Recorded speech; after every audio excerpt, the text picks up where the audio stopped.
Hello and welcome to the third and final edition of the TGS Speedrunner series powered by Rogers together with Shaw. 16 star is dead. Those were the words of Green Sweetie just 2 months ago, spoken while his third Bowser throw was still in the air. But today we resurrect it. My name is Warning Track, and I'm joined by fellow necromancer Trey Bordeaux, and we've got a killer event for you. TGS and GSA have brought together 4 of the top runners in the world for an invitational tournament, including that self-same Sweegie. The 16-star Slayer himself will take on GTM, followed by Slippery Nip versus Ouija. We're going to bring up the bracket so you can see how it's all going to shake out. I, of course, mentioned Trey Bordeaux, who you probably know is not a mere commentator like myself. He's a competitor, 9th in the world, in fact. Trey, I know all the top runners know each other pretty well by now. You guys commentate on each other. You compete against each other. How would you describe the runners we're going to see today?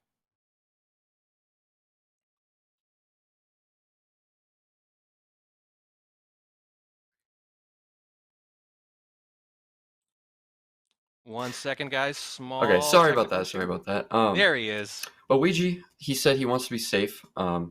But he told me he'd probably end up doing like pretty risky things like salt, just because he wants to be fast. GTM says he's going to commit to playing safe. He's going to be replacing Lava Boost with the Elevator Star, and he's not doing Flag Eyeless. Sweegie, he didn't even give me anything. He was just like, I don't even know. And Slip said he's going to be doing like Zaya or Shig. And he's going to do Salt Clutch, and if he messes that up, he's going to do like the full sock folder setup. And our format here will be just head-to-head, 3 games each until the final game, which will be it'll be best of 5, and it's going to be fun. Yeah, it's going to be really fun. I mentioned, first, second, I think third, fourth, fifth in the world rather than fourth. And you're 9th, so you could have just as easily been competing in this event as casting it. To feel maybe to be on this side of it, a little lower pressure, or do you kind of feel it vicariously because you know what it's like? Honestly, it's a little scarier just because I've never done this. I mean, I've been speedrunning for like 3 or so years, and I know it a lot better than this. So I'd say I'm even more scared to do this, but kind of glad to try something new out. But yeah, I could definitely be out there and compete. Yeah, no, well, hey, we're happy to have your expertise. Your loss is our gain today, and you know these runners as well as anyone. Runners are getting ready. We're going to cut to them. I think they're warming up just about now, but we're going to make sure that they're all set before we count them in. Again, it's going to be best of 3 to start. It looks like they are ready, so I'm going to count them in just a second here. Here we go. 3, 2, 1, go. Oh, hang on, guys. Hang on. Few small technical difficulties. Runners are still getting set up. Okay, there we go. There's the logo we know. Now we know they're ready. Now we know they're ready.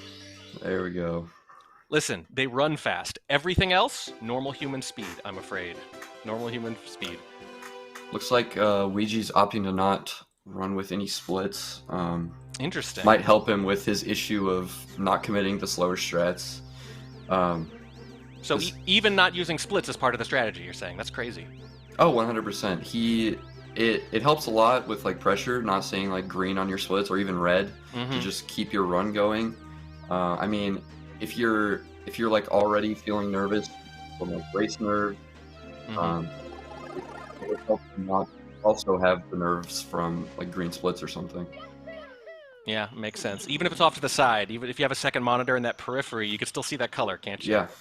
And also, not seeing the red splits as well can help you continue your runs, because like the name of the game for this is to just get through the run and see what time you can get. And a lot of times when you have red splits, kind of demotivated to play, and not seeing that's going to help out.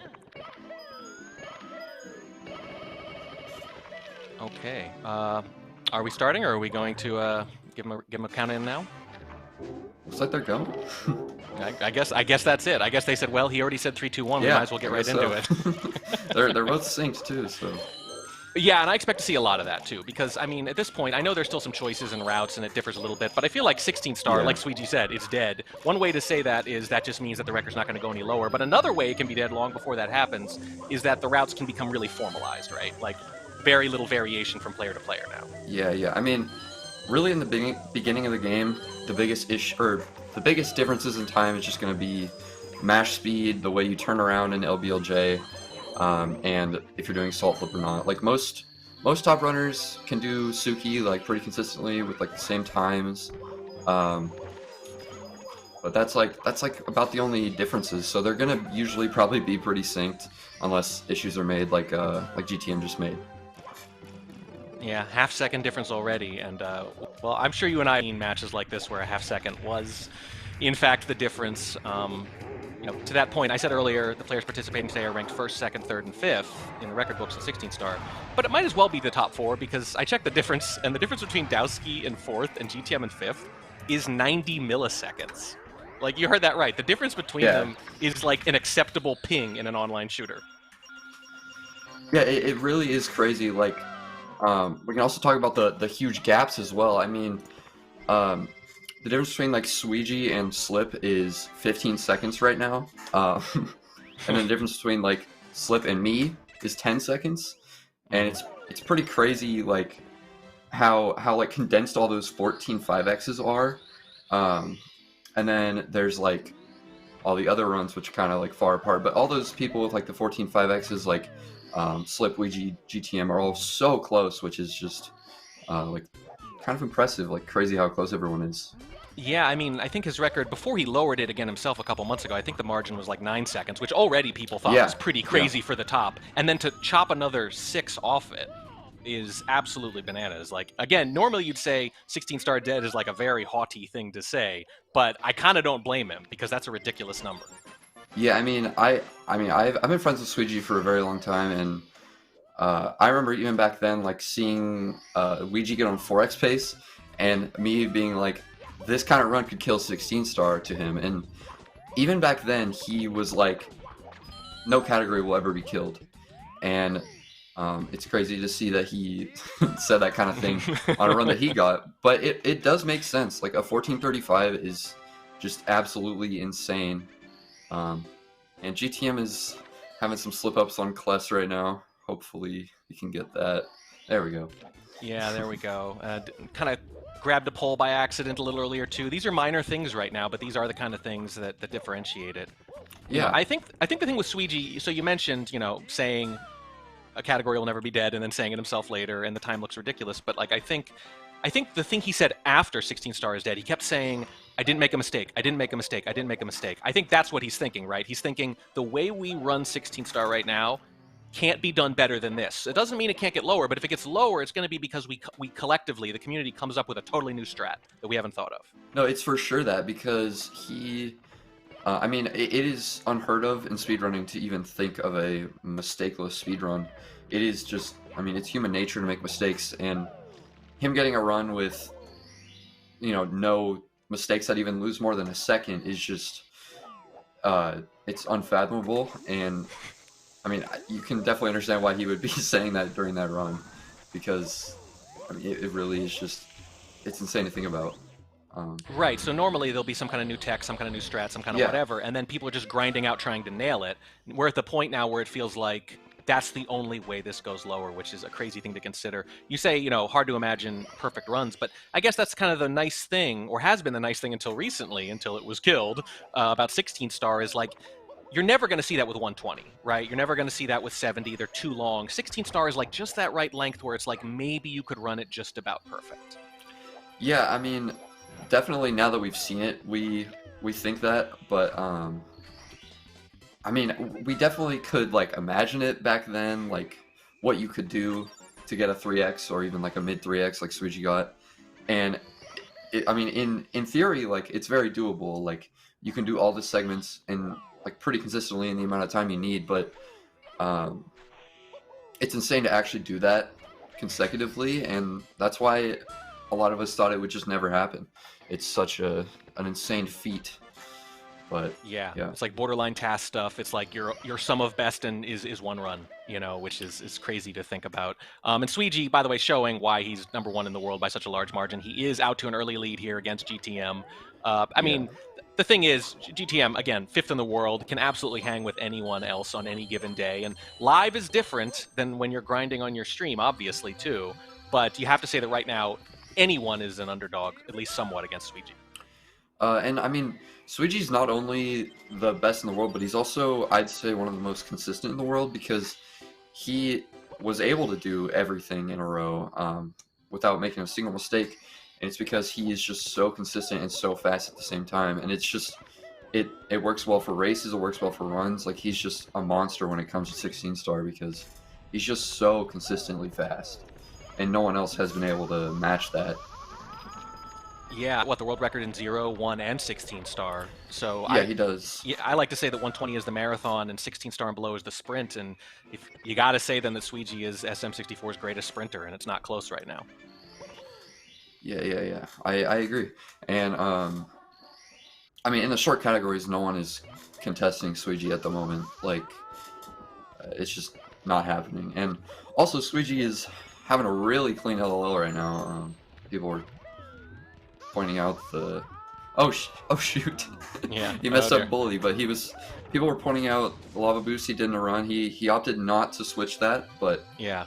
that makes sense just because of how consistent he is with the hit. He's just sticking with his guns. Well, But GTM opted to not do it. you said you're a little new to casting. That is your first introduction, sir, to the caster's curse, which I'm sure you're very familiar with. Yeah. Didn't take you I long. mean, 10 minutes in, and already you're cursed just like the rest of us. I've been hit with that a few times. Like, especially at Double Down when I was there, we could hear the comms, and I would no. like hear you guys be like, I mean, I'm pretty sure you were commenting that as well, but you guys would be like, Troy Boto's off to a good SSL or something, and then I just like miss Pyramid Star or something, and it's just horrible. That's, yeah. It's kind of cruel to make you guys listen to us while you're doing it, as if it isn't hard enough already. Yeah, but it was alright. It was fun. I ended up PVing. Well, I will use that opportunity while these runners are going to tell you guys that the only thing more exciting than great speedrunning is great speedrunning live. Also, if you've never heard a crowd roar when a BLJ finally catches you haven't lived, ESA is one of the organizations helping put this on. And PACE 2023 is just about 4 or 5 weeks away. It's the first week of July. You definitely want to make it if you can. Laurel, Maryland. Go to start.gg. Check out the information there. There's a lot more than I can say right now during this race, but thanks to GSA for putting this on. And yeah, live esports, man, something else. Yeah, are you going to be there? I am. I will be there as well. All right. So you guys should come. Yeah. I will shake your hand, sir. I'll get your autograph is what I'm going to do. My autograph. There we go. You're probably going to sign some autographs. And it is one of the coolest You things think about so? Yeah, I think so. Look, coolest thing about the speedrunning community is that the runners are just like normal guys, and you can just walk up and talk to them and geek out about the game. You know, like it's a very interactive community. It's one of my favorite things about it. Suiji is still rolling here. Good grief, Suiji's on. we don't have a split on, but is that sub 10 HMC? No, he's got a Oh low. no, he's Okay. got another star to do. But that's gonna be like a 10-1x, like a low 10-1x or maybe high 10-1x, which is More than enough here. it's like 15 0x pace or Yeah. 15 1x pace. But for Suiji, that could even 14. Good lord. Which is super impressive. Sub 15, not just live, but to start off the day. Yeah. But we're probably gonna see like a 15. I'd say like mid 15 1x out of this run if he plays all right. He's super good at endgame. Definitely the best of the 16 runners, of course. The only thing he's better at the end game is the middle and beginning game. Yeah. I think that's the whole game. Yeah, that's the whole game. We covered the whole game. He's good at the whole game. Yeah. GTM still has a shot though. I mean, Suiji could miss some cycles and GTM could come back, play super good. But as it stands, Suiji's in a pretty good spot. He's just the best. So he's the best. But one mistake, one mistake could do it. I mean, the world record may or may not be dead. That remains to be seen. But a head-to-head race is a different thing entirely. You know, you can't just grind and reset and grind and reset. And that's something we're going to talk about more in the next match, by the way, when Slippery Nip plays Ouija. Because Ouija, very reset happy normally, and this format's very different than that. But as you said, Ouija isn't just fast, he's also consistent, which makes him deadly in any format. And I mean, that's not to say that Ouija isn't consistent at all, but he is still consistent enough to have world records. But in a race setting, Ouija usually has like really high standards for himself and wants to do impressive strats and stuff, and it makes it hard for him to like stick to the easier strats. Yeah. And that makes him less consistent. but he definitely isn't inconsistent. Oh, sure. He's one of the best runners. But it is a trade-off. It's Yeah, a it trade-off definitely every is a time trade-off. between speed and consistency. And when you can do both, that's when you're just cracked, basically. Yeah. Suiji missing the cycle. This is probably going to lose him like 13 to 15 seconds. And if GTM Ooh. can hit Wow. ultimate, then he could definitely come back here. See if he gets this pull glitch. Nice. GTM is definitely on pace to come back if he gets this ultimate cycle. I mean, the way I was looking at it is Suiji needed to make like maybe 2 significant mistakes for GTM to get back in it, and he's just made one, for sure. right? So one more, and we could be neck and neck. I mean, it's pretty unlike Suiji, but if Suiji were to have some pretty bad BLJs, we could definitely see GTM come back. I didn't see when Suiji entered the pipe, but I'm pretty sure he gained some time on him there. Yeah, without those splits are actually useful to us in particular, but they did start pretty much sync the first time. So onto some Bowser throws. I'll look when they hit the bomb. Looks like they're gonna be about 15 seconds apart, maybe. No, just about 10. About 10 seconds apart. So we're looking at least one Bowser throw, maybe a death, even. Yeah. So a death in bits could definitely put GTM in the lead here. Maybe 2 Bowser throws. So this is pretty significant right now. It's not like a little mistake isn't going to be enough for GTM. It's going to have to be something pretty significant. Yeah, of course. And Suiji, everyone knows him as like the BLJ god, so we'll see if that stays true here. And hopefully GTM can get some good BLJs as well and have like a good intense bits. Since I see Chad asking, I will remind any of you latecomers, the format is best of 3 for these first 2 matches. Oh, wow, perfect BLJ. Well, what do you expect? But the finals will be best of 5 head-to-head races. Oh, boy. Is he going to catch this one right away, too? Those are pretty good. Oh, Suiji taking... Suiji losing some time. This is definitely... If GTM gets it first try here, we could... You know what's funny? Even just a year and a half, that would be considered like a really good BLJ. Like it just it caught after like 2 seconds, right? That would have been perfectly acceptable to most runners in most runs, but like not anymore. GTM is about, I think, like 7 seconds behind. So GTM looks like he's doing a really safe bits. He's gonna need Suiji to mess up. Yeah, it looks like we're hoping for some missed throws if GTM wants to win. That's a tough ask. Yeah. Suiji's just so consistent at bits. I'm gonna just end game in general. If he doesn't miss any throws, I'm gonna be really interested to see what this final time is. If we get to see. Looking like it's gonna be like a 1x, like I said, like a mid 1x. Pretty solid time for a race, especially. Yeah. Just showing off his consistency, and I would say he's one of the most consistent runners with throws as well. Let's hope I don't jinx him here. Well, for drama, we kind of want him to miss just one, right? And he does not. He's so consistent at throws. Wow. He hardly misses them. Looks like GTM is going to close out a pretty good run, too. Maybe like a 2x. Yeah, both runners, really good runs. GTM getting like a 2x, Suiji with the 1x. I mean... Super solid. If you're GTM, you're thinking... Dang, what do I got to do? Like, that was a really good first run from GTM, but just slightly better from Suiji. Suiji is he's just so fast consistently. I keep saying it, but he's just the best. Like, it's so hard to beat him, even if you play great. Like, a 2x in a race is so impressive, but Suiji's still getting a 1x, beating you by 12 seconds. It's just an insane level of skill from Suiji. Yeah, I mean, GTM, he just threw up 15:29, which is... what I think 35 seconds behind his personal best, which is very good for a live event. To be within like 30 seconds of your personal best, just immediately out of the gate, and to still lose by, like you said, like 12. That's rough. That's tough to take because you're at this level, you can play really well and still lose. It's not like totally under your control if you win exactly anymore, because you can play near the height of your ability and still lose. Yeah, it really is so hard because, like, as I said, that a 15:29 is such a good time. Like, I think that's even top 30. I could be wrong, but I mean, GTM can still win this. Like, he's showing that he was able to play good, and if he cleans up some things in the beginning game, he could have definitely won that. Because his end game, I think, was better than Suiji's in this run.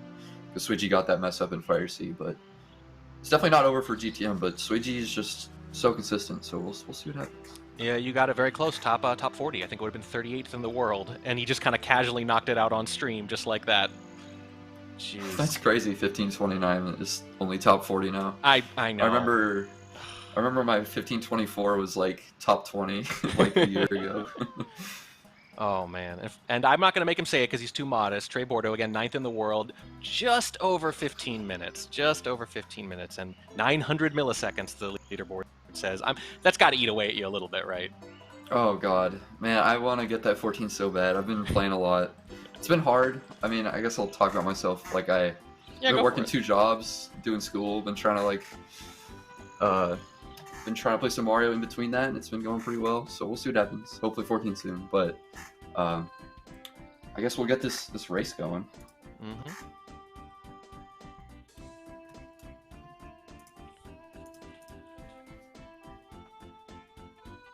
And we're going to give the runners just a second to reset, and then we're going to count them. I don't think they really need a break. Maybe we need it more than they do, but we're still going to give them a minute. GTM's saying he's going to wash his hands. That's a good strat. Yeah, I guess, I thought that was just me. When I'm playing basically anything, I find myself kind of going like, hands get a little sweaty, wipe them off on the shirt over and over again between every round or death or whatever. I mean, every runner pretty much has got a speed towel. Speed towel. It's amazing. I didn't realize it had a name. I was going to say, we call it speed towel, yeah. Speed towel. I like it. You learn something new every day. Yeah, I don't know. Do you run hot? Do you need that a lot? I know some people, they just don't sweat when they play very much, but some really do. Honestly, for me, I run really hot, like especially like my torso. Like I get really sweaty sometimes. Yeah. Just for no reason. I don't get it. And my hands will just they won't stop sometimes. Yeah, I mean, I know it's not physical exertion, you're sitting down, but you forget your body's very rigid. You're very tense when you're doing. Body tenses up, your muscles are actually being used. I'm not saying it's a good way to get in shape, but it will make you sweat and it will make you a little bit tired sometimes. Yeah, I mean, it definitely makes you tired to get on a lot of paces just because you're having so much adrenaline in your body, like so many times. I was gonna say something else. I kind of forgot. That's all right. I'm sure it'll come to you. We're still waiting for the runners to get set up anyway. I want to remind everyone of the format. It is best of 3, and that is a little tricky because that means GTM is up against it right now, having run a really good first run, but just a bit behind Suiji. Now is in do or die mode. Needs to win to force that 3rd round. When this match concludes, it's going to be Slippery Nip versus Ouija, and then the winners will face each other eventually in a best of 5 at the end of this. There will be a bronze match before that, of course, so you're going to get 4 matches in total, and we're going to get into this next round in just a minute. I think we're waiting for Suiji to set up. But, I mean... Yeah, honestly, right, I would say both times a little better than I expected for that first run. Runners are getting ready, waiting for the thumbs up from both runners before we count them in. We jumped the gun a little bit last time. We were so anxious to get started. We're going to make absolutely sure they're ready this time. As we look there we go. You want to do the countdown? Why don't you do the honors, sir? All right, 3, 2, 1, go. There we go. And we are going to be into it. Where's Suiji at? He's starting a little late, but, we'll still time it as necessary. Looks like his Amarak might be frozen. That's possible. It'll happen sometime. Just give it a sec up. We'll know. Sometimes it jumps forward. A couple times during some of these casts, it'll freeze just long enough, just while, say, a Bowser throw's happening, and then it pops up at the end, and you get a big reveal. There we go. You see? There it is. Lots of video all at once. Right. And as we wait for Mario to emerge from underground, I want to thank Rogers together with Shaw for making this event possible. They literally made this event possible. It would not be happening otherwise. Speed, consistency, reliability. Am I describing speedrunning or a good ISP? The answer is yes. Thanks so much to them, and as I mentioned before, the Global Speedrun Association for pulling all this together. And there we go, perfectly synced, as all things should be. And we're off. Here we go. Looks like... Oh, wait, never mind. See this LBLJ. Suiji, I don't know what his last one looked like, but he's... super fast LBLJ. He has a crazy mash. Yeah. Oh, it looks like he's not doing an instant turnaround. Looks like a safe mash as well. Probably just doing that for consistency because, I mean, you can lose a lot of time on LBLJ. I mean, it used to But yeah, be, I feel doing like BLJs and LBLJs used to be the primary hurdles for 16 star. And it's just like for the top runners, it's just, I don't want to say it's not even a thing. I don't want to make it, oh, Oh, Sweegie with a death. Oh, the door cracks open just a little bit for GTM. This is the kind of thing he needed in this second round. Again, he needs to win this to force a round 3. yeah, that gives GTM a huge lead, which could be super good for him, but also can make him a little nervous because, I mean, knowing you got that big lead against Suiji and have a chance to win against the best in the world Yeah. could be super, super nerve-wracking, but we'll see how GTM handles it. And Suiji might be able to claw it back. He is so consistent, and he's good at playing from behind, too, as well as playing from ahead. Yeah, like we said, good end game, good middle game, good early game. He's good behind, he's good ahead, he's good when it's neck and neck. He's just pretty much the best at everything He's in just these the short best. categories. I mean, that's the way it goes. I mean, honestly, so even with even spotting GTM 7 seconds, who would you take right now if your life depended on it? It's a tough call, right? Yeah, it's a really hard call because, like, I guess, like, your rational brain wants to say, like, 100% GTM, he's ahead. Yeah. But Suiji, when you think about what he can do and how consistent he is compared to every other runner, Yeah. it is compelling to try and take him as well because he's just the best. He's you can't beat it. But on a given day, any given day, it only takes one little mistake. Don't use the speed towel quick enough, button slip. 100%, yeah. That happens. It happens. That's got to be the worst way to lose it, right? Oh yeah, I find it is the worst in like bits because sometimes you'll get like into throws, you're trying to switch your controller around and don't really have time to wipe your hand off, and then you're just doing throws with the sweatiest, like shaky cold hands. It's terrible. That doesn't sound fun at all. Here's GTM. Here we go. If he hits this, he's in a pretty good spot. A way better spot than he was in last race. Played it safe there. Played it safe there just a little bit. Yeah. So I think it's interesting to think about, with you, if you have this early lead, first of all, does he know? Is he monitoring his, his opponent's stream? Because some people, I can imagine, would not want to do that. But if so, do you want to press your advantage or do you want to play it safe? It's a tough question. Yeah, that's always been hard. I mean, from my perspective, like sometimes when I'm racing, I'm like, I'll have it in my head, I'm not gonna look, and I'll kind of like get a little bored or like curious, and I'll go, turn on the stream. And I feel like a lot of other runners are probably pretty similar. I think I've talked to GTM about this before, and I think he does like very similar things. Knowing Suiji, he's pretty stubborn and he knows what he's gonna do, and I think he's either gonna have it open or he's not. And I'm gonna assume he doesn't have it open just because he wants that full focus, and he's pretty good at staying to what he thinks is gonna work. Honestly, like stubborn is one of the first words that comes to mind when I hear any speedrunner. I feel like it is the primary characteristic of a speedrunner. I mean, the nice word would be resilient, right? But it's kind of the same thing. Yeah. I mean, to speedrun, you have to have a sort of stubbornness because you want to just keep going, and you gotta want to, you gotta have the drive. Yeah. And you have to have like kind of a regimen when practicing if you want to be the best. Like, you got to be stubborn and stick to what you think is going to work for you. And sometimes it sucks, like a lot. Well, I mean, speedrunning is built on failure. It's 99% horrible failure. So if you're not stubborn, you're going to quit. 100%. If you aren't stubborn in some way, you are probably not going to be able to speedrun enough to get like a top time. But some people don't find that fun, which is totally understandable. I get it. The only thing I never get is when people say, oh, they can't be having fun speedrunning. Why don't they play the game the right way? And I say, man, everyone who speedruns just about is someone who's already 100%ed the game and just wants to find ways to keep playing it, so they make up their own rules so that they can keep having fun with the same game. That backup from GTM was so cool. I still don't know how to do that, and I remember seeing him do that like a while back, but it's super cool backup to get Big Bomb. And GTM is still cruising. That's a big part of it, right? Like, you need to be able to kind of adjust when things don't go perfectly. Because I feel like we've seen so many runs. Tell me if this ever happened to you. I'm sure it has. Where when plan A goes awry, things just start falling apart. Like your muscle memory's off, your timing's Oh, off, yeah. you lose your flow, and like one mistake becomes 10 mistakes and it's over. I mean, that's a huge part of. And GTM saying that's the GTM. It is the GTM. I guess he is listening to us. I think I was right. Ooh, bold. He. Oh, wait, what were we talking about? We were talking about the way one mistake can compound and become a bunch of mistakes because you lose your flow state. Oh, yeah, that's such a big part of speedrunning, especially when playing from behind. It's just like when you make one mistake, all you can think about is that mistake. You think about how good the run could be without that mistake.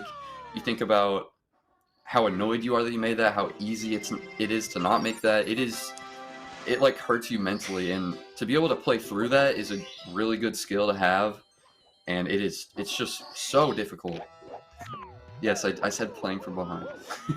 Look at those green splits. GTM coming back in force here in this second run. Sweegie made a fairly modest mistake at the beginning of the run, but it was at the beginning. And it's not just that, though. Oh, no! You know what? It was before I even got to inflict the curse. I was just about to say, not only is did Sweegie make a modest mistake, but GTM's also on a particularly good run, and he just gave a few of those seconds right back, and it's getting closer again. Side hop is such a punishing star. I'm sure if anyone's watched 16, they've noticed when people mess that star up, you are losing like 6 to 7 seconds, no matter how good your backup is. It's just so punishing because when you hit the lava, you have to like wait in the air a bunch. You gotta wait for him to stop the animation on the ground. It is just so much time lost for just a small mistake, like pressing A, like a frame late or something. It is such a punishing star. But GTM looks like he's still keeping it going. He opted to not go for lava boost again, which he said he was going to do. Hopefully it doesn't slow him down too much, though.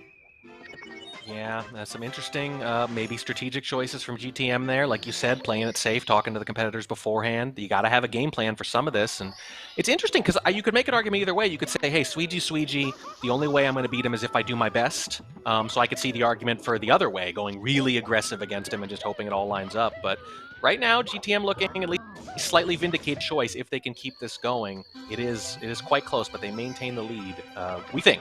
When they do things slightly out of order, you know, there's a little bit of math on the fly kind of going on here where we're trying to figure out who's really ahead and who's really behind. We know it's close. I think GTM has like some stubbornness with his routing here. I think what he wants to do is just play more consistently than Sweegie and hope that he messes up because it's 16 star. Because he's going for things like elevator star instead of lava boost.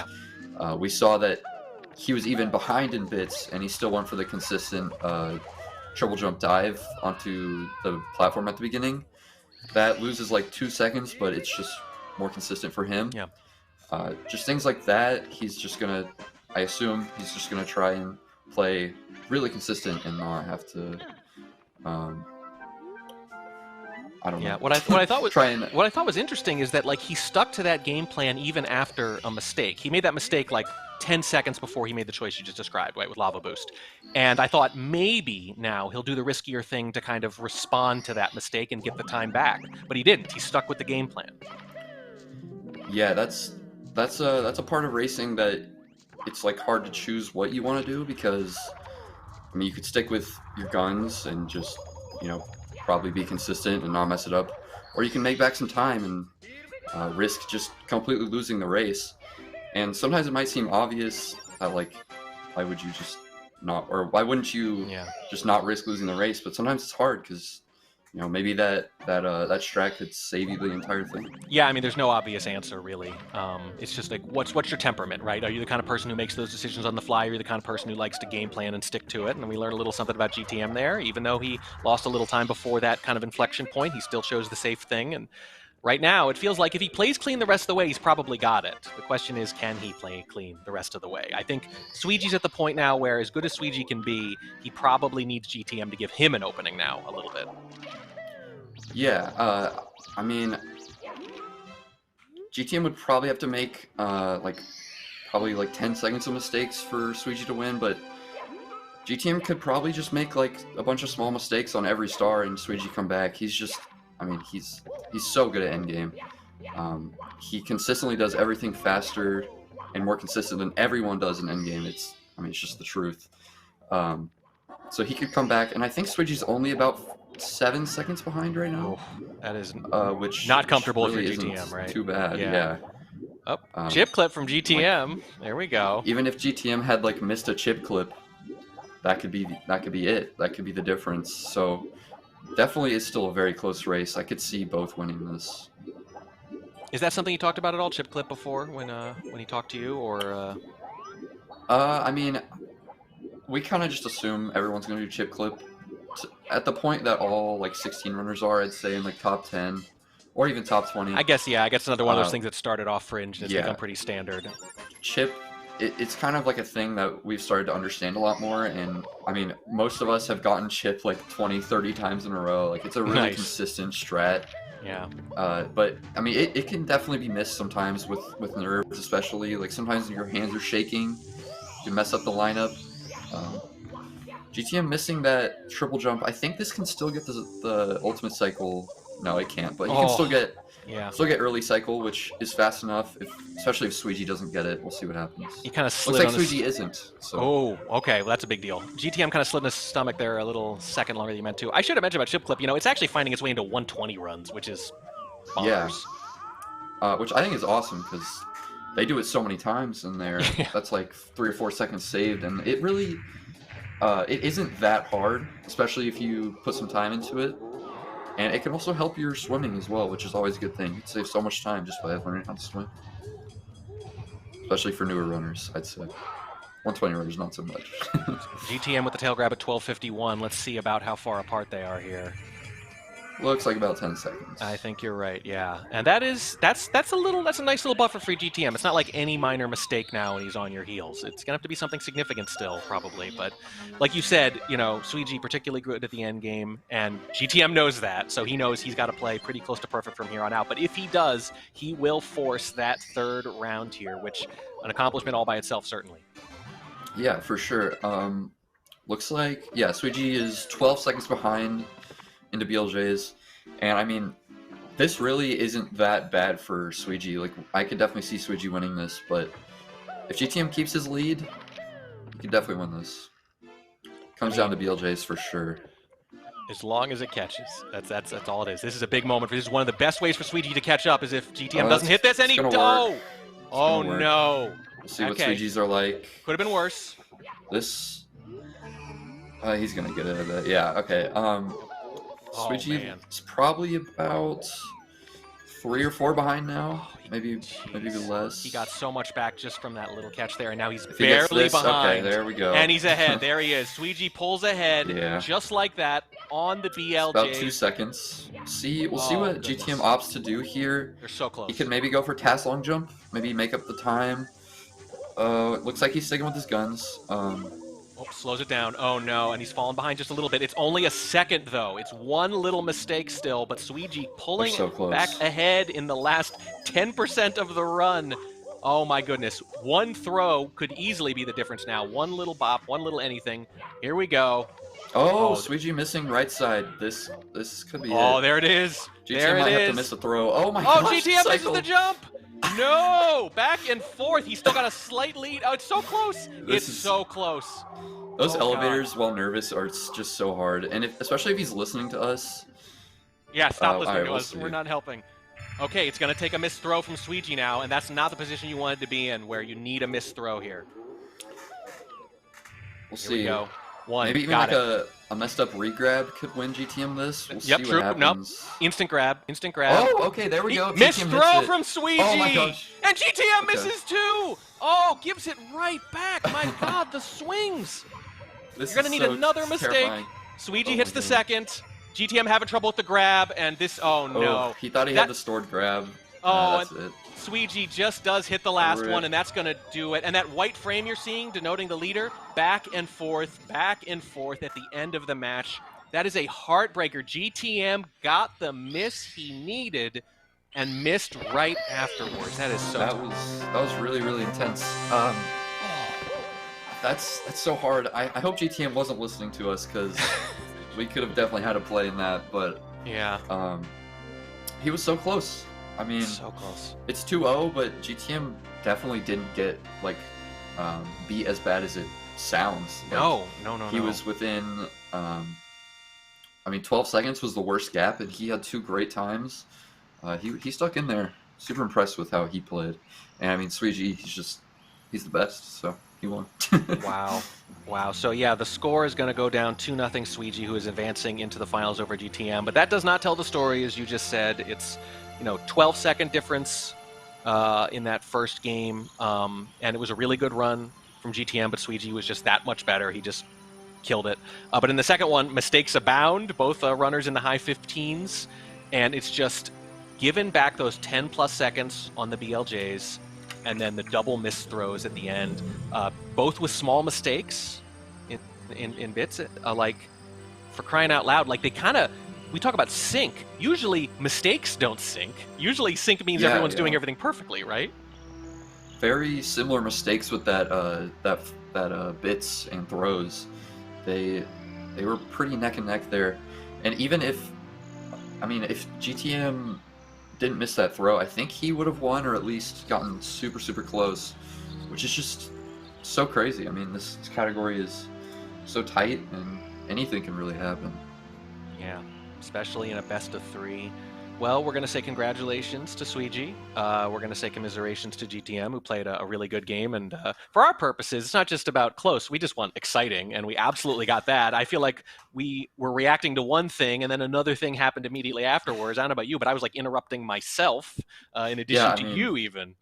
I was like trying to react and like maybe like give some commentary on why something happened, and then I was like, oh, something else happened. Yeah, you didn't have time. You didn't have time. Usually the events are a little more spaced out than that. Yeah. Super intense. That was fun. Wow. Glad it came down to that. That was fun. Yeah, it was very fun. Again, congrats to Suiji. Great runs from GTM. Gave us a lot of drama. That's our first match. We've got one finalist, but we still need one more. We're going to give Mario a little breather, but stick around. It's going to be Slippery Nip versus Ouija in mere minutes.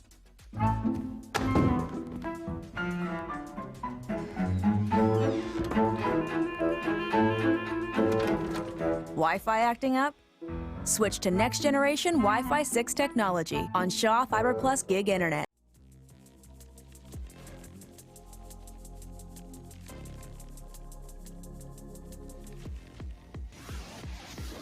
Dead. World's fastest boss fight. Oh, I do too much damage. I'm gonna finish that. Yeah, because I can't bounce on him now. Really, with one run, anything can happen. It almost doesn't matter if their personal bests are close or not, because you only get one shot at this. So consistency, as much as skill ceiling, is going to be the name of the game today. So he just did no LBLJ and got world record that night in that category. What am I going to do next? I got to do something. Jeez. And so the 16-star runner might have the advantage over maybe like very clean stars. Saving some time there, but we'll mess up as, the stamina wears out over the course of the run. All right, time. But time. And time.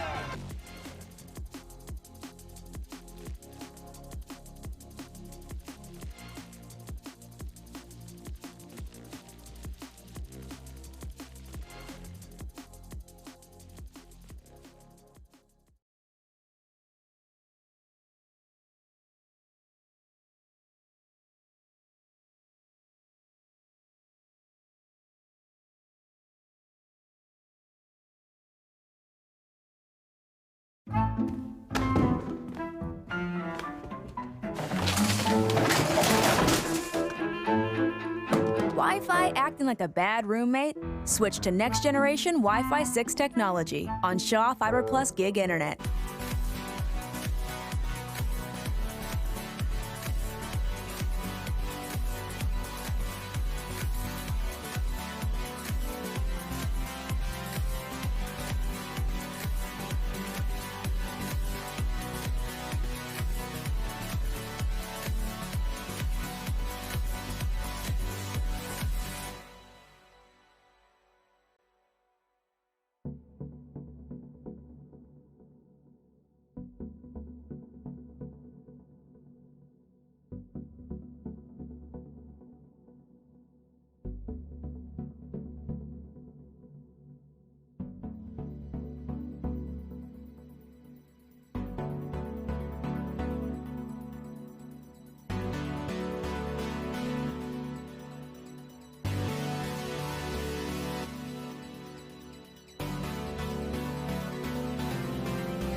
Hello and welcome back to the third and final edition of the TGS Speedrunner series powered by Rogers together with Shaw. I am still Warning Track. He is still Trey Bordeaux.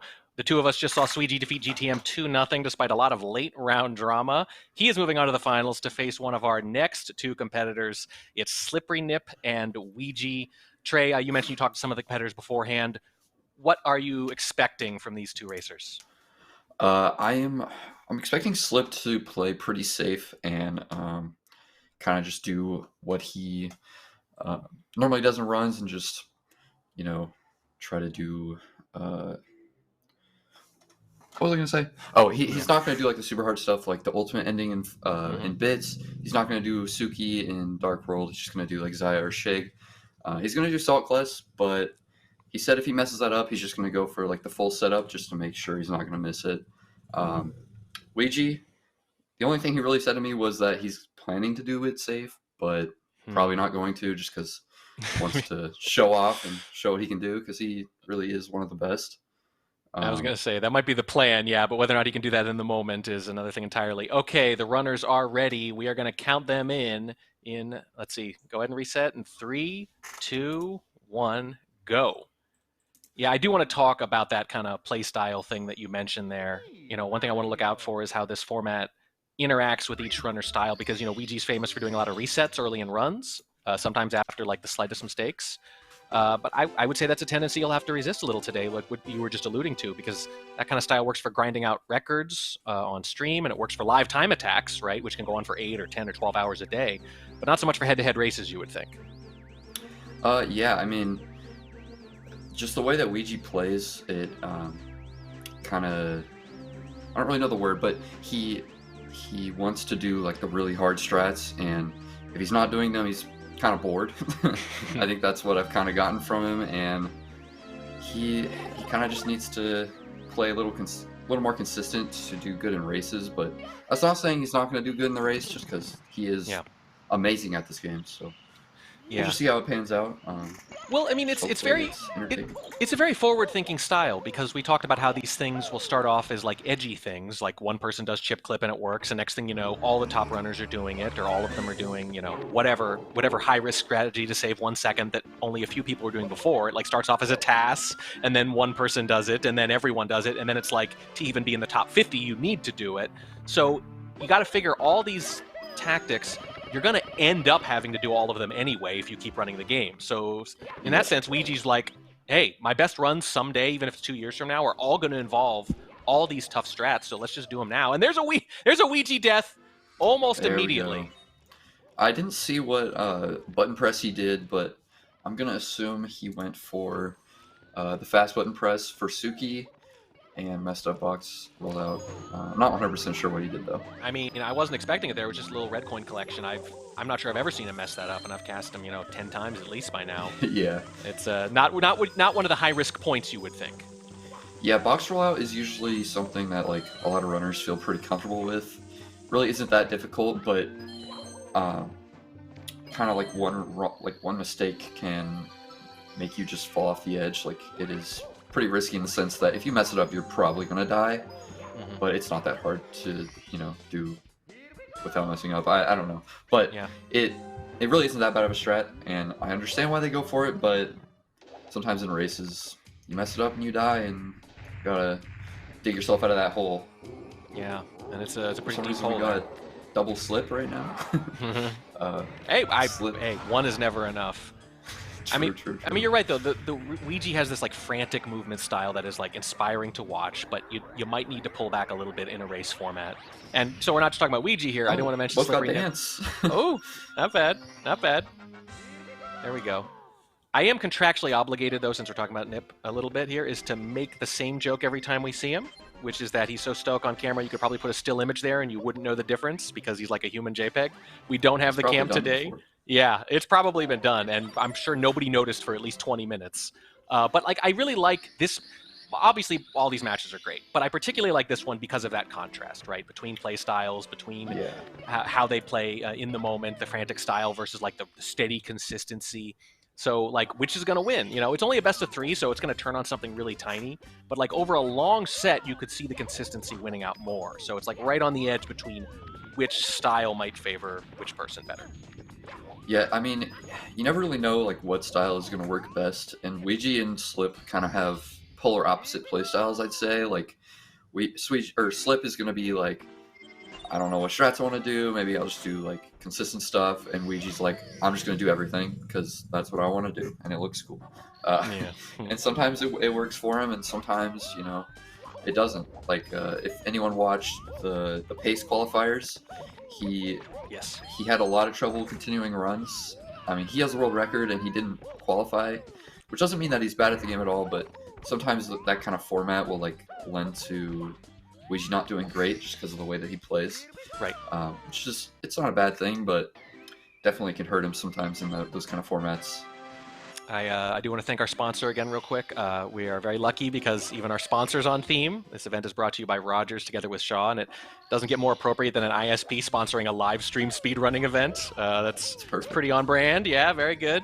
We mentioned speed, consistency, and reliability, and we pointed out that those are 3 attributes for actual speedrunners, and I feel like most runners have at least one of those 3 attributes. So we've been talking about consistency. I've done some 120-star events, and every time we do those, we end up talking about runners like Punkay, who just reliably put up good times, whereas other runners are a little more all or nothing. And yeah, I think I'd probably put Slip up there high for like consistency and reliability, and Ouija maybe a little more for speed. And it's just kind of fun to see how that's going to interact in this format. Yeah, for sure. I mean, Slip he plays so much. He's very consistent with like everything. He's consistent at streaming. He's consistent with the game. He's consistent at being fast at everything. So I mean, he's super consistent runner. While Ouija is kind of the opposite. I think you're using the word frantic. Like you never know when he's going to be doing runs. You never know what category he's going to be doing. You never know what strats he's going to be trying next. Like he is such a, I guess, is polarizing a good word, runner? Like Yeah, I think that's fair. He does a lot of stuff. He's very good again. A lot of variability. Yeah, I like to say, and this is I think one of the higher compliments you can pay because we're outrunning looking so similar among the top runners. I still feel like I could pick Ouija's movement out of a crowd without a label. I still feel like there's something about it that's just a little faster and quicker and more frenetic. Oh, Nip with the death here in sand. It almost looked like he was going for Flag Eyeless. I remember when I messaged him, he said he was not too sure about Flag Eyeless yet. So it looks like he might have opted to do it, but I could have been wrong. Might have seen the wrong thing, but that really sucks. But I mean, he could definitely come back. They were like really close there. I mean, it's definitely not over for Slip here. Yeah, I mean, they've each died once, which shows you that Ouija's been moving a little quicker when he's not dying. In fact, that's something I like to say, too, on other runs, is that Ouija's either moving faster or he's dead. He's either resetting or he's on record pace, because if he's not on record pace, he quits. You can't really do that in a race here as much, but the fact that they've both died and Ouija is still slightly ahead shows you like how good that movement has been in between. Yeah, it's a really good way to explain Ouija, especially when, like the biggest example of that is watching him run 120 star. Is like you're either seeing him be on like a 22 3x BOB or he's just dead in SSL or something. Like he is just so consistently fast, but when he's not fast, he doesn't want to play. Yeah, so right. It's all or nothing. He's always fast, which is very good for actual speed runs, but sometimes can suck for races. But Ouija could definitely win this, win the whole thing, because he's very, very good. Yes, very, very good indeed. And I think it's just going to be interesting to see how much he can rein that in. Like you said, like there's a plan, but can you follow through on it? Like it is interesting though that like he seems to recognize what we're saying. Like he talked to you about this very thing, realizes that in a race he's going to have to maybe tolerate a few more mistakes. You can't reset. That's not a thing. Whether or not that can happen in practice and how much is like a totally different question, and it's a fair question. I mean, yeah, like I've had a lot of conversations with Ouija about this because like we've done events together, and like how hard it is to play consistently for that long, like when you have a play style like he does. And like I used to play kind of similar to him, and we used to like be able to talk about it a lot, like the similarities with that. But it is just sometimes so hard to just continue a run when you're doing strats that are slow and doing things that are like making mistakes that you just have to go through. That you just never want to, and you never have to doing runs. Like it just kind of sucks. Well, that's just But- happened to slip right there. Takes a little burn and has to keep on going. No time to reset, no ointment, no nothing. Just take it. And Ouija right there, obviously doing things a little out of order here. Technically, doing it after, despite the same number of stars. So I think Ouija's still in the lead here. Not a major one. Another little burn from the Nip. And, oh, just these little mistakes are starting to add up. We obviously react to the big mistakes, the death, 7-8 seconds. But you can see another little issue with the bomb there, too. That's like 2 or 3 different mistakes that are a second or 2 each. That adds up to one big one, though, if you're not careful. Yeah. I mean, that with that, the Talon star death, Slip's got himself in like a pretty big hole at the moment, but Ouija could definitely make some mistakes even in HMC right now, like that. Dad, you called that it. can You called it. lose about like 20 seconds. Oh, no. That and is a big one. Slip is now ahead, which is just, it's crazy how much variation can happen with 16 stars specifically.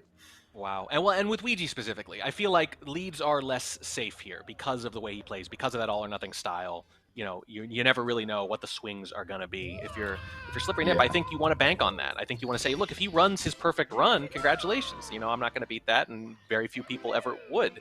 So I'm just going to try to run really consistent, put up a good time, and if he has 1 or 2 deaths, I'm going to win. Yeah, I think definitely the play for Slip would be to just play as consistently as he can for the rest of this run.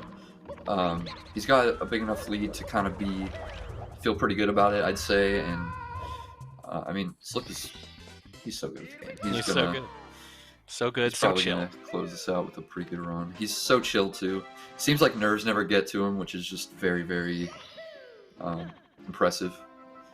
Yeah. Well, you know, it's funny because some people have as many nerves as everyone else, but they're really good at, you know, holding it inside. Yeah, You know, that's, I mean, so that's he more may or what may I not, meant, right? but Yeah. I think he definitely feels the nerves, but Mhm. it's just not obvious, like on his face or his gameplay. Like, I'd say like when I get nervous, like you can see, because like a lot of times I get nervous going into DDD or something, and you can like see my finger shaking. Oh man. And that kind of thing just never happens with Slip. And it could also be experience. Like he plays so much that he's able to get on so many runs. Oh, plays there's so a bop consistently. from Ouija. Misses the platform, and that that is something he sucks. could not afford, already being down a bit here, and the gap a really gets a good little bit backup, wider. though. Yeah, it's a good recovery. So he only loses a few seconds, but it's a few seconds he couldn't really afford to lose because he needs to be making up time now, not giving back more time. Does not want to fall into that 1-0 hole, and it's looking more and more likely, again, particularly against such a consistent runner like Slip. Let's see here. This is probably not going to be a place where he gives much time back. No, it is not. Not at this level, I'm afraid. I know Nips can give people trouble when you get down into, let's say, 50 through 100 on the leaderboard maybe, but in the top 10, top 5, it's pretty consistent now. Yeah, Nips. I mean, I guess like speaking from experience, if you grind Nips enough, like you're probably not gonna mess it up. Like punch grab really isn't that difficult. That wall kick at the end isn't that hard either. And usually, at least for me, Nips is a bit of a breath of fresh air, as opposed to like basement, which is just so hard. Yeah. Well, And that's kind of like. It's an interesting way to put it. Like, you probably have, you know, comfort strats, like things that maybe, let's say, give other people trouble that don't give you trouble, or vice versa, right? There's some people make Yeah. certain things look easy that give you tons of trouble, but there's certain things that, like, you know you got this, you've got it down, and it's just one of your strong points.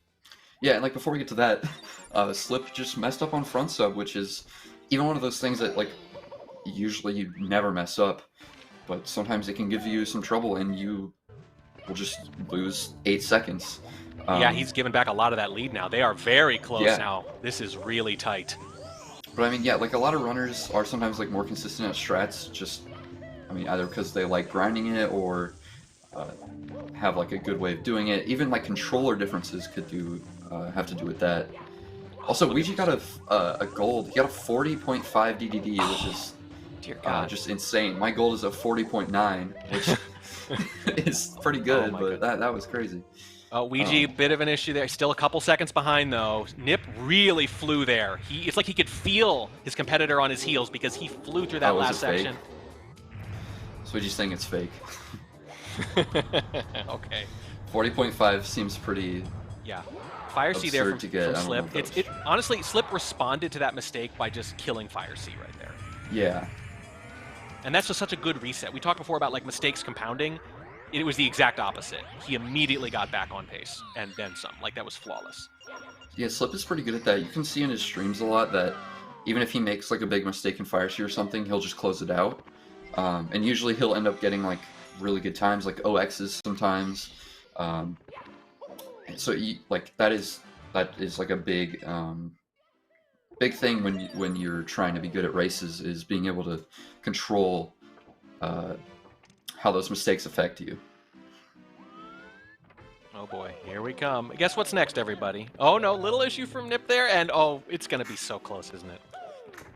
It's gonna be so close. Goes down to those stairs. Oh, that sucks. Oh no. See how Ouija. This is how it happens. This is how it happens right now. Oh my goodness. That's Oh, another there miss we from go. Nip, and Ouija is through, and Ouija takes the lead just like that. It's BLJ's again. The last match turned on them. At least one of the rounds did, and this one might be about to as well. Oh, and Ouija is not going to mess up that one either. BLJs from Ouija. Yep, Yeah. and now Slip needs to hit this quick. I mean, Pretty good. Slip's gonna need like a death or a missed throw probably here. He's about 7 seconds behind. Oh, what a turnaround. See what happens. He's not doing task long jump, which I think is a great idea. Oh, Ouija messing that up, which Just a little. Just Just a a little. bit of a This is chance. so close. It's going to be one throw either way, I think, at this point. oh, there we go. Oh no! Oh, my Ouija gosh. with the fall! Nip back in the lead! You got the glitchy bonk, which I think that just means you're really far right, which just sucks to make because My goodness. kind of feels like don't know how to control it. The swings in bits the previous round and now in this one too, all at the end. You think it's just about over. You figure their end games are so strong, but anything can happen in a race, and now Slip is in control, 3 throws away from taking this first match after leading and then falling behind and then leading again. Can he cash it in? That's the first throw, and that's going to be good. That is one. He's about to throw ahead. If he misses a throw, Ouija has a shot. Looks like he's hitting that one. Just got it. See what happens. Quick grab, and he's got There it. we go. Slip is going to take round one, It's a and win for Slip. we were not sure until the very final second whether he would. That went back and forth. Honestly, it was exactly what you would have expected knowing these two players, right? You would say, hey, Ouija's Yeah. going to have some crazy movement. He's going to have some big deaths or big falls. And is it going to net out? Is he going to have like 2 deaths or 3? If it's 2, he wins. If it's 3, he doesn't. And it was 3. That was a wild ending. Slip playing pretty consistent at the end there, but Oh, wow. he made a few mistakes, but he ended up playing more consistently than Ouija and winning it. I mean, yeah, that 16:08. I think that's the slowest of. We saw four times in the first match over 2 rounds. So now we've seen 6 times total, and I think that 16:08 is the lowest to win any of those so far. Yeah, They I wouldn't have think lost any of the others. the previous one was 15. It had to be quicker Yeah, than that. something like So, right. So at this point, out of the 6 total times we've seen, this is the 5th lowest, but it was enough in this particular round. So timing is everything. Slip. Oh my goodness. You know, for me, obviously you could point to a lot of swings there, but for me, what won Slip that round was making the mistake and then immediately coming back with a perfect Fire Sea. Yeah, that was a really good comeback from him. Probably won him the round. I mean, they both had good comebacks in the same round, right? It was just who's That's going to true, have yeah. who's going to have the last comeback, and it ended up being Slip. But that reset of his, that ability, and it was perfectly in keeping with exactly how you described him, right? It's just like he tends to get right back on the horse. You know, he resets real quick, very consistent, very cool, and that won him the round, I think, with that Fire Sea. Yeah, I think for sure you could see his stoicism in the game. Yes, stoicism in the movement. We don't have the camera / JPEG actually up there, but I feel like we don't even need it. I've got the picture in my head. I know that's exactly how it looks, and I know that's how he plays. Picture too. a big old loaf of bread. Perfect. The runners, I think, I'm gonna make sure they're just about ready. We're gonna. They might need a breather. It would be fair. They usually don't. I'm guessing Ouija doesn't. Ouija wants to get right back into it. We are confirming with the runners right now before we count them in. And now it is Ouija who needs to win this round. Oh boy, they're cracking jokes in the chat, you guys. Self-effacing. Hey, you gotta be. They all know, and this I love the camaraderie. All of them know how hard this is, and anyone could win on a given day. They are ready. Do you want to do the honors of counting them in this time, sir? Yes, I can. 3, 2, 1, go. Oh, not even waiting, not even pausing between the numbers, just speed Nope, running the I'm not countdown. pausing. We gotta speed run it. Let's get into this. Let's get into this indeed. Oh, it's good stuff. So now, I'll remind everyone, this is best of 3. That's the format. The finals are going to be best of 5. We don't want the finals to turn on anything too small. We want to really stretch that one out for drama, of course. But for this one, I hope it goes to 5. I hope so, and I hope this one goes to 3. We're casters. We root for who's behind. It's just the way we're built. But the way that works now is that means Ouija has to win this round to even keep the match going, let alone make the finals. Slip can put it to bed right here. The first one was a 2-0. For those of you who missed it, Sweegie over GTM. 2-0 doesn't really tell the story. A lot of high drama in that second round. Could have gone either way. And I think the first one, obviously, just like that here. I would not be at all surprised if the second one is similar. But if you're Slip, like, you don't want to give Ouija that opening, you know, because if you lose one here, I know you can afford to lose this one, but you don't want to go into that do-or-die game.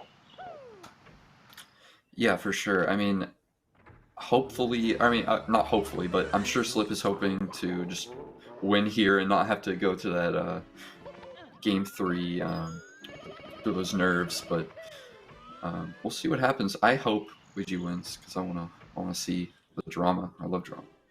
I mean, that's what we're here for. We're here for the drama. Oh, Slip messing up LBLJ. That's gonna lose like 20 to 30, which kind of sucks. But he could definitely still come back from that. I mean, Ouija was almost on pace to win last game, and he died in Dark World, so we'll see what happens. Yeah, I just expect more swings. I mean, I feel like the 2 runners earlier, a little more consistent, whereas, as we keep saying, you know, Ouija here, just a little more variable. You never know what you're going to get. You might get world record pace. You might get a 16-0x, right? And Ouija doesn't know either which you're going to get. I would say just a runner who's absolutely built for grinding, and even built for live time attacks, but a genuine challenge for head-to-head for him. Ouija is 242. I think it might be a low 243. Oh, that's a death from Nip too. Oh boy, and the mistakes are compounding. I mean, you don't want to call it early. You definitely can't call it early, not after we saw last time. Yeah. But this is a big early lead for Ouija. That's going to be hard for Slip to come back from. That's probably around like almost a minute. Maybe not a minute. I didn't see how far Slip was in, but actually, it might be a minute. Yeah, well, it's 2 mistakes in the opening minutes too. So yeah. it's not just that it's like the time; it's that it's happening early. Like this whole run just starts to feel shot. You know, like what a hill to climb now. You need to play. You probably feel like you have to play perfect the rest of the way. Yeah, I mean, I do not envy the position Slip's in. He's probably feeling pretty bad about that and thinking that he can't win just because, I mean, those 2 mistakes just kind of ruin the entire run for you. Like, just not getting motivated to play at all. But I mean, hopefully he remembers the previous round, a 16:09.1. Yeah, of course. Right? So like, hopefully he's thinking, no, it's too early to call. There's still a lot of time left. But here's the thing now. Now the real question is, can Ouija do what you described earlier, what he said he wanted to do, which is kind of pull back on the throttle a little bit, do the least Ouija-like thing. Yeah, I don't think he will he's either. He's doing Salt. Oh, and the backup though. He at least got the backup, but he's gonna. Here's the question: is he gonna try to do Salt again now after having used the backup already? That's the real test of which Ouija we're getting right here, right? I think he's gonna go for texture, but he could go for Salt because he's got all that lead. He got that 243, and like maybe you'd think like I should do after he gets a 243 like that. He wants to get like a 420. Yes. You know, he wants to try and get a PB, like, because why not? Okay, yeah, we're going texture. Okay. Yeah, I figured that makes sense. It's a big test because, like, not only did he get the great time before, but like if he knows what's happening with Slip at all, he knows he has a big lead. If ever there were a time where he's going to follow through on that strategy that he talked about, it has to be now. It's a do or die round. He's got a big lead. If he couldn't pull back there, then he's never gonna, right? Because that was the perfect time to do it. Knowing Ouija, he's probably got us muted and he's watching the stream, so he probably knows where Slip is. He probably knows that he doesn't really need anything too crazy to win this, but he still wants to get a good time. Yeah. Why not? It's hard to turn off, man. There's no off button when you're that competitive. It's one of the things we But love we'll about see him what now. happens. 428 is, I mean, that's 14 pace. He could definitely Jeez. get a really sick run with this. Yeah, that'd be cool to see a 14 in this. I mean, if we were ever gonna, it might be now. We're about a third of the Either way that through it. or Sweetie in the finals. That'd be cool. And Slip with the same Slip missing mix on Salt. Salt and the same backup. A little slower on the backup, but no big deal. But this is always the test. Okay, a lot of people now will try it the first time. The question is, do you double down on it when you miss it and when your backup's gone? That's the real question. I'm going to say probably not, given what we know about Slip. But on the other hand, he might be thinking, do or die. I have to take every high-risk strat or I'm not going to come back. Yeah, it's hard to say right now, but I'm gonna assume he's just gonna do sock folder. I don't think it'd be. Yeah, he's definitely gonna do that. But Yep. as much as like do or die is like what most would think, he just kind of wants to get out of Womps and play the rest of the game and see where he can maybe bring back time or And he can afford to lose this round. close it out. Yeah, he He can't could, afford to lose this. he could take the rest of the round off. He could just go eat a sandwich and then come back for round 3 and see how it goes. But obviously, do not want to go to round 3 with Ouija if you can help it. But it doesn't look like he can't help it right now. He is at the mercy of Ouija. He's going to need a couple of those mistakes like we saw in the previous round, I would say at minimum, to come back. Yeah, I mean, he's gonna need over. Well, he's probably gonna need like over a minute of mistakes, which is probably gonna be 3 or 4 deaths, some missed throws. Which Total meltdown, in other words. yeah, I don't know if that's gonna happen, but I mean, it is 16 star. Yeah. So we'll see. Slip going for Fly Guy list. That looks like it's gonna hit a few kicks, but still really good. We'll take it. Some time gained, I guess, but Not, not a lot, even gonna no. be close to enough that he needs. There's a phrase they use when teams are trying to gain playoff spots and like we need to win this many games, but our opponents need to lose these games. They say you don't control your destiny anymore. You know, when you Yeah. control your destiny, it's like if you win your games, you're going to be fine. But when you don't control your destiny, it's when you have to win and they have to lose. And that's kind of what we're at now with Slip. Slip does not control his own destiny. He needs to play well, and Ouija needs to make mistakes, and that's a big ask. Yeah, Slip really has no say in this win play. Pretty good because, I mean, a minute of mistakes in 16 It's huge. is pretty hard to make. Yeah. So I mean, we'll see what happens, but it'd be fun to see a game 3. So Yeah, might yeah. be good for us. I'm not Good going to draw. complain too much. If an uncompetitive round 2 means we get a really competitive round 3, then who am I to complain? You get to see high-level play anyway. And hey, Ouija, unable to pull back on that throttle sometimes, like we mentioned, did a little bit. But that means we might see, like you said, a 14x here tonight, which would be really something. Yeah, it'd be awesome to see a 14. I'm not too sure what this Ouija pace is looking like. I mean, it's looking If similar to Bully- last time, I think. If Bully is his last star, it should be like an 826 LLL, which is like, I'd say that's kind of 14 pace. It might be a little hard, but it's doable. But we could definitely see a low 15 from Ouija here, which would be super sick to see. Maybe beat the previous best, which is a 15-17 by Ouija or by Sweegie. Yeah, an event See what best even would happens. be pretty sick. Oh, he had logless, or he had side hop left, so it's even better than I thought. Oh, wow. 824, super good. Yeah, he's looking real good now. He's feeling it, man. It's funny. It'd be kind of amusing to like whip out like a borderline sub 15 in a round where maybe he doesn't even need it. You know, like Yeah, you kind of wish you could play your rounds independently and then use them strategically, but instead he might, put 1501 or something and, Slip comes in at 1620 or something like that. kind of funny, but Yeah, it's like you didn't need to go so hard, not in this round. It was the previous round where you needed a few extra seconds, and here you've just got plenty of extra. But that's the crazy thing about the format. yeah. And Ouija is definitely 14 pace, and if not that, 10 OX pace or 5 OX pace, which is super good run.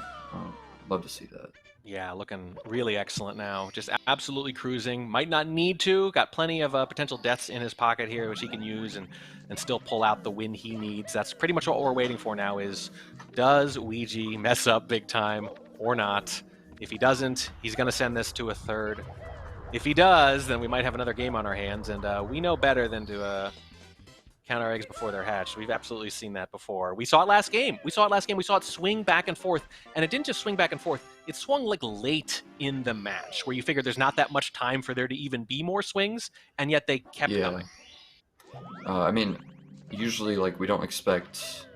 Well, I guess that's not totally true, but the bits swing was kind of unexpected for me. I kind of thought both runners would get a pretty good bits and maybe it'd come down to throws, but I was wrong. And this is a super good run. His best possible time is still 4x. This can 100% 14. And I mean, if Ouija just keeps playing within a minute of his SOB, he's gonna win this match pretty easily. Yeah. If you're Slip, you might feel better about it too, because you're thinking, hey, that was a really rough round, but it happened at a time where Ouija was playing out of his mind, and look what I would have had to do to win, right? I would have had to match that. Like, even if I played much better, even if I played a really good round, it might have gone to waste. And get it out of your system, before the last one. Exactly, and Slip could even use this for maybe confidence in the end.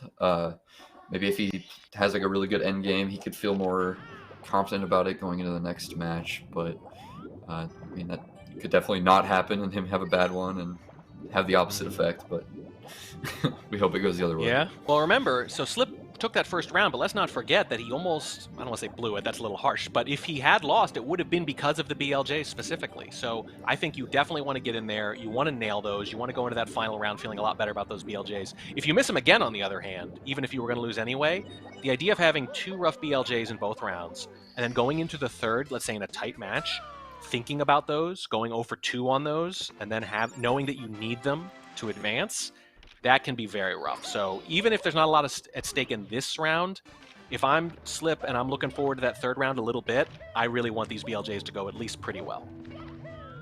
Yeah, it would definitely help for confidence if they go well, but I mean, we'd hope that they do. Yeah, we hope so. Because we want him to have confidence. Tiny but even if they don't, for Ouija, just a second or two though. Yeah, this should only lose like 7 or like 5 to 7. He's getting the cycle. Still nowhere near what Slip closing the gaps. Just a little more. I love Ouija's kind of unconventional camera work here at that part. Most of the runners don't do it quite like that. The head-on running towards the camera thing usually get more of a side view, but whatever works, man. I think the way that he did that there saves a bit more lag than like what most runners do, but it's a little harder just because you kind of have to. The camera, when it flips around, you have to like move the stick in a weird way. Yeah. It's a little difficult. I've just never really even tried it. Doesn't save that much time, but. Well, that's cool Ouija, isn't it? Yeah, it is. But it's always noticeable. It's one other way you can spot Ouija out of a crowd is based on the camera work sometimes. That kind of camera is also like an older thing. Like, I kind of started playing when Ultimate Cycle was the main thing, so I never really did that. But like, when Ouija played, the main thing was to go like along that side because they didn't really know about Ultimate Cycle or they didn't do it in runs. So kind of learned like all the good lag reductions, but none of the new runners really do it. Slip is flying through Fire Sea again. This just feels like Slip, a specialty. It's a great Ultimate Cycle, doing that lag reduction at the end. Yeah, I mean, coming at the end of a run where maybe it's not going to help him very much, but it's nice to see, going into that third round. He's basically super good BLJs. Oh, I mean, that's like a Ouija trademark at this point. Yeah. I mean, I don't know. I couldn't really pick a best at BLJs, but it'd have to be Ouija or Sweegie, I think. I don't know which I would pick on a given best day. of BLJs is for sure Sweegie. I mean, Ouija's great at them, but no one gets first catch as much as Sweegie does. No one can keep the mash as good as Sweegie does. A big part of BLJs, especially doing it fast, is like having the right mash at the end to not get any air, because if you get air, then you won't have enough speed to do the slide around the room. And I've noticed like Ouija gets a lot of air on his sometimes, and that's like so hard to not do. Oh, and he's making a mistake, but I think Slip is still super behind, so I think he's good. Yeah, still good. But these are still modest mistakes. You can see the best possible time is still just barely sub 15. If he even gets close to that, it's going to be a real statement round from him, especially after that first one where, he loses to a 16:09 and then maybe chops a minute off that and wins easily in the next one. That's like this is looking like this is going to be like a 1x. It could be a 15-16, which will beat Suiji's best if he gets all the throws. But he could even miss like 3 or 4 and Yeah. be fine. Probably going to see Ouija winning this, but I mean, anything can happen. There's one. 6 more, and things are going to get interesting. Yeah. Here we go. I don't even know if 6 would win it first. Yeah, I don't know either. I'm not sure what the number is. It's high, put it that way. Here we go. It's up there. There we go. And one more.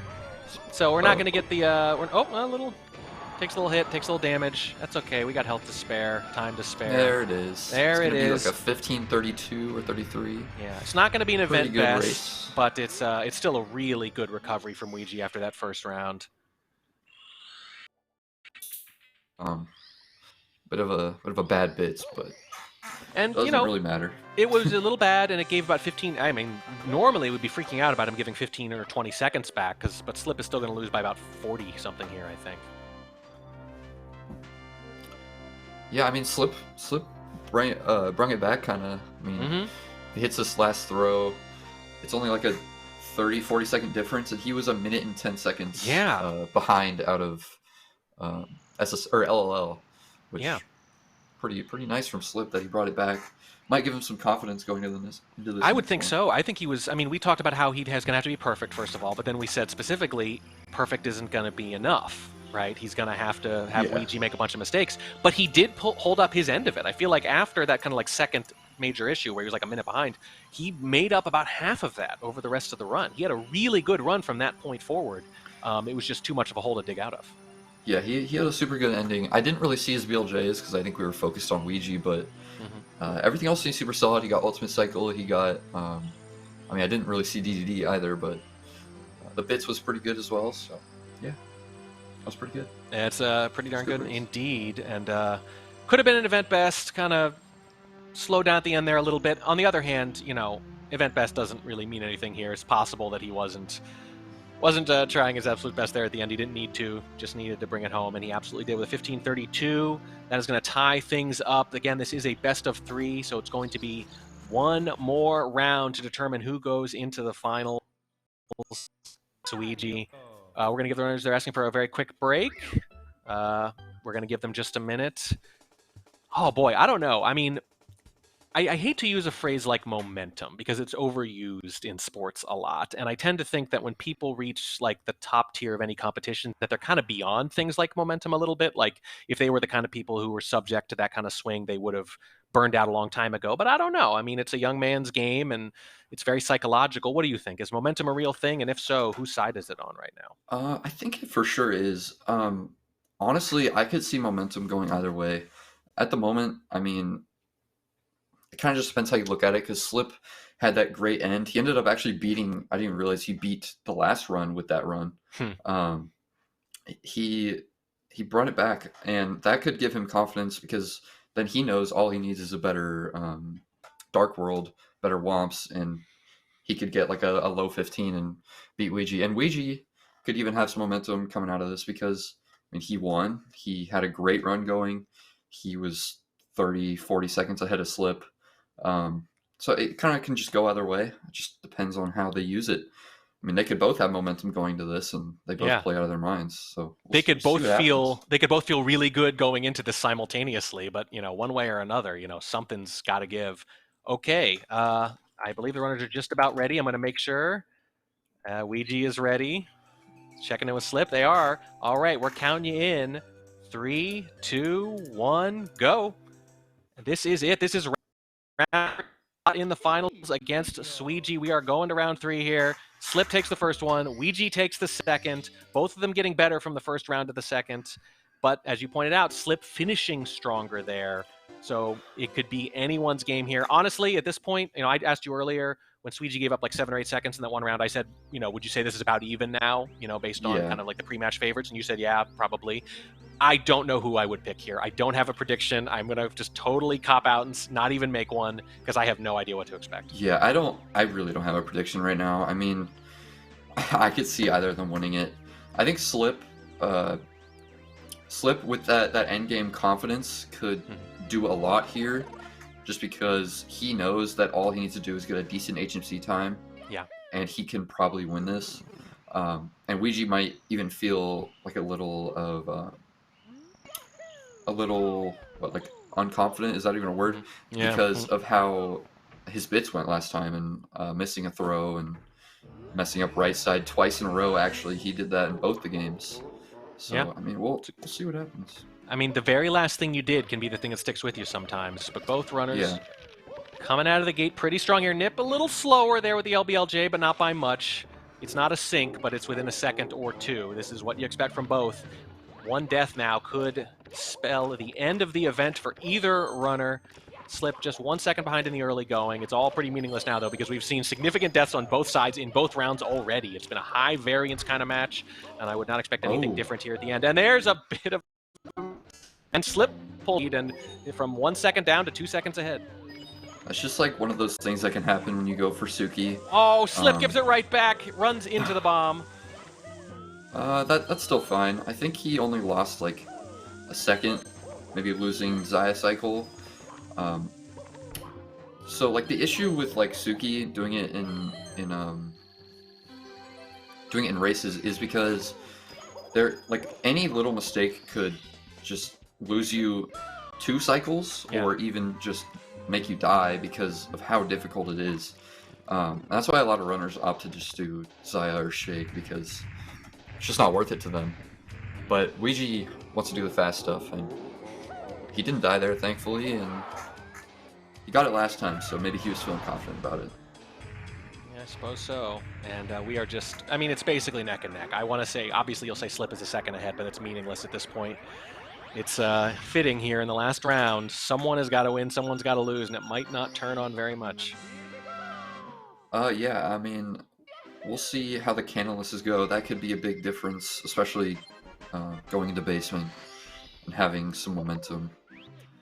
We'll see what they do. I don't think Ouija's going to do Salt here, but he might. It's a good question. I think Slip will do Salt, but we'll see. We'll see. Yeah, well, so if you're Slip, it kind of went wrong on a couple places last time, but Womps in particular was tricky. So this is kind of a big moment, you know. The next time after the big mistake is always a test. Slip he could just choose to just go for Sock Folder here, just because like he just wants to get out. Yeah, it looks like he's just gonna do that. I think it makes sense. Yeah, Ouija doing texture as well. Just, and look, they don't want to risk it, which is super strange. Well, as good as Ouija was even in that second round, there were still issues. I think if I'm Slip, I'm just gonna say, show it to me, Ouija. Show me the perfect round, right? You know, show me the one where you don't have the big death or the big fall or something, or a couple of bonks in there, because I know how you like to play. I know how fast you like to go. I would say bet on it, and if he beats you that way, then he's gonna have to really earn it. I'm thinking Ouija. Like I think you're right. I think Ouija is. Like he's going into like the last round, like he kind of has to win this if he wants to move on. He needs some sort of consistency, and even though like as much as he probably doesn't want to play any more consistent, I think he will just to try and win it. But it's Ouija. We'll see what happens. We'll see, and we'll see how Slip plays it, knowing that, right? Yeah, I think Slip's gonna play this super careful though. Yeah, I think both of them are gonna be a little more conservative in their playstyle this run, especially. Yeah, that's a good point. Like now they're both at elimination basically, and that's the real test for how risky you want to be. You know, you'll try a lot of things when you're not up against the wall, but this is it. This is do or die. Look at the keys. It really is do or die. Keys going in at almost the same time. We are so close here in the early going. I don't think we'll see either of them go for flagless. Just, I mean, you got a high chance of dying if you even make one little mistake. Yeah, not worth it here. Could see Slip doing it. Wouldn't be too surprised.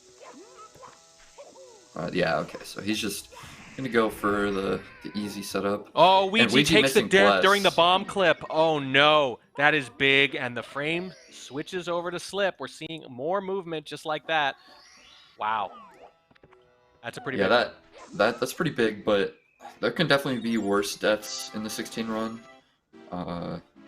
If he can just get it again, and he's probably going to go for flagless now. If I had to guess. Oh, that clip was not perfect, but it worked out okay. That could have been much, much worse. Oh, that was a pretty good backup, because sometimes it's like really hard to tell what angle you need when you're like on the other side of the pyramid. It can be like kind of trippy, so you can. Yeah. It's good to be able to get in there from like any place. Second issue there in SSL would have been massive at this point, especially against Slip. Yeah, really looking like needed Ouija is like being a little stubborn with his playstyle, like being more conservative. Like, I honestly thought he was gonna do Fly Guy list just because of the way that he plays, but he's sticking with what works. Slip getting a 621 SSL. This is a pretty good run. Definitely low 15 pace. Yeah, it's looking pretty good here. Slight early deficit for Ouija. Not massive, but significant. And against a consistent player like Slip, that's not the position you want. Slip now. Not a good position to be behind Slip here, but I mean, Slip has made mistakes in the past, like in the end game, so we'll see. But Slip is probably feeling really confident going into like post HMC. So we'll see what happens. I think he has to, yeah. And the way he's been closing out in these other rounds, like we mentioned, last time closed out so strong, and he's absolutely carried it over. I think your quasi prediction about momentum there is proven pretty smart here in the early going. Slip is absolutely carrying that skill forward. No real mistakes. Yeah, I figured he would probably just want to get the hell out of HMC and just play with his confidence. Oh, misses. That sucks so much. That invisible wall is like, it's so weird because you don't even really know where it is, and you can do like the same inputs, or at least feel like you're doing the same inputs, and you can just get hit by it. Yeah. It honestly feels like luck, even though it technically isn't. Oh no! It's all falling trick. apart here in the lava. So Pricey's going for it again. That was a good backup, but. Yeah, that only lost a few seconds. That could have been much, much worse, but so much of that lead now. And that's why GTM opted to do Elevator Star, just because so much BS can happen on a Lava Boost, because there's just like a bunch of invisible walls there, and it can just make no sense sometimes, as much as you feel consistent with it. Oh, it's such a big swing, and that's all it takes, just a few seconds. And now you're looking at Ouija, who has a chance to. Oh, interesting. Oh, makes the exact same error. The exact same error. Except I think he avoids the death. Less death. So Ouija. Oh my gosh, that was really scary. Well, when you're down to 1 health, everything's scary. Yeah. Wow. That one little piece of the pie. Remember that, because that could end up being the difference. Yeah, just that death could even. Yeah, you're right. Could make the difference. Ouija's definitely in a better position now. That stopped a big mistake from being a massive mistake. It could have been so much worse. Yeah. And right now it's easy to imagine that could be the margin. The swings, man. The swings in this match, back and forth. Just when you think... And they seem to be almost responding to each other with them. Like, they're happening back to back, sometimes in the same places. That makes me think like they might be watching, but could just be coincidence. Just because LLL is pretty... Yeah. It's very punishing. It's a pretty difficult stage. I think you might be right, though. It definitely it lends some credence to that thought that they might be watching out of the corners of their eyes on some second monitor. Hard not to look, I'm sure, in a race. There's Slip. Does the anti-Indiana Jones and get hit by the giant boulder. Only loses a second or two, though. But again, we keep saying right now a second or two is the difference. Look at that. I think that's going to put Ouija back in the lead. Slip was about 4 seconds ahead, and now I'd say that lost 3 to 4, which is great for us. It's so close. It's so close. I mean, look, even in the first match, 3 or 4 seconds wasn't much, but in this match, it's not, because we've seen multi 20-second swings happen back to back. So this is wildly unpredictable. Predictable. If Ouija can get this C up slide good and get out of here, he might be in the lead going into endgame. Yeah, they're doing some of the stars slightly out of order, so it's actually, when it's this close, we're not even sure. We're not even sure who's winning. We just know that there's almost no margin. Yeah, everyone has a way different star order for, most stages, but specifically HMC I've found. Yes. Because some people, like, I even change it up sometimes depending on how I feel. But sometimes you're like, momentum is feeling weird, or like maybe you don't want to get Toad Star until the end, or not till the end, until the second star. Looking like they're really close, yeah.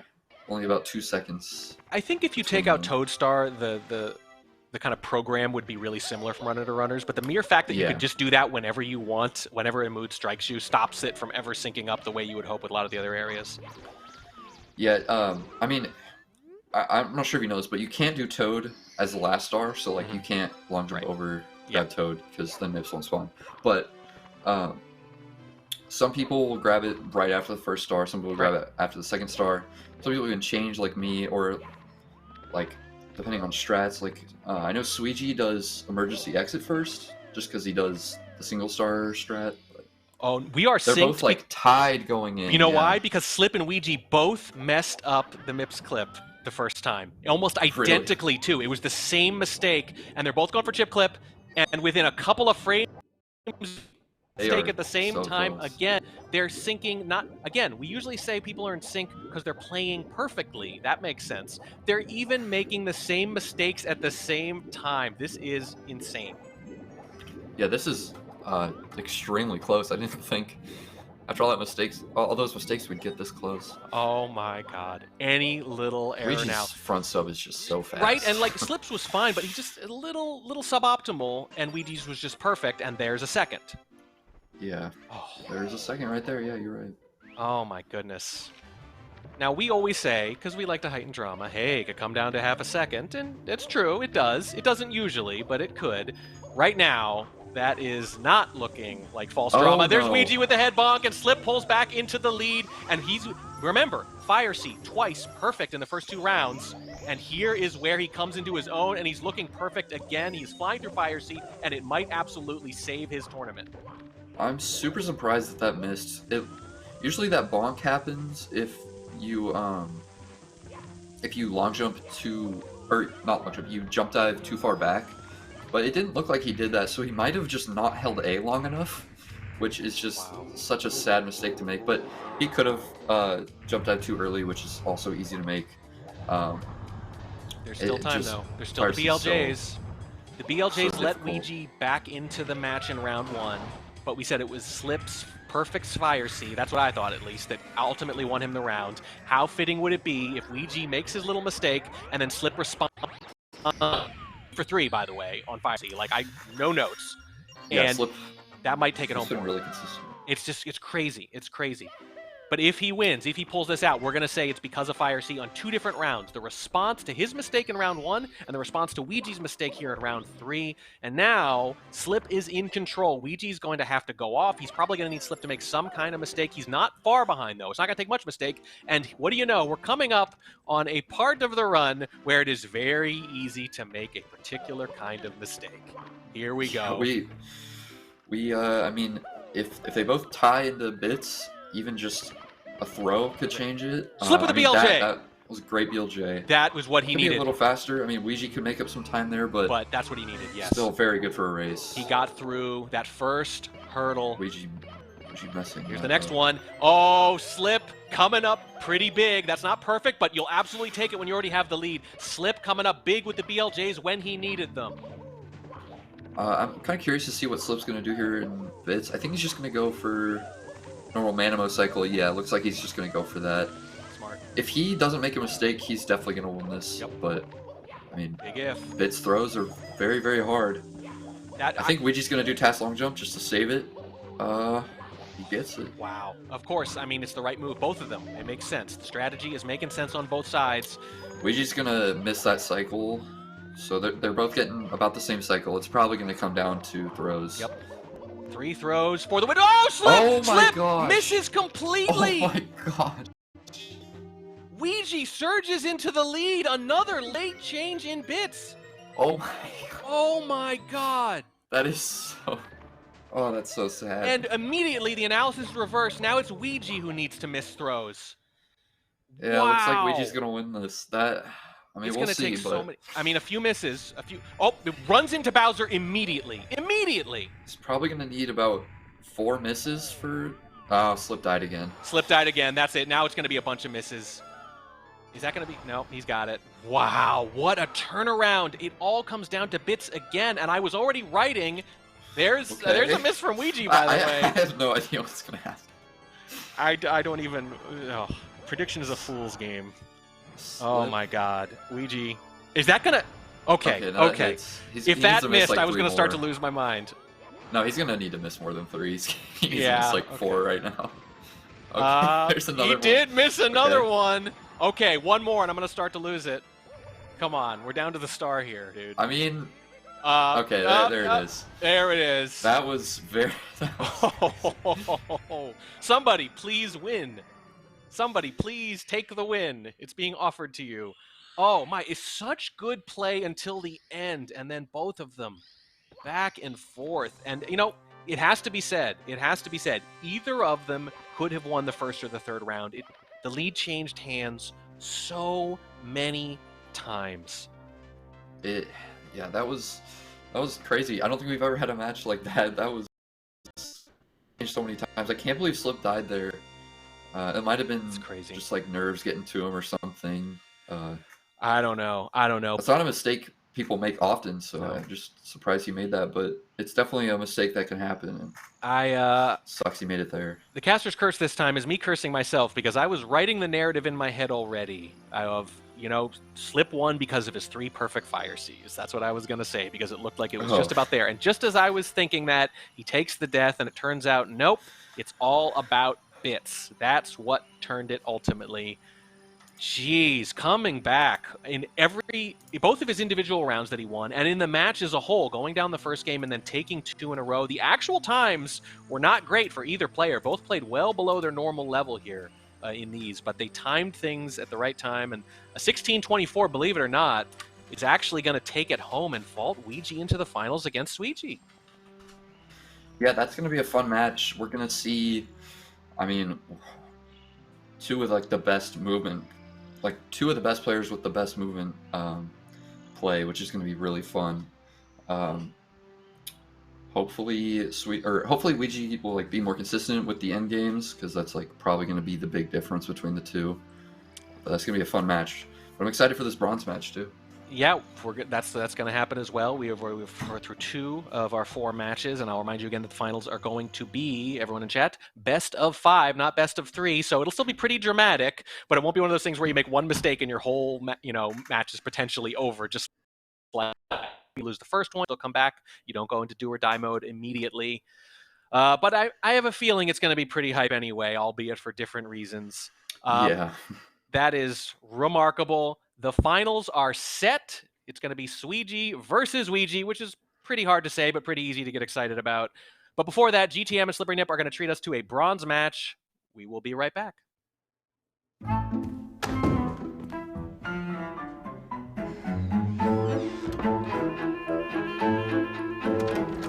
Wi-Fi acting up?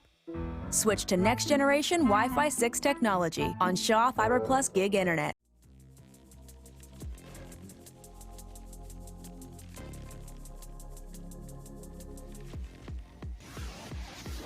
Dead. World's fastest boss fight.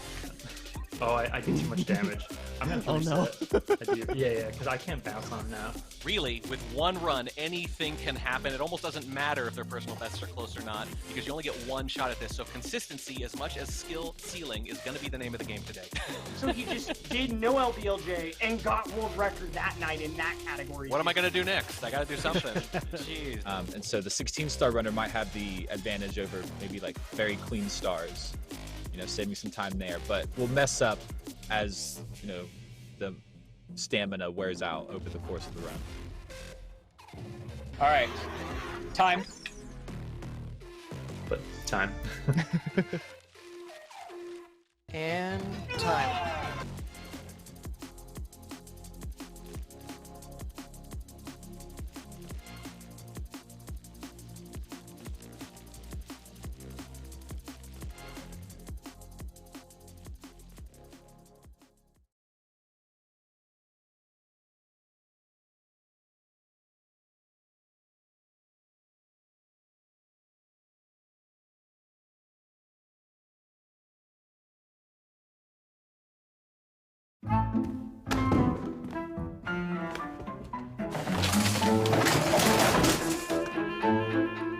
Wi-Fi acting like a bad roommate? Switch to next generation Wi-Fi 6 technology on Shaw Fiber Plus Gig Internet.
warm up. They were all prelude to this final race. Very cool. And it does go to show what I was saying earlier about like the community as a whole, you know, being so close knit. The fact that they do this in their spare time on, you know, posted on YouTube and things like that. Now they get to do it live here in the bronze match. These are the two runners up. This is not the finals. This is the bronze match. The finals are coming up right after this.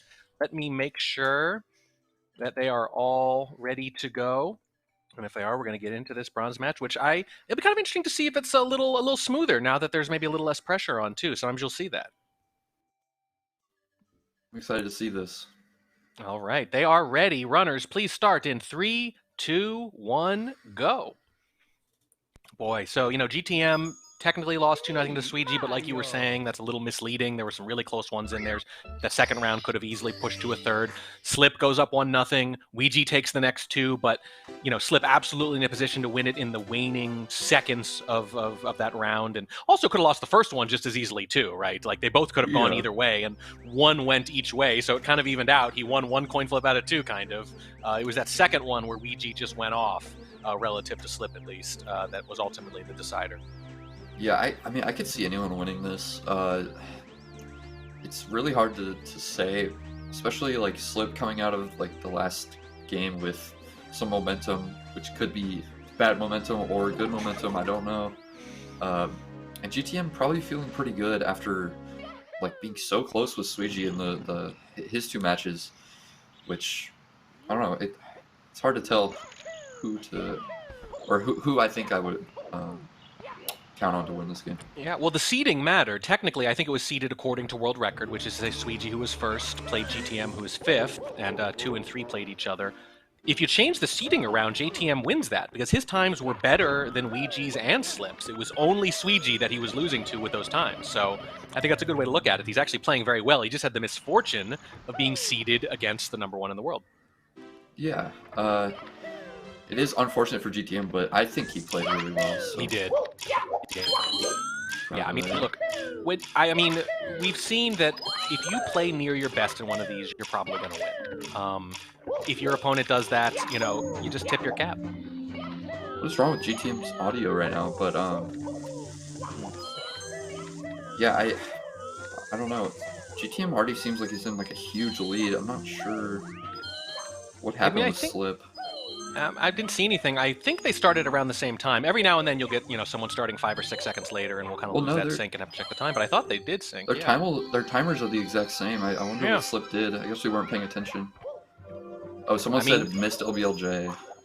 Oh, jeez. Well, didn't that happen to him in the second round against Ouija, I think, too? Because that's the one where he lost by about 30 seconds after falling behind by a minute, and LBLJ was the first mistake. Yeah, and then Womps after that, yeah. Lost about 20 there, and then So died in Dark twice World. Yeah, I mean, that's becoming a bit of a bugaboo there. That's 2 LBLJ issues in 4 rounds, I guess. But we know he's going to make it up in Fire Sea, at least a little bit. Definitely not dead for Slip, though. Like, he's been playing really good in endgame as well. I mean, that Bits last time went pretty... was pretty tragic, but he played good when he was doing the hard things. Yeah, well, it's been the opening and the closing. It's been the mid game has been basically flawless for him, I think, in I want to say all 3 rounds so far. I mean, yeah, his basement's been great. Super impressed with that. His endgame, including like his Fire Sea, his BLJs, they've been really good too. Really good, yeah. I honestly thought when he got through the BLJs as quick as he did, I thought that was going to be it. That was I always call that the crucible, right? That's the thing you have to go through, and until you've gone through them, there's only a couple people in the world where I think of it as an afterthought. Everyone else has that like at least 10% chance that it's going to go a little bit wrong. And when he got through them, especially after having issues previously, I thought Slip's got this, but boy, Bits just got him in the end. He got bit. Yeah, he did. It was really unfortunate. It really is. But for us, very exciting. It was fun, yeah. So it is that. Slip is always fun to watch, and it's a good thing he's a cool customer, like you said, because I'm sure he's doing just fine. And it's got to be fun to be able to play his bud here. Yeah. This is a fun match, because they really are. They have similar play styles, I'd say, as well. GTM, I mean, he's got like kind of a stoic play style too, I guess. He definitely reacts a bit more than Slip does, but when he's got like a bad run going or something, he is usually pretty chill with it and stuff. GTM's a bit ahead here, so we'll see. Yeah, it's a good start for sure. I feel like a lot of runners, they do loosen up when they're having a bad run. They kind of start laughing. I know Cheese is like that with the 120-star runs. The more, frankly, sometimes the more he's talking to chat, the worse it's going sometimes. But that's the thing, you kind of lean into it. My favorite thing, Kano, the smiles, makes a little mistake and just a little smile. At GTM with a little bit of an issue there, but it's not a big one. I feel like that's like honestly the healthy reaction to given how grindy and difficult this is you gotta laugh it off. Yeah, laughing it off, I guess like kind of makes it a little less tragic. There are all those studies that say like if you force yourself to smile, you feel happier anyway after a while. It might be a little bit of that. Yeah. That could be it. But this game can really beat you down sometimes, especially if you let it. Can make you really feel like shit. But yeah, I mean, most runners, especially these two, have gotten pretty good at, not letting it get to them. Any of you guys, you're ninth. Anyone in the top 10, I assume, has kind of gotten over that a little bit. But you must have had some tough times. What was the toughest for you? You think, like the time where maybe a couple weeks, couple months where you just stepped away? I remember the summer of 2021, after I had gotten my first 15, I didn't really know how to practice or anything, and I was kind of just playing Mario, like just spamming runs on stream and stuff. And I got into like a pretty bad spot with Mario where like I just thought it was like impossible to PB, but I would just keep doing runs. And I mean, it led to a lot of like raging and like hitting my controllers, like breaking controllers. I don't know if anyone remembers that, but I've kind of gotten past it though. I mean, having other hobbies helps a lot with feeling better with that. But someone got Flag Guy list. I'm not exactly sure who did, but it's pretty sick. I mean, you're just like, I just want to do the toad punching star just over and over and over again. That'll take out some aggression. It does. Just take it out on Toad. That's what he's there for. Punching Toad makes you more mad because it loses time. Stubborn, right? Like that's part of it, man. Yeah. It's. I feel like everyone, whether it's happened on stream or not, I feel like everyone's had those moments. You know, sometimes we see them, sometimes we don't, but everyone goes through them. And Slip making back some time, getting a pretty good SSL there. And LOL, I mean, we've seen today it's been pretty punishing. Yes. For everyone. So we'll see how it goes. I think GTM had pretty good LLLs in his runs. I mean, he got pretty good time, so I assume he did. But Slip has had a few mess ups, like he had that invisible wall happen, and then messed up lava boost again, and then lost quite a bit in that one race. I think that was the last race, but hopefully nothing like that happens. I'm glad you mentioned lava boost because I did want to call back to what we discussed, that little bit of health that Ouija had left. He didn't quite die. He lost sometimes. I'm not going to say that he would have lost without that because he had a bit of a lead there at the end, but it would have been tight. Would have for sure been tight, and Slip having a pretty good backup there, reacting. Got like a bit of a messed up angle.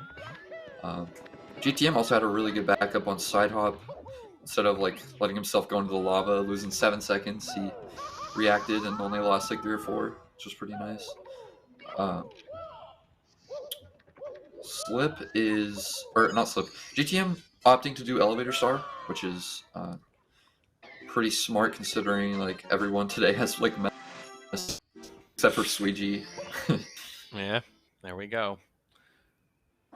I think we're seeing the game plan that you mentioned, that he said he was going to try to stick to. He stuck to it, and again, he ran really well the first race. I mean, there's a phrase, process over results, right? Which is to say, you don't think if I lost, I did badly, and if I won, I didn't necessarily do well. We saw that like a 15:30 can win, or can lose rather, and a 16:09 can win in the very next round.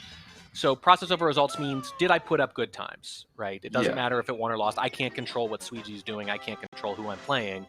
And GTM, I think the process over the results is bearing out. He put up good times. Keep doing the same thing. It doesn't matter that you lost. You just had the misfortune of going up against slightly better times.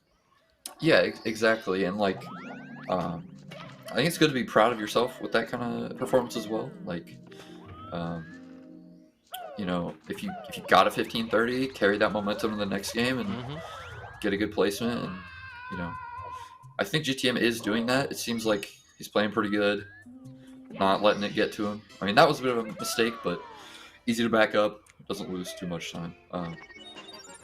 Also interesting to see that GTM's comparing to worse splits. That could be part of it, the mental as well. Like looking at just green the whole time and being like, this run's fine. If it's his worst splits, he should be all gold. I don't know. I would say green is kind of disappointing. Well, gold is first segment, so. Oh, that's right. I was gonna say. If he was golding everything, then he'd be on the greatest run of all time. Yeah. So you're saying this might be like a psychological trick? I mean, yeah, you can do with speedrunning like psychologically. You could even just looking at green splits can make you a little more positive on the horrible runs. Like, I mean, it does seem kind of silly. And Yeah, a little bit. Doesn't really help for me, I've found, but maybe GTM likes looking at green, which is fair. Hey, man, like I think fake green splits is exactly what I was just talking about, where you smile to make yourself feel better. I think it's a total trick. It's the exact same psychological principle. That could be part of it, or maybe he thinks it's funny to have -8 minutes, which is fair. I mean, it's extremely funny. That's definitely right. It gives us something to talk about. True. This run from GTM is pretty good. This kid 2x, and his end games have been pretty consistent. So Yeah, but at the same time, like, Slip is right there. Like, Slip this is is right exactly there. what happened before, right? Where he fell behind big. Even in that round 2, which he lost by 30 seconds, he was losing by more than twice that, and he just kept chipping away. The mid game for Slip has been really, really good every single round, and it's absolutely continuing. Yeah, that mid game for Slip. I mean, both of their mid games have been consistent. Haven't made any like fatal mistakes. Slip has been pretty good with it. I think the only mistakes he's made in the tournament so far in mid game has been like the lava boost thing and maybe like some HMC stuff. But those are pretty good MIPs. They're only about 6 seconds apart from each other now, which is pretty good because Slip is making up some time. He's making up a lot of time. It just seems to happen every single round. Oh, and he misses chip clip right. That's really bad. I mean, the timing on our. Wow. It really is. This time we shared it because we were both talking about it. That's going to be about 8 seconds, so the run is definitely not dead because Slip has been having, you know, good fire Cs.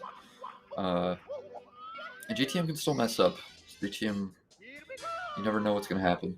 Yeah, I mean, look, compared to the other match where 20 seconds was changing hands over and over and over again, 8 seconds isn't a whole lot. But against a very consistent player. Oh, and Slip again, some front sub issues. Yeah, he turned really late, so his lineup kind of got fucked. He might have had like a weird, might have been like in a weird part of his swim because of how messed up he got after the chip clip, which is just unfortunate. And by the way, we keep talking about making up time in Fire C because he's been so good. You're not going to make up much time when GTM's running just as well there. Yeah, GTM didn't get ultimate, but that's still, I mean, that's only losing like 3 to ultimate cycle. Yeah. Which is super, super solid. You'll take it. Especially because like missing that cycle loses 13, which is really going to ruin your own. GTM starting to pull away. There's still time though. There's still BLJs. There's still a lot of things. But looking pretty good right now.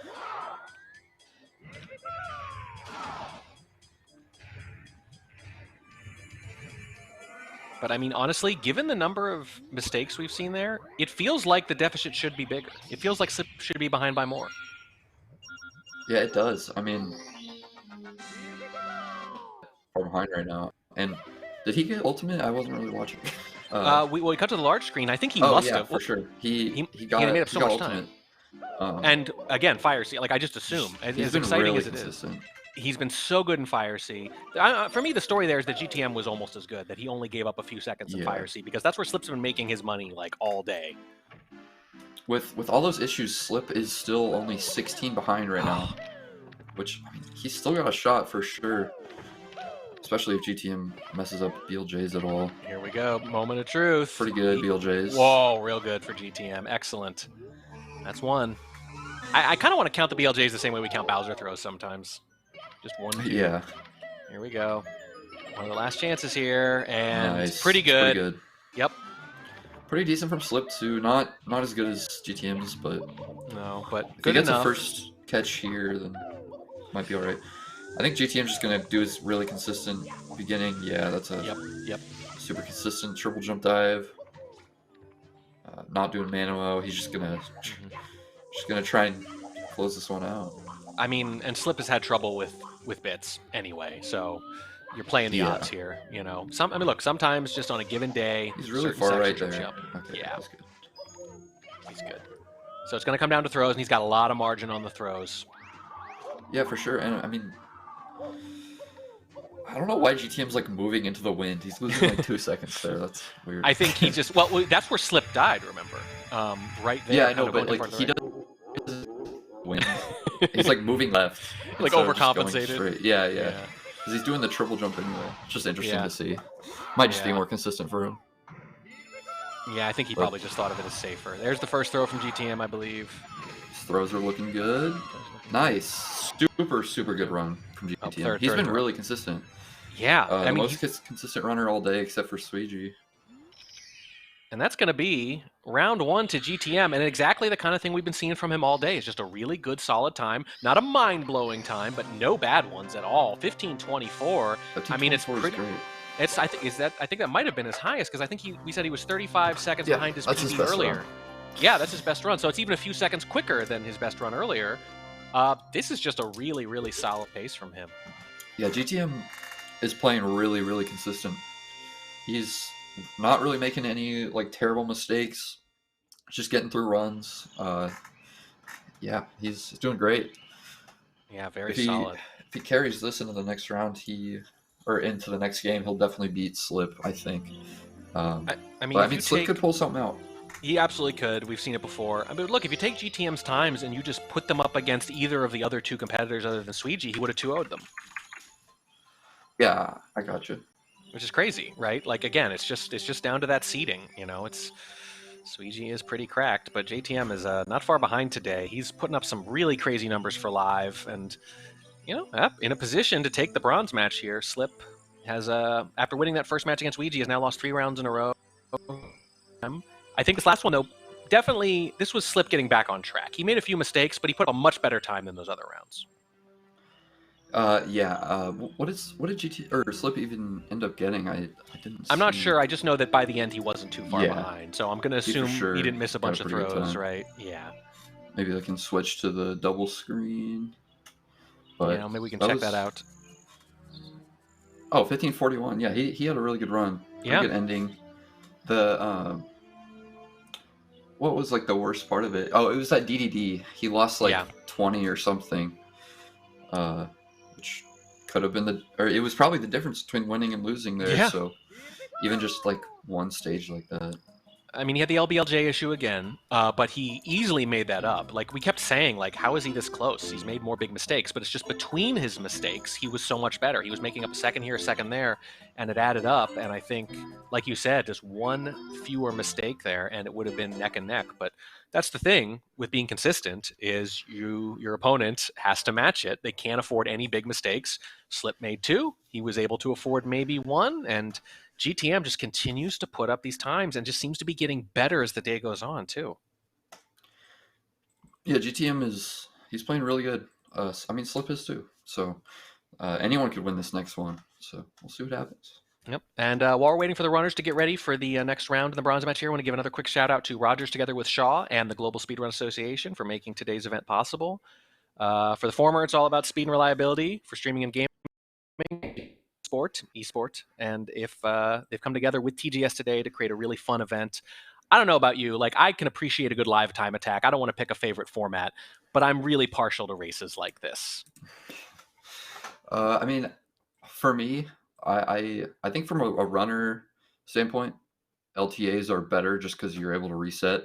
It's more like close to what like just doing speedruns would be. But from a viewer's perspective, I love watching races. They're so fun. I mean, you can't get that much hype from an LTA, I feel.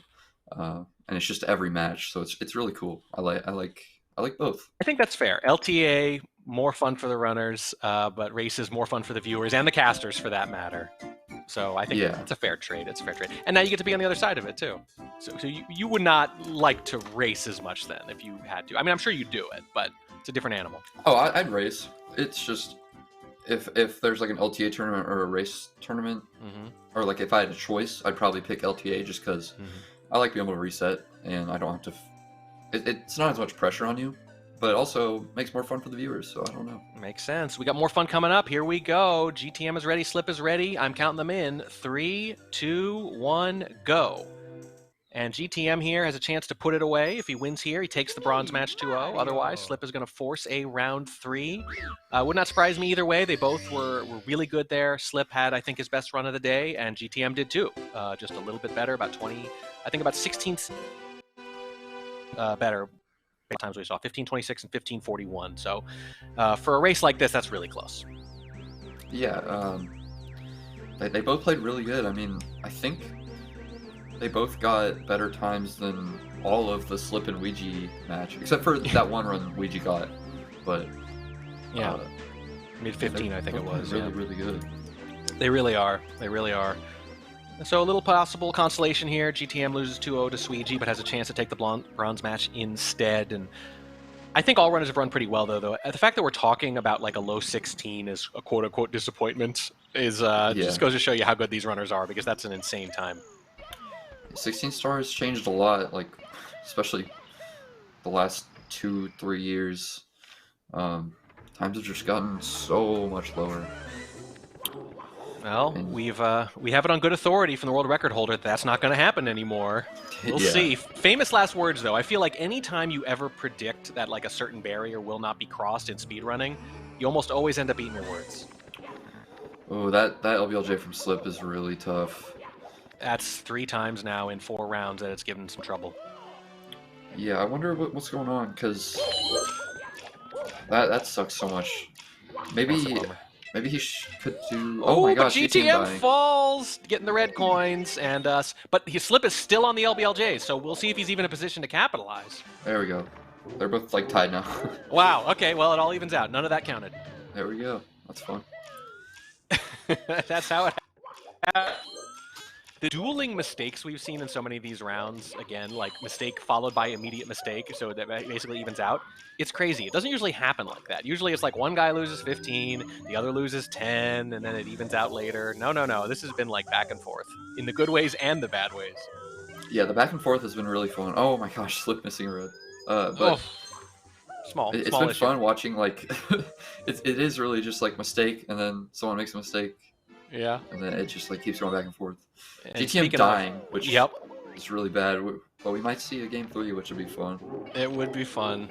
I mean, honestly, it's getting to the point where I'm like getting conditioned to expect mistake responses. So when one of them dies, my eyes Yeah. shoot over to the other camera, like, okay, what's gonna happen here now? I was like waiting for a Slip to to die. Or Yeah, right. Oh no, GTM. Oh no! The most consistent runner of the day, perhaps, suddenly having a little bit of trouble here in the second round of the bronze match. Maybe the expectations got to him. Oh yeah, the pressure of those bright lights, those bright webcam lights. Well, He he's doesn't got. use a webcam. He doesn't use a webcam. Oh well, then I got no excuse for it. I have no idea. I'm out of guesses. We could just be that he's actually playing with a lead for the first time today, and he can totally That's afford true, to yeah. lose this round. But he's been running really well. I mean, look, he was bound to happen. You know, he's been running solid the whole day. Still time though. It's not a massive deficit. We've seen Slip, you know, take some rough deaths. Oh, GTM Oh, with no. another one. That's going to be 3 here. This Oh, section that's is so killing. Dark World devastating. is killing him. So much. That is rough. Okay, that's... Look, we're never going to say it's over. We've seen it happen, but that's pretty bad. I think he can come back. Yeah, I was going to say, I don't know. nah, But, you would bet on it, but, like, look, okay, here's the way I like to look at it, you know, as a caster. He might have lost, but this is also the only way you get the greatest comeback in history. So, if it were ever going to happen, we are now set up for it to happen. I don't think Slip loses this, but Yeah. I mean, we could see it happen. It'd be fun. It'd be fun if he even makes it close. I mean, look, Slip has had a couple issues with the BLJs, not big ones. He's had the Yeah. bits issues, right? He obviously those LBLJ issues they're done with unless you have another round. So there is that. He is past that, but there are still a couple of choke points. I'm And trying you to know, imagine like where Slip could even lose that much time, but right? only places I could think are like maybe like a death in Fire Sea or a death in Bits, but that's not even gonna come close to what GTM needs to win this. So It needs to be a lot of stuff, yeah. yeah, it's probably about 2.5 minutes of stuff. I don't know, probably just 2 minutes. Well, so if you're thinking momentum, if you're already thinking about that third round, I mean, closing strong Yeah. could be something. You know, if you're GTM and you're down 2 minutes and you only lose by, let's say, 55 seconds, you know, you're just coming back the whole game and it turns out it was just a little too much, you know, you go into that last one feeling good. That can be just as important. You don't want to say it's over. And I mean, speedrunners, like, that way, they're going to end. But a little part of you has to think about that third round now.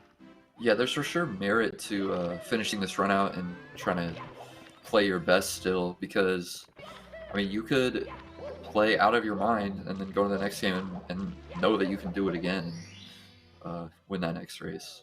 I did come up with a way Slip could lose, though. He could forget the format and try to do 70 star.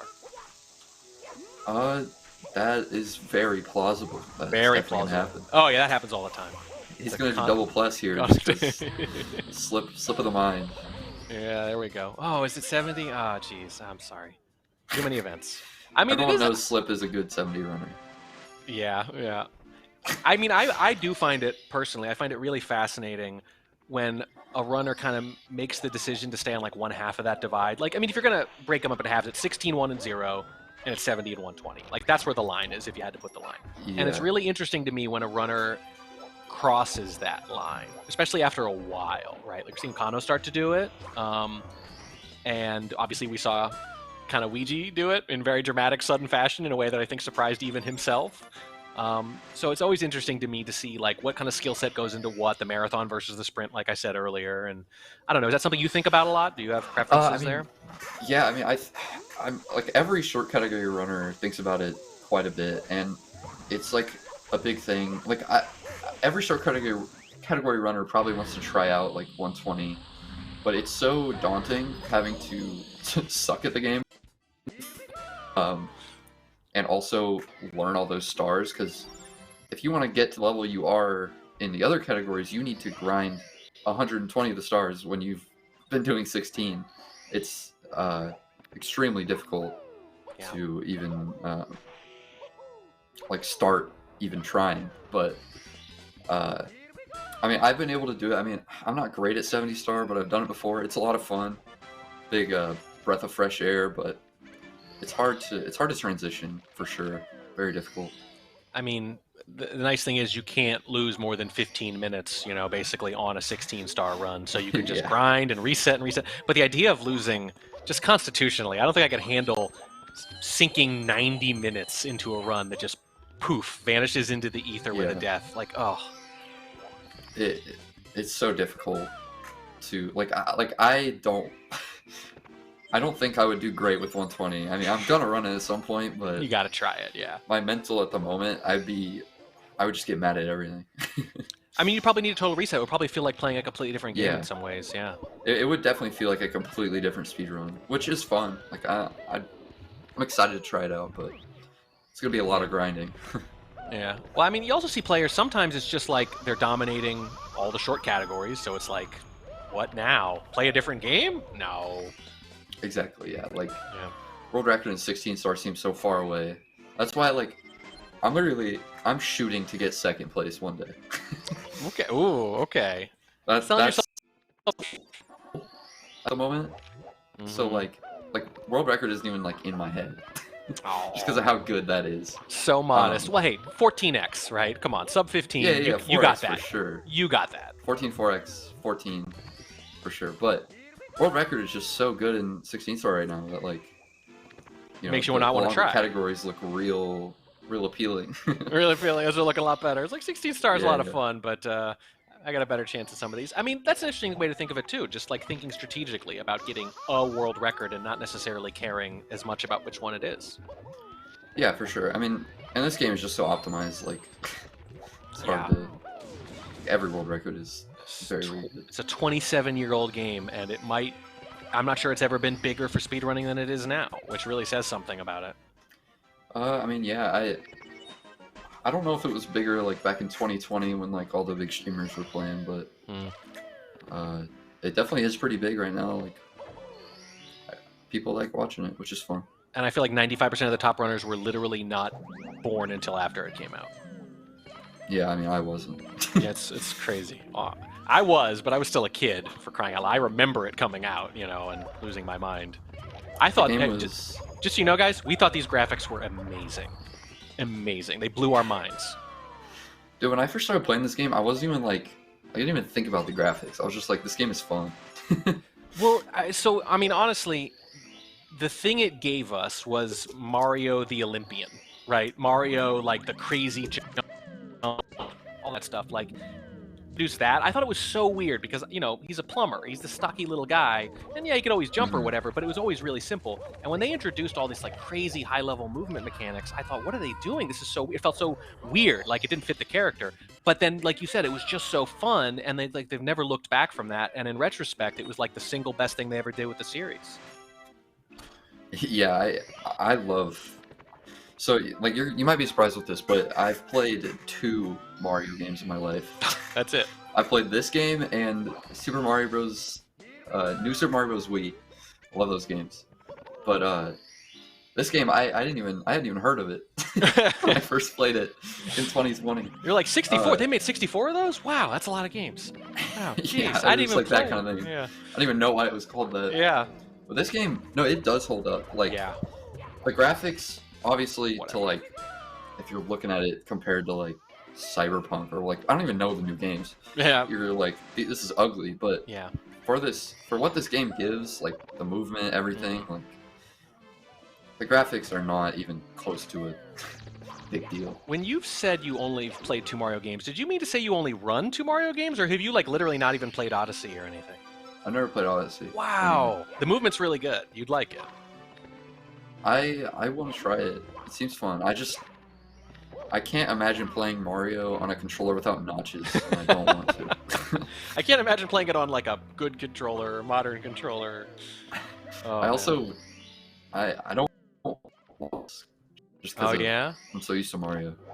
I think that's just Stockholm syndrome, man. You're just so used to it that it becomes the Oh, default dude. for you. I mean, I think it's yeah, because like you just the thing is, you're used to it. It's okay, too many hours. the Mario camera is not that bad, and All right. when you have notches, it's even better because every camera angle is like going straight is notched, and it's Mhm. nice. That So, part like- is nice for speedrunners in particular. Yeah. That's like, I mean, I feel like a normal just player would be like, yeah, whatever, who cares? But for speedrunners, that's crucial, and that's probably a big part of the reason it's become so big for speedrunning. It also makes everything so much, like everything have higher potential to be consistent. So Yes. like, you know you're gonna like every star you do is gonna have the same camera if you do the same things, which is true for most every game that has like a free camera, but it doesn't like lock into that position, you know? Right. And you're just hitting Yeah. buttons. It's analog. Yeah. Well, since Slip has probably got this in the bag, and this is a bronze match and all, I Yeah. will ask you, I just have to ask, are you playing Tears of the Kingdom? You're gonna get really mad at me. Oh, no. I've played one Zelda game, and I haven't even Oh, finished man. it. I've played like Which, an hour which of one? OOT. that's it? Yep. Wow. I mean, honest, no, okay, I'm actually impressed, because it shows your ridiculous dedication to this game in particular. Yeah. Do you play any new games, or is it all retro Mario here? I just play Mario. I play Rocket League Jeez. sometimes. Oh, yeah. Well, I mean, you gotta play Rocket League. All right. Well, I had to ask because everyone else is talking about it. I play Pokemon. Pokemon's fun. Well, I mean, are you gonna get sick of Mario? Ever? You know, I used to think I would.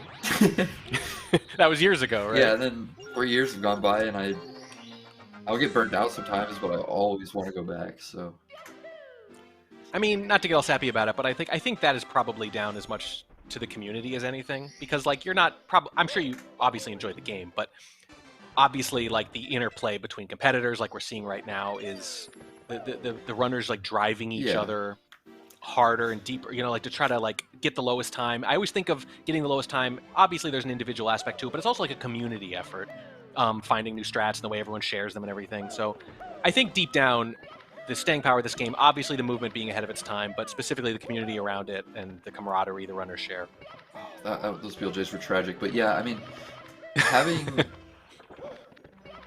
a good community around the game and like being friends with so many runners is like a big part of it. Like so many cool people I've met that I just talk to every day that I like and who I play the game alongside, and like it's kind of like a medium, just to be with Yeah. some friends. Also like brings me to events and stuff. It's just, I mean, it's a fun Yeah. hobby, and I don't want to stop. So why would I?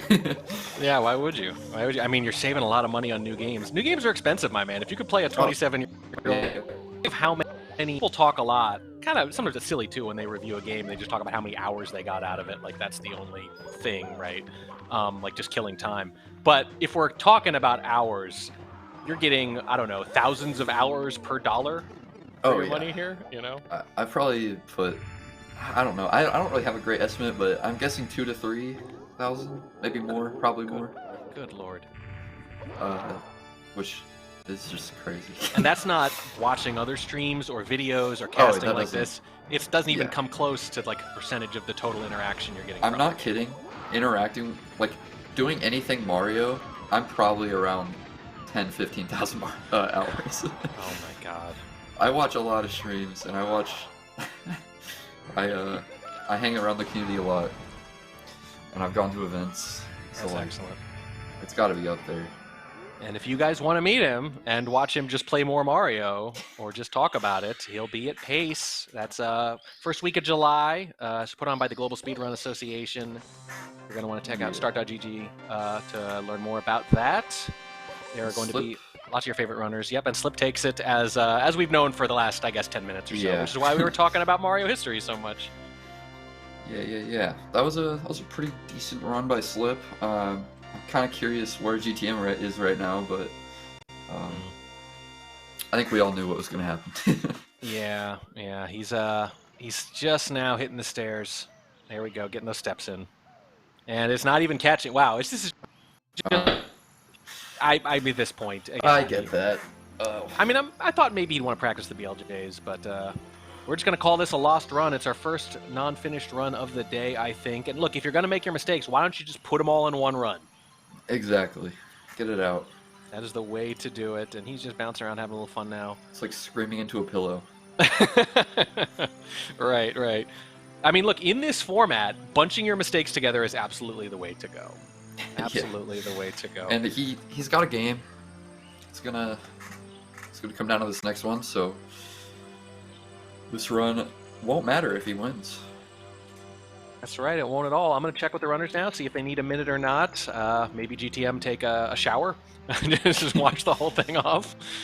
Clean We'll off see. that run. We'll see. Slip says he's ready. We're waiting to hear from GTM, and he's earned a break if he wants it. It's a tough round, Yeah. but it's just one round. No matter how bad your round goes, it's just one round. He did win the first one, as you said, so he still has a chance to take this bronze match home, but we're going to give him a minute to make sure that he is ready.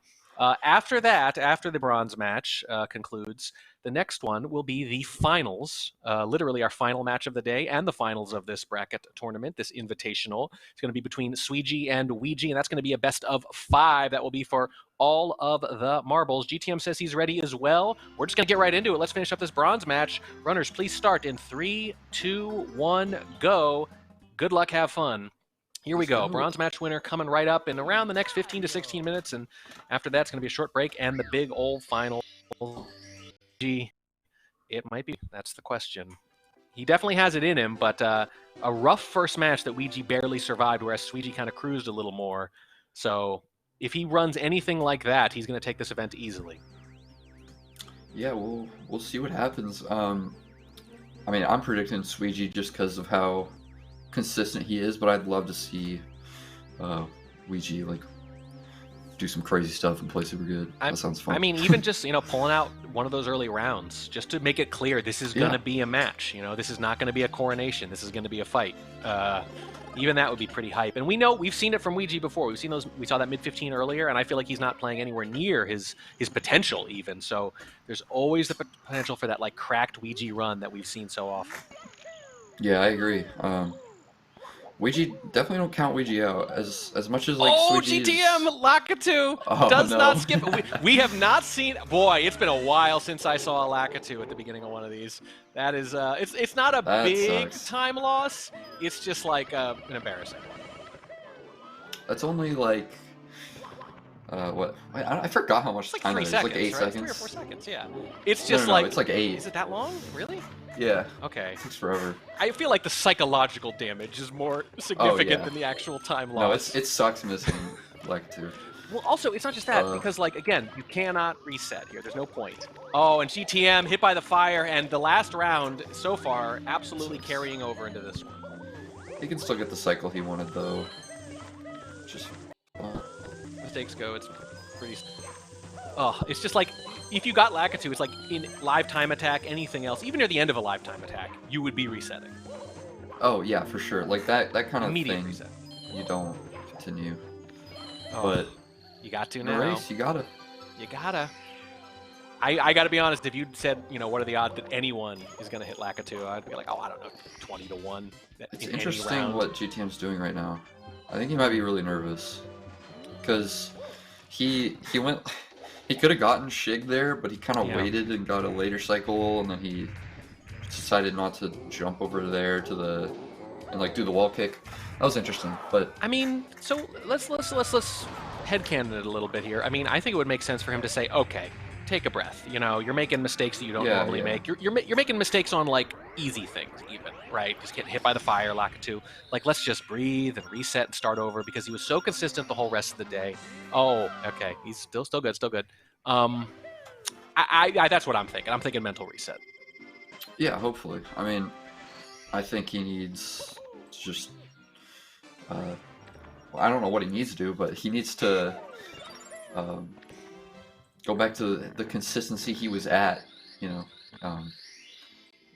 whatever the first round and the ones against Suiji to have a chance here, because Slip's been playing pretty good.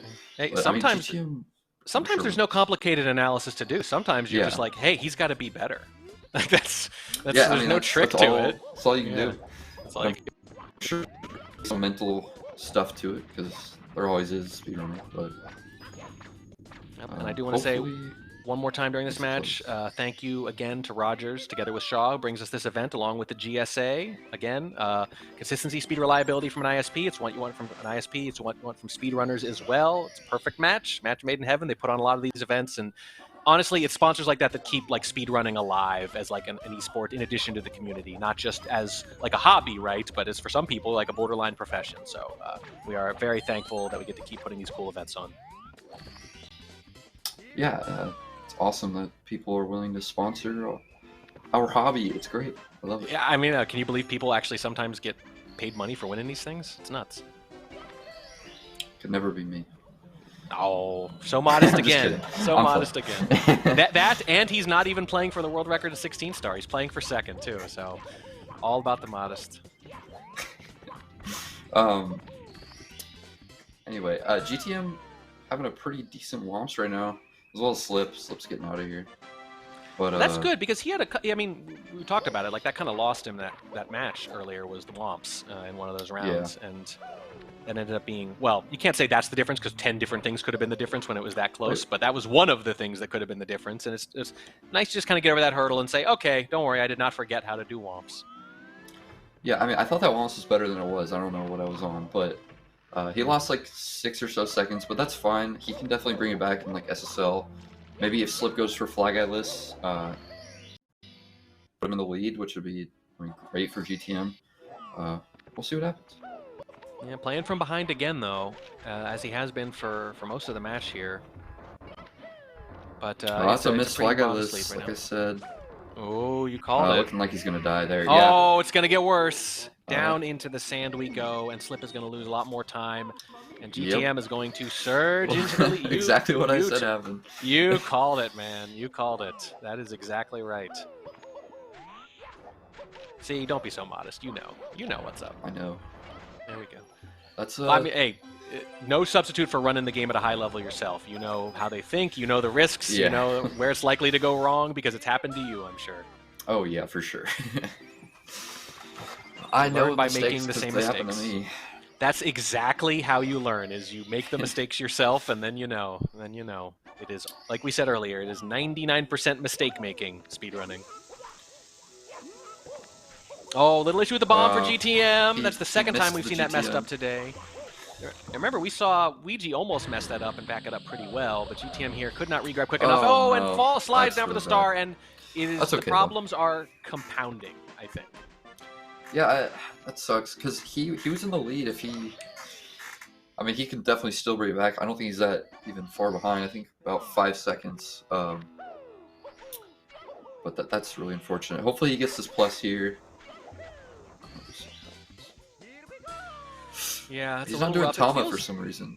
Interesting. Just as soon as he's seen something else hits him again, he has not been able to Yeah. find that flow. But maybe he'll get it here in LLL. Maybe something will happen. Maybe a lava boost death, invis wall. There's so much that can happen. GTM getting out Yeah, of it's early. How far behind is he? Only about 14 seconds, which, It's not much in this, not in these races. yeah. And we've seen bigger swings than that several times in a single round already. We definitely have, especially in the Ouija slip matches. Those were crazy. So many crazy swings Yeah. happened. I would not be Slip doing lava surprised if boost. This one is more. probably what could loosen the most time here in LOL. All right, looking like he's. Oh Got it. shoot, he went for Woo! pole skip, which All right. saves about a second. A little bit of a flex there from Slip. Yeah, that was sick. I mean, I wonder like why- it. I like it particularly after having so much trouble with lava before, like not playing it safe, just going, screw it, I got this. And he does. Yeah, I agree. I like that too. I don't really understand why he would like change that up from what he was doing before, but you know, maybe he was feeling himself there. Maybe he got like a good angle or something, and he was like, I'm just gonna do it. Well, I mean, not to lower the hype too much, but it is a bronze match, right? And maybe Yeah, true. and he's played a handful of rounds now too. I mean, look, some of these guys come out play their way into it a little bit too. He's had a few rounds, and maybe he's just, he's in his groove now. Maybe he just started a little slow. Yeah, it's a good point as well. I definitely agree with that. Although we do see a lot of these events, I feel like lately a lot of the live time attacks I've done, some of the best scores have been in the first round too. Like some people come out strong right out of the gate. Which are you? Do you tend to do your best play early in the run and then you get fatigued, or do you need a couple hours to get into it? I need a couple hours. My first runs are always pretty horrible. Especially there was this 1-star tournament we had that was LTA, and consistently every single time my best run was the last run. So that's kind of how I play. Yeah. I know runners like Sweegie are just always good, so I think he might get a little fatigued sometimes. But I kind of look to him because he's just so good. Yeah. Well, I mean, I'm guessing the end of a marathon too is also where things start to falter, because at that point you're just tired. And that's kind of what I was wondering, because you're at your freshest in the beginning of any given day, and you're at your least fresh at the end, obviously. But you're also rusty at the beginning, so there's this point in the curve where the two meet, at the optimal point. And for some people, I feel like it's more about the fatigue, and so they start off stronger. But it sounds like for you, kind of in the middle. Yeah, a lot of times my fatigue doesn't really ever set in because I don't really play long hours as I used to. So a lot of times I'll even have to stop playing after I'm playing the best that I have, which is an interesting thing to get used to. So yeah, for me it's usually end of marathon, but say at I don't know, Double Down, that's a 10-12 hour marathon. The fatigue really starts to get to you, especially if you're not taking breaks. Kind of just depends how long the marathon or the LTA or race is. So what is it for you? 3 or 4 hours is your ideal time to grind it? Or? 3 or 4 is when I'm playing really good. I mean, my current PB I got first run of the day, which was unheard of. I can't believe I did that, but it's wild. Sometimes first run of the day does go good, but do you not too often. Do you get some benefit from stopping as you're warming up, so that you kind of go out on a high note, or is that when you want to keep playing? It depends. It depends what you think a high note is. So say I get a really sick time, I'm not gonna stop. So if I were to get a really good fire seed time, I'm not gonna stop because I like to prioritize consistency. So I'd rather get 5 in a row fire C and then stop, because then I'm feeling really consistent with it. But if I got a really good time, I'm not just gonna stop because I'm not gonna get a sick time every time. You know what I mean? Yeah. I want to prioritize the consistency. That doesn't mean I'm not trying to go fast, but it's just when I'm practicing, I try to do everything a few times in a row, because it makes you feel better than just trying to go as fast as I can. Yeah, no, repetition drills basically are one of the best things you can do for any repetitive task. And yes, doing the same thing 20 times in a row as opposed to doing the whole run through and then starting the whole run through. Just everyone's brain works a little differently, but most people learn better the other way. Yeah, I mean, I've kind of adopted that from Sweegie, because I was I didn't really know how to get as good as he did, and he kind of pointed me in some good directions with doing streaks and stuff, and they've made some big differences. I recommend anyone learning anything really. Doing things repetitively is very, very good for learning and getting better at things. Yeah, I mean, I know a lot of people don't because they find it boring, but it is effective. It is boring sometimes, but sometimes you got to push through if you want to be the best, and Well said. it's one of those things you got to do. That is the cost of being the best, or even being one of the best at this level, I would say, Yeah. as you well know. All right, this one is just about wrapped up, and you know, there's actually a bit of drama here. What is this, like 15, 20 seconds? It's not. It's within range for sure for GTM. Yeah, He started really slow, but he's not too far behind right now. Oh, well, Pretty never mind. close. Yeah, that's not good. There we go.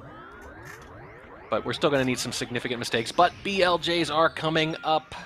If Slip doesn't catch within a few seconds for each one, GTM going to be right on his heels, trying to take this bronze match out from under him, try to swipe it.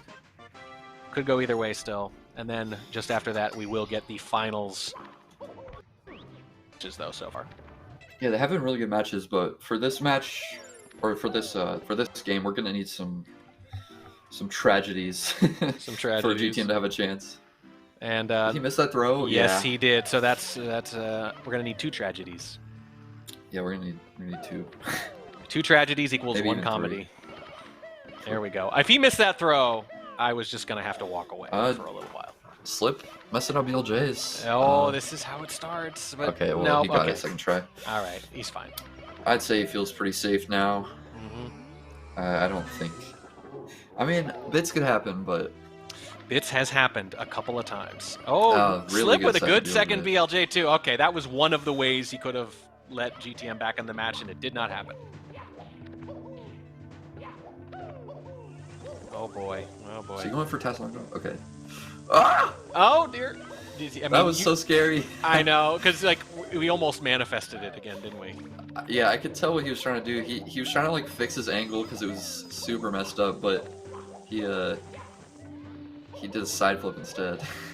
Yeah, Scary. that was scary. Well, it's just okay. So like there are a million places during these runs where you do that, and it's no big deal. Bits is not one of those places.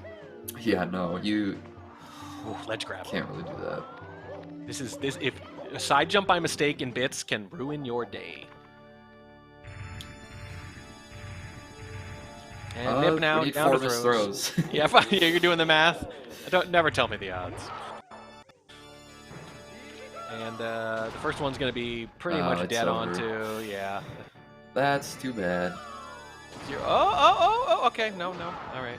So much for the tragedies. We're going to need dozens of tragedies. We might get one He's still mini winning this, tragedy. I think, but Yeah. I mean, he could just jump off for fun, maybe. that would be fun. It would be All fun. right, there we go. Slip There we closing out with like go. a 1546. It looks like it's a pretty good run. That's pretty good. Pretty good. Pretty darn good. Definitely got better as the day went on. I GGs. think, like yourself, maybe just needed a little more time to warm up. Got better as Yeah. it went. That's a- GTM that's a started pretty off good run. really consistent. I mean, GTM, the problem was that just like his best runs happened against other people's really good runs consistently. Yeah, that was the worst part of it, and also with like this bronze match in particular, GTM GTM had just like a few like really bad mistakes that kind of overshadowed his consistency, which was really sad to see because he was playing really good. He played excellent right out of the gate, but he just ran into Sweegie, Yeah. who played, again, a little bit better. As we said before, if you took GTM's times against Sweegie and you put him in the first round against Ouija or Slip, he would have won 2-0. Like, that's the whole story right there. That's why the seeding matters so much, having to go up against the number 1 in the world instead of the number 2 or number 3. And in this case, it makes the difference. And it does lead to Slip taking home the bronze match after a little bit of disappointing, losing 2 in a row to Ouija after going. You figure it's going to be close. Any of these guys could win on a given day, and today it's Slip who takes the bronze match. Yeah. GTM does not, but it does net. He nets himself a win GG's there to in the Slip. middle. We do get to watch Ouija versus Sweegie now, which is going to be a lot of fun. I'm excited really for looking that. forward to that. Yeah, 1 and 3 in the world. Green Sweegie versus Ouija in the final. It's going to be best of 5 instead of best of 3. You are not going to want to go anywhere. You're not going to want to miss this. Don't go anywhere. We'll be right back. We'll be right back.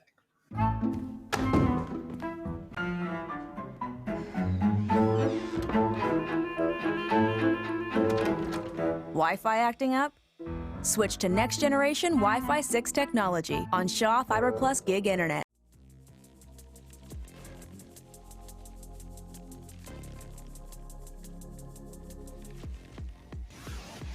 Dead. World's fastest boss fight. Oh, I do too much damage. I'm gonna Oh, no. reset. I do. Yeah, because I can't bounce on him now. Really, with one run, anything can happen. It almost doesn't matter if their personal bests are close or not, because you only get one shot at this. So consistency, as much as skill ceiling, is going to be the name of the game today. So he just did no LBLJ and got world record that night in that category. What am I going to do next? I got to do something. Jeez. And so the 16-star runner might have the advantage over maybe like very clean stars, saving some time there, but will mess up as, the stamina wears out over the course of the run. All right. Time. But time. And time.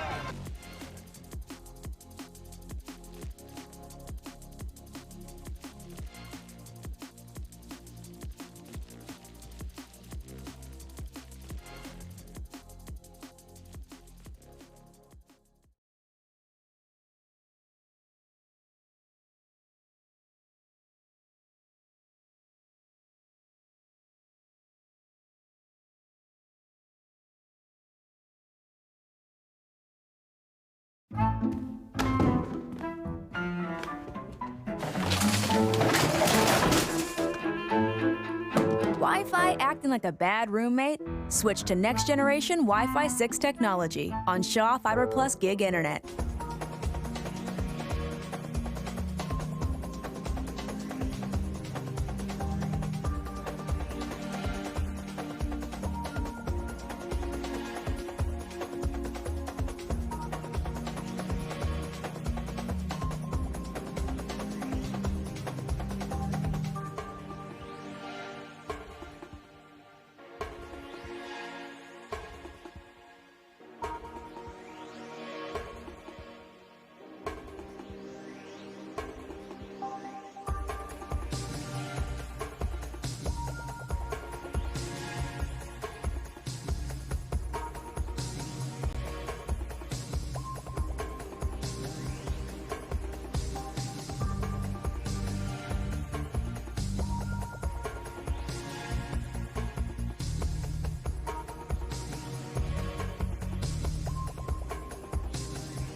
Hello and welcome back to the third and final edition of the TGS Speedrunner series powered by Rogers together with Shaw. I am Morning Track. Trey Bordeaux is still here with me, but for a finals as grand as this, we need a little extra 16 star power. So please welcome Simply. Simply, how you doing, man? Hello, I'm doing great. I'm so excited to see this match, Green Ouija versus Ouija. I think it's sure to be a good one. How about you guys? Oh, So Trey. excited. Trey, This is you gonna be excited? So fun. My two buddies are racing. Yeah, like who do you have a okay. You're friends with all these people, right? Yeah, you know I'm them all, playing. you respect them all. Are you rooting for someone a little harder than another? And if so, are you allowed to tell us? I mean, I'm really not. I think Ouija's gonna win, but I'm friends with them all. Yeah. I don't care who wins. It's fun. As casters, we do tend to like upsets. Just to be fair. Here's the bracket. You can all see it right there. We saw Ouija defeat GTM 2-0. Closer than it sounds, though. Definitely round 2 in particular. We're very close. We saw Ouija edge Slippery Nip after falling behind 1-0. And now we see them square off into the finals. It is a head-to-head race. But unlike the other matches up to this point, it is a best of 5. Lose the first round, your back is not immediately against the wall, at least. And let's check and see if the runners are ready. I think they are still getting ready. We're going to give them a little more time. And it makes sense. They've been running all day. Except for Ouija, who's had a little bit of a break in between. I don't know. Is that going to be a thing? Being a little cold, you think? Is it going to be a little bit of an advantage? Not for Ouija. I think he's gonna play better. I think he's been probably practicing a lot of endgame. He's probably just gonna be better than he was, if I had to guess. But I mean, you never know what's gonna happen. A little refresher is definitely always nice to have. Yeah. Well, if he asks for a little bit of a warm-up time, we will certainly give it to him. We could talk for days about this. I mean, we are ready to go. The stage is set. Mario's sitting in his pipe in the ground, and Bowser's lying in wait, and there's a really annoying rabbit in a basement taunting us like he always does. So we're going to see them fly through it all in just a minute. I hope we see some of our lowest times of the day. You were saying earlier, Trey, that like it looked early on like we might actually see a 14 whatever X. It didn't quite happen, but I don't know. I think if it's going to happen, it might happen in the next hour. Yeah, Ouija or Ouija could definitely pull one out, but I mean, endgame's always terrible, so we'll see what happens. Yeah, what about you, Simply? Do you have a rooting interest? And if so, are you allowed to say it out loud, or do you just hope everybody has a good time? Oh man, I just hope everyone has a good time. I hope that everyone plays well. It is always sad to see the big mistakes that kind of just leave you hanging out to dry. Missing an LBLJ, a death in a weird spot. So I just hope that it's mostly clean. And I think we're gonna see that today. Yeah, I think you put it really well. No, go ahead, Trey. Go ahead. I was gonna say beginning game mess ups are always like so tragic to see because then like the rest of the match is usually a little like not as entertaining because they're not as close, and it sucks to see. You can see their motivation kind of decline. Just not fun. Yeah, I like what you said, Simply, in particular. Like, what you want to see, and I say this when I cast other games too sometimes, is you want to see someone win it. You don't want to see someone lose it. You want to see someone play really well, better than the other person, as opposed to someone like giving it away. You don't want anyone to have like that Bill Buckner moment, to make a really old offline sports reference. Like, you don't want to see something tragic happen, as Trey kept saying. You want to just see good play countered by even better play. And I can't think of like two better people than Ouija and Ouija to make exactly that happen. Good play countered by great play. It looks like they're ready. I'm going to confirm to make sure they're ready to go, and we're going to get underway here. Again, it's going to be a best-of-5 head-to-head race. Both runners are ready. Simply, you're the star here at the moment. You're the new guy. Do you want to count them in? Oh, I suppose I could do a countdown. Here we go. Game 1, the grand final match here between Ouija and Ouija. 3, 2, 1, go. There we go. And Trey, not to say you're not a star. I'm just saying you've been here a while. You're good, dude. I didn't think about it. You're good. You already got a couple countdowns. Yeah, I figured it's fair. I got all my. That's good. Oh, I never know what to do with myself for the first 50 seconds. It's like, yeah, the letter, we get it. The intro's boring. We should get rid of it, right? I mean, I'm surprised that people have decided the run includes this, because we could be looking at 13 X's otherwise. Oh yeah, for sure. Maybe even 12 X's. Yeah. Intro skip was allowed, but Yeah. it's just part of the game. I'm personally a fan. I know shorter categories. It's very painful though. I don't really know that pain. But Yeah. 120 star, it's not bad. That's a Like really my good point. hands- That's a really good point. Yeah. I feel like my hands would like break after an hour. I don't know. It just sounds like kind of annoying to do runs, but if there was like a convenient way to do it, I'd be down for it. Here we go. I can't believe I'm saying this, but hey, no Lakitu. Okay, we avoided it. We saw one There we today. Just one, which is exactly one more than I thought we were going to see. And right away, let's just see if Sweegie nails the LBLJ again. He's going No. for that consistent Okay. setup no. and mash. I mean, I guess I'll just say, oh, did Ouija walk back outside? Yeah, Yeah, he did. Ouija hit the door. Ouija got it. An immediate juicy lead. It's so scary in these high-level matches, I'd say, because, I mean, we've seen Ouija perform all the way through the run. I mean, both of these runners, all the way through, not making many huge mistakes. It's very tight. It's going to be tough for Ouija to get back in here. Yeah, I mean, any early looks mistake like is intimidating. Switchy's also going for he's being stubborn, like I said before. He's just going with what works best, what's most consistent. So. Boy, you hate to see that kind of mistake right away from Ouija. Just one of those low-level things that, you're never truly free of it. You've never made your last mistake of that kind. You've never completely done with Lakitu skip or whatever. Like, it always will happen again. You just hope it doesn't happen here. Yeah, I think it's just the nature of LBLJ, too. It's just can be so precise. Yeah, LBLJ, I mean, like, even like a little like angle change or like speed difference can make you just like go into the door, and it's just so infuriating, and it can happen any run. But they're getting through Dark World. Ouija ended up getting Suki, so he's actually not going to be that far behind, which is nice. Yeah, earlier you said Ouija's stubborn for going for Zaya. What do you mean by that?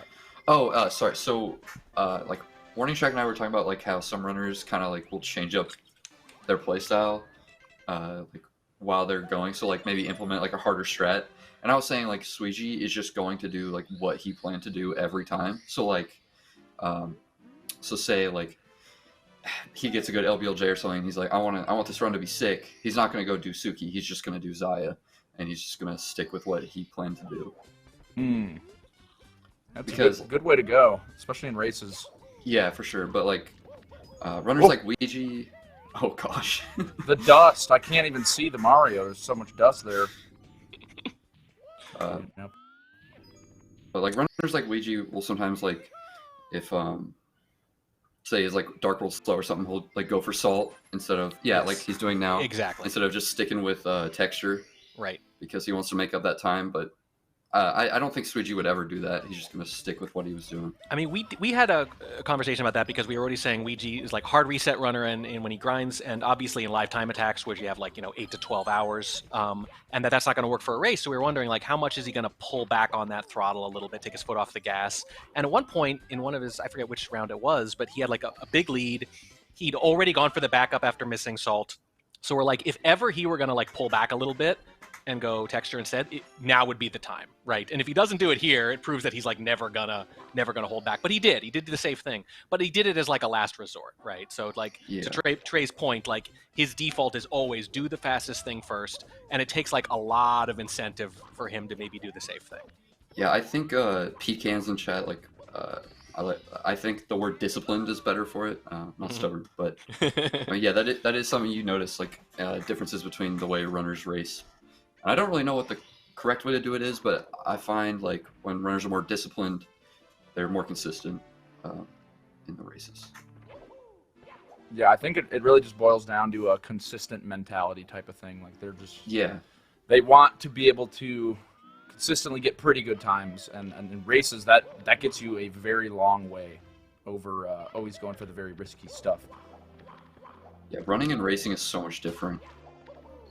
So you can't really play both the exact same way. No, definitely not. Someone who I think is super good at that is Punke. Like Punke will dumb down his strats a lot, but I mean he's very good at racing. So Ouija going for pillarless here.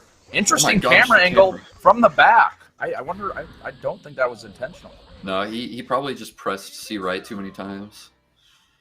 Yeah. Yeah. little too far right. But Ouija coming through. Very nice fly guy list. Is he gonna make it? Yeah, doing 2 kicks. I was sick. I mean, that's like just another part of like, that's like another thing with the discipline. Like Ouija wasn't always going for fly guy lists, and he kind of like switches it up. But Swiggy, no matter how far behind he's gonna be, he's just gonna do fly guy pretty much.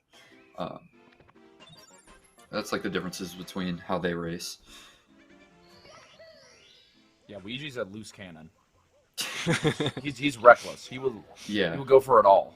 I think the word we were using earlier was frantic. Like he'll just do it. Yeah, frantic.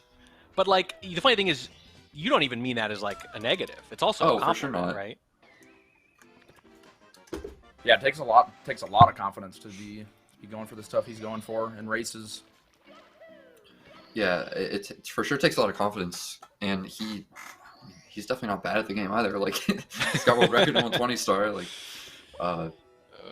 early candidate for understatement of the year, I think. Yeah. Yeah, Swiggy pretty good at Super Mario. Would recommend. Wait, did I call him pretty good? No. Oh, okay. But no. Like it's definitely not to say like he's bad at the game. He could be better. I think we all agree he could be a little better. Just different way that runners race. But anyway. Hey, careful! You're talking to the murderer of 16 star. You're right. He murdered. He killed it. it. It's dead. He's a killer. A stone killer. It's dead. 16 star is dead. Like I said in the top, he said 16 star is dead while Bowser was still in the air too. Like it was like as soon as he let go, he's like, "That's it. 16 star is dead." Did he really?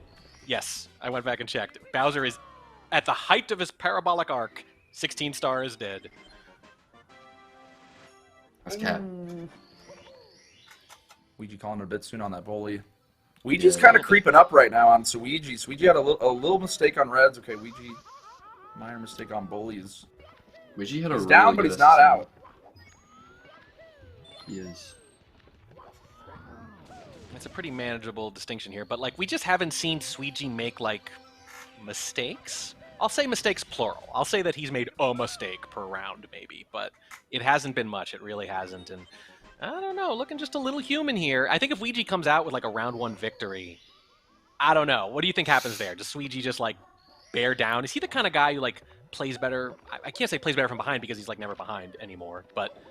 You know, some players, it's like you hit them once and you got them, it's your day. But other people, it's like, uh-oh, no. He's just always the same. He's just always good. I don't think it's really going to be different. I think he's just going to stick to his guns. He's just going to play as good as he can. No, I will say that I think we need to come out pretty strong here. And wow, it's I was mid-sentence. So punishing. Mid-sentence. First there on the first one.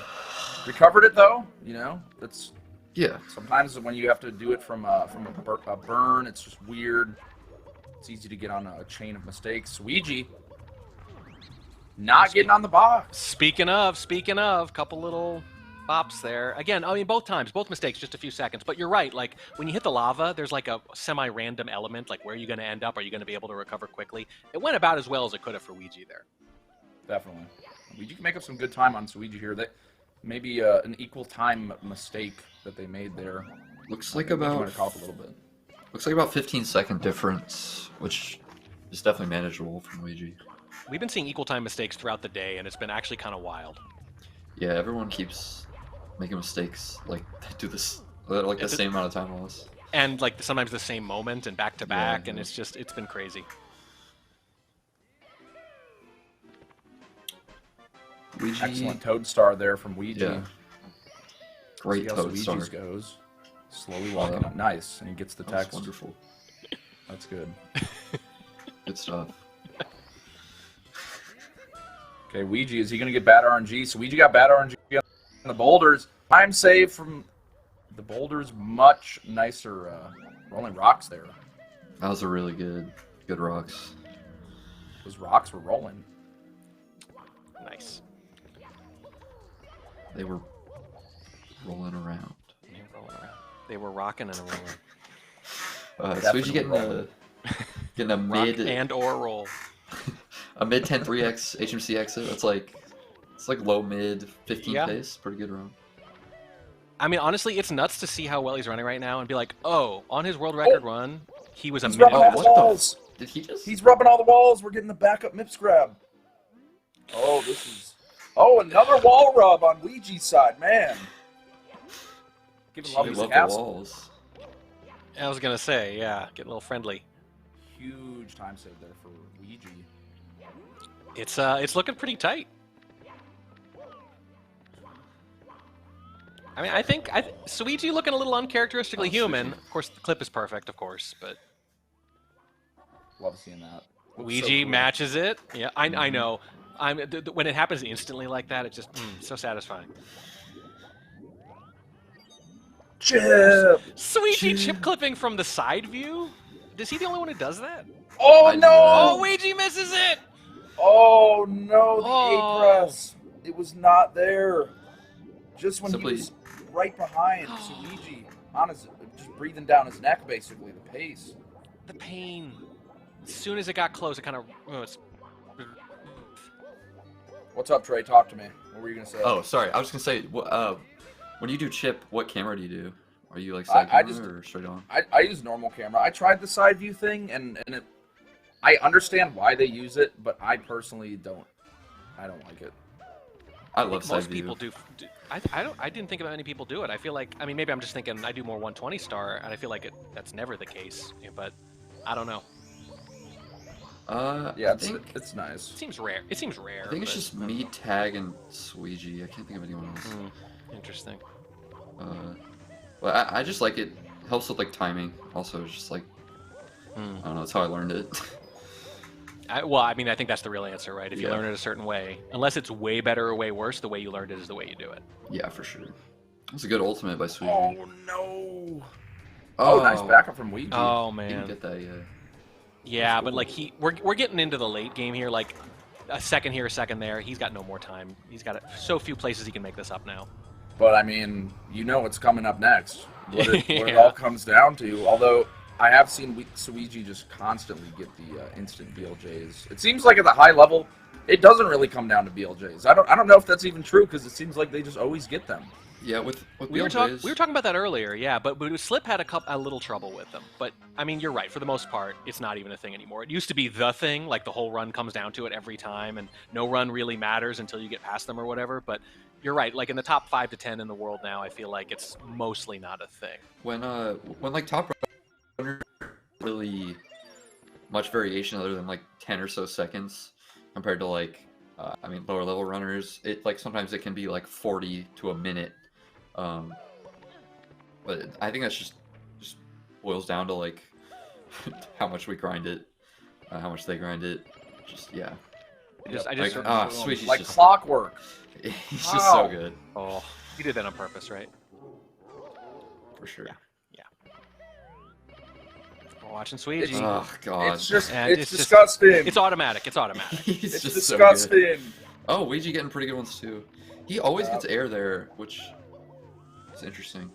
It's unfair that Suigi apparently has just like an extra button on his controller that just does the BLJs for him. Like I don't think that's cool that he gets to use Yeah, that. he uses macros. It's not fair.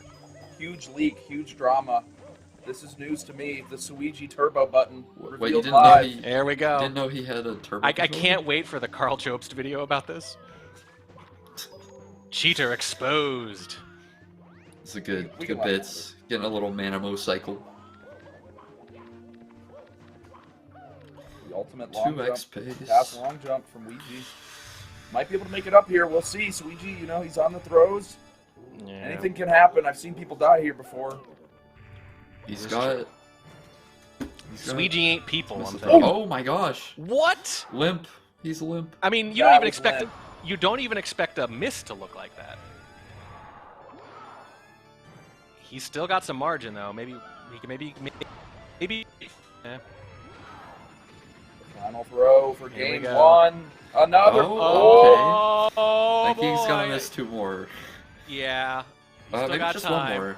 Yeah, if he But misses he's one making more. this He is. way This more is probably interesting low. than it should be. Oh! Oh, another miss! Oh! Wait! Ouija out of Oh, nowhere on his no. final throw. Oh, Could no. take No game way. one, and he does! No way! He Holy does! crap! 2 missed throws right at the end. Oh my god. Wow. What? What? That's why it's never over till it's over. It It's ain't never over till it's over. Anything could happen, and some Throws are the new BLJs. Oh my god. Hey. Well, Ouija goes up 1-0 improbably.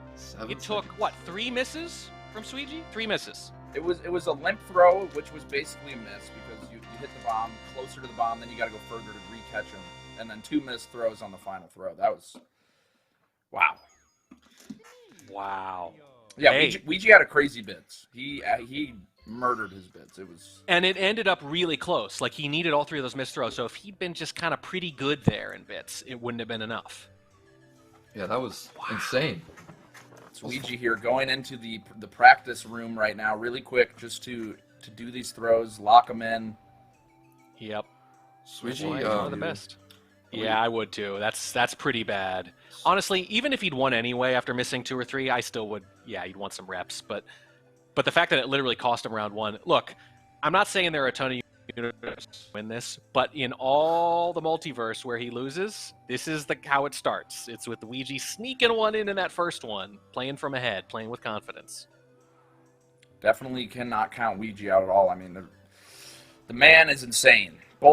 This match is just awesome because I think of both of these players as just so insanely good, insanely fast, and like the stuff they're capable of doing just blows my mind. Wow. Okay, That was so- I'm gonna see if they're ready to get right into the next one, or if they need a minute. I would definitely forgive either or both of them for wanting a moment after that high drama at the end. The funny thing is, we were talking earlier. We were talking about Trey and I about how much they might be looking at each other's streams, how much they know when they're ahead so they can play it safe or not. But here's the thing, that all happened so fast at the end, they couldn't have been looking and reacting. So they must have had to find out right after it happened whether or not they actually won. Yeah, I'm curious if Sweetie was watching during that run. That would not feel good. Wow. Well, they're ready. They're ready. I say we get right into it. Let's keep this hype going. Hype train does not stop. We're going to barrel right through the station towards the next one. Runners start in 3, 2, 1, go. And just like that, we're into round 2. Ouija stealing. You have to use the word steal. Absolutely stealing round 1 from Sweegie. Mm-hmm. Theft. I'd like to report a theft, but it's not going to be enough. So now, how big a deal now, simply, is the best of 5 instead of the best of 3? Now that he's got that extra margin. Oh, it is gigantic. I mean, when you think of like things that are big, this is up there with those things. This is going to be a very interesting next couple of matches. I mean, Ouija didn't even get the LBLJ in that match. You know, starting out with opening the door back out to the front of the castle, it's a big hit at that moment, but he was able to maintain, keep the momentum going, and then taking the game ultimately. So I'm just excited to see this game too, honestly. That's a good point, actually. It did start with the door, and we were like, oh boy, here we go. It's already in trouble, and that could have been the difference if he'd barely lost that. You say it's big. Would you go as far as to say it's huge or massive? Yes, gigantic is a word that comes to mind. Okay. I think I agree. I'm going to have to agree. It's pretty big. All 3 of us agree it's big, huge, gigantic, massive. Large. Girthy. Large. Girthy's a good one. Okay, Right. Ouija's behind. He's in. Nice. See, this is what I want to see. This is what I want to see every single time, every game. Both of them get LBLJ. You know, nothing rough at the start because it just sucks for the player. And when you're watching, you're like, oh, it's like, dang, Yeah, that's a lot to come back from. It sucks seeing a missed LBLJ. It's so punishing to even mess it up just a little bit. Ouija is flying. This is the Ouija I'm used to He's seeing. just going for Suki. Mm-hmm. Looks like he's gonna get it here. I mean, I say it every time. I feel like you can tell you're watching Ouija's movement when you watch it, and this is what I mean right now. Wow. Is when he's like this. And he's making it so early too. Like when I'm doing Tsukushima, like I don't make it that early often at all. Like, you know, every once in a while, but to be that early or like that. Oh, and just as I'm gassing him up. Oh no! No! What? Oh! What is happening? No. Sweetie Hey. paused.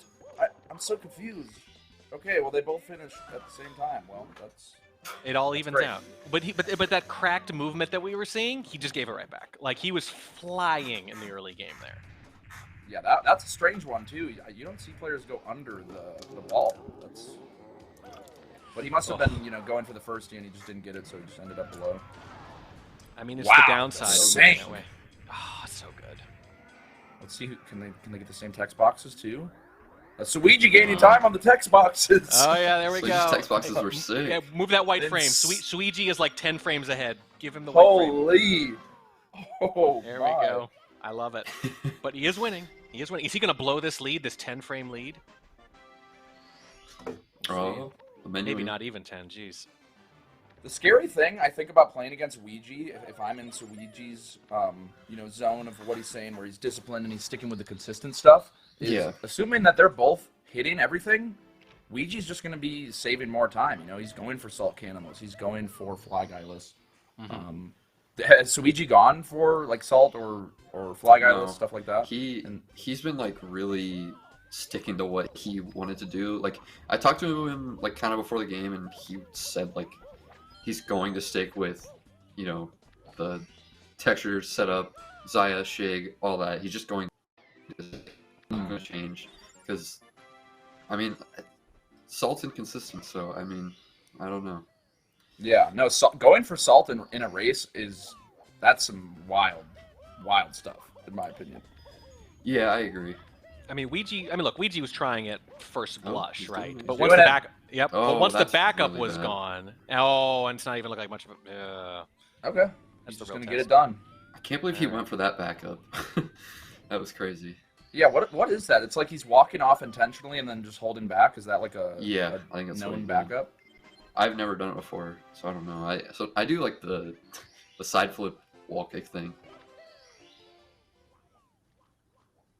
Side flip ball kick or back flip ball kick? Back flip wall kick, sorry, yeah. Yeah, that one's insane. I've gotten that to work once. I didn't even know it worked. I've only seen people go for it. I've never seen it in action. I think I've done it like 2 times. That's like it. It's really hard. It's dumb. We just Might as had well a just crazy reset. wild blue. This is like 6 seconds. 6-second lead, I think. Looking like. Yeah, probably around that. After 3 missed throws, no amount of time is going to feel safe going into the end of the second one, whatever it is. No, this is even closer than game 1. Yeah. And we're probably going to see that fly guyless again from Ouija. Potential for him to get back some time over Suiji. Going for pillarless. Okay, I was just saying, it's a slightly messy bomb clip to me. Maybe I'm nitpicking, but not as smooth as I'm used to seeing. I mean, I am nitpicking, but Really good fly guy list from Ouija.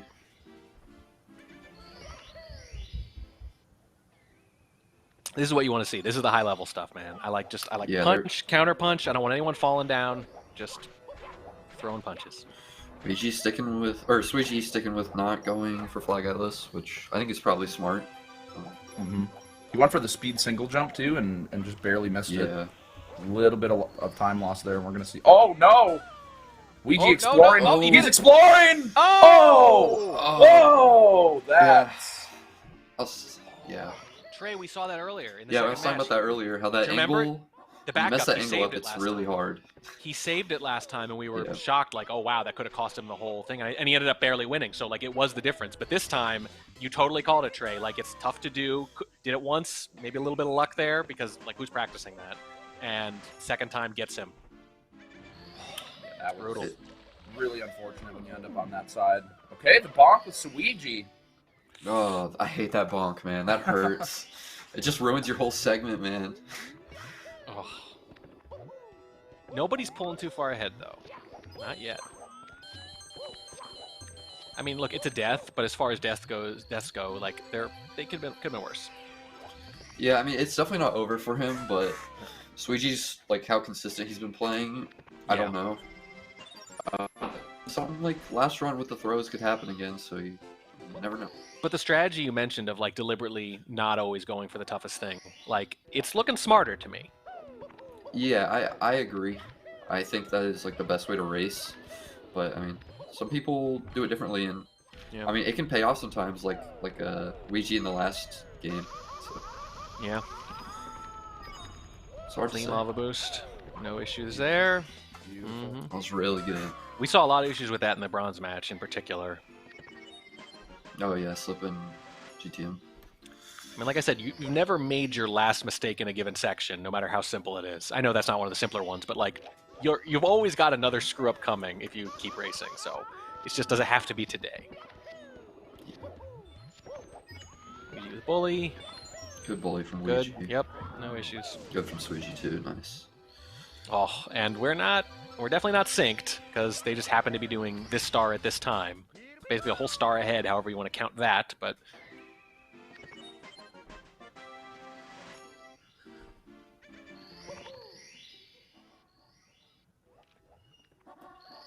Probably 25 seconds. 20 seconds. it's pretty significant, but that's turned out to be nothing last time. Here's Ouija, also going for the lava boost. Actually, and probably a little more than that. It's a good lava boost by Ouija. Pretty fast. Really good I like- gameplay from both of them here. Past Yeah. couple of stars have all been amazing. I mean, the bomb clip is pretty much the difference at this point, or close to it. I like that they're not going for pole skip. I think that's like kind of a dumb strat to go for. You can like lose your entire run for like 0.7 in a race. And I feel like it's dumb. Yeah, But they're but not doing that. that always, I mean, obviously in a race, yes, but in every other format, it just ends up becoming standard. Like every tiny time save Oh, yeah. eventually becomes standard, which is nuts to think about. Another good toad here from Suiji.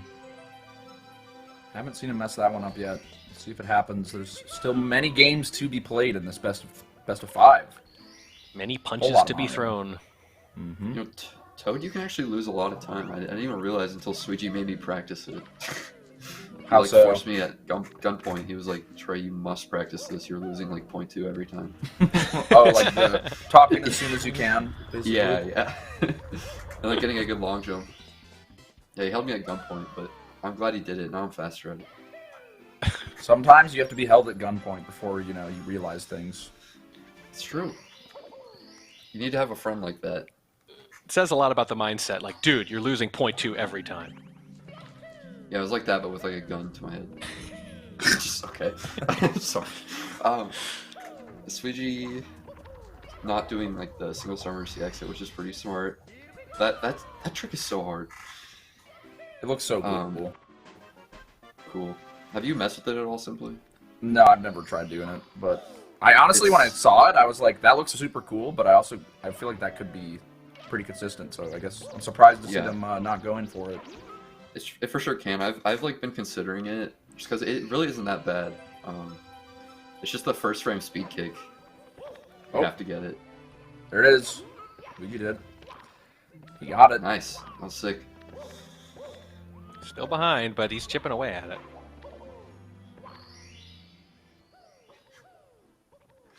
Yeah, I mean, 1050 HMC is not great. It's not killer. Yeah, it's not great, but you can definitely still like 15 with that, mid 15 even. Nice chip from clip. Luigi. Really strong performance. Yeah, so Luigi's just been cooking here for a solid, like, what, 4 or 5 minutes? Like, pretty much no mistakes at all. Getting it together. Boringly perfect for a while He's now. had some really sick segments, like that LL and HMC were really, really good. Mm-hmm. Okay, Luigi now on his chip. Nice. Nice. Mm-hmm. Good shit. Good chip, good shit. See this ultimate fire scene, maybe? Probably. Knowing Suiji.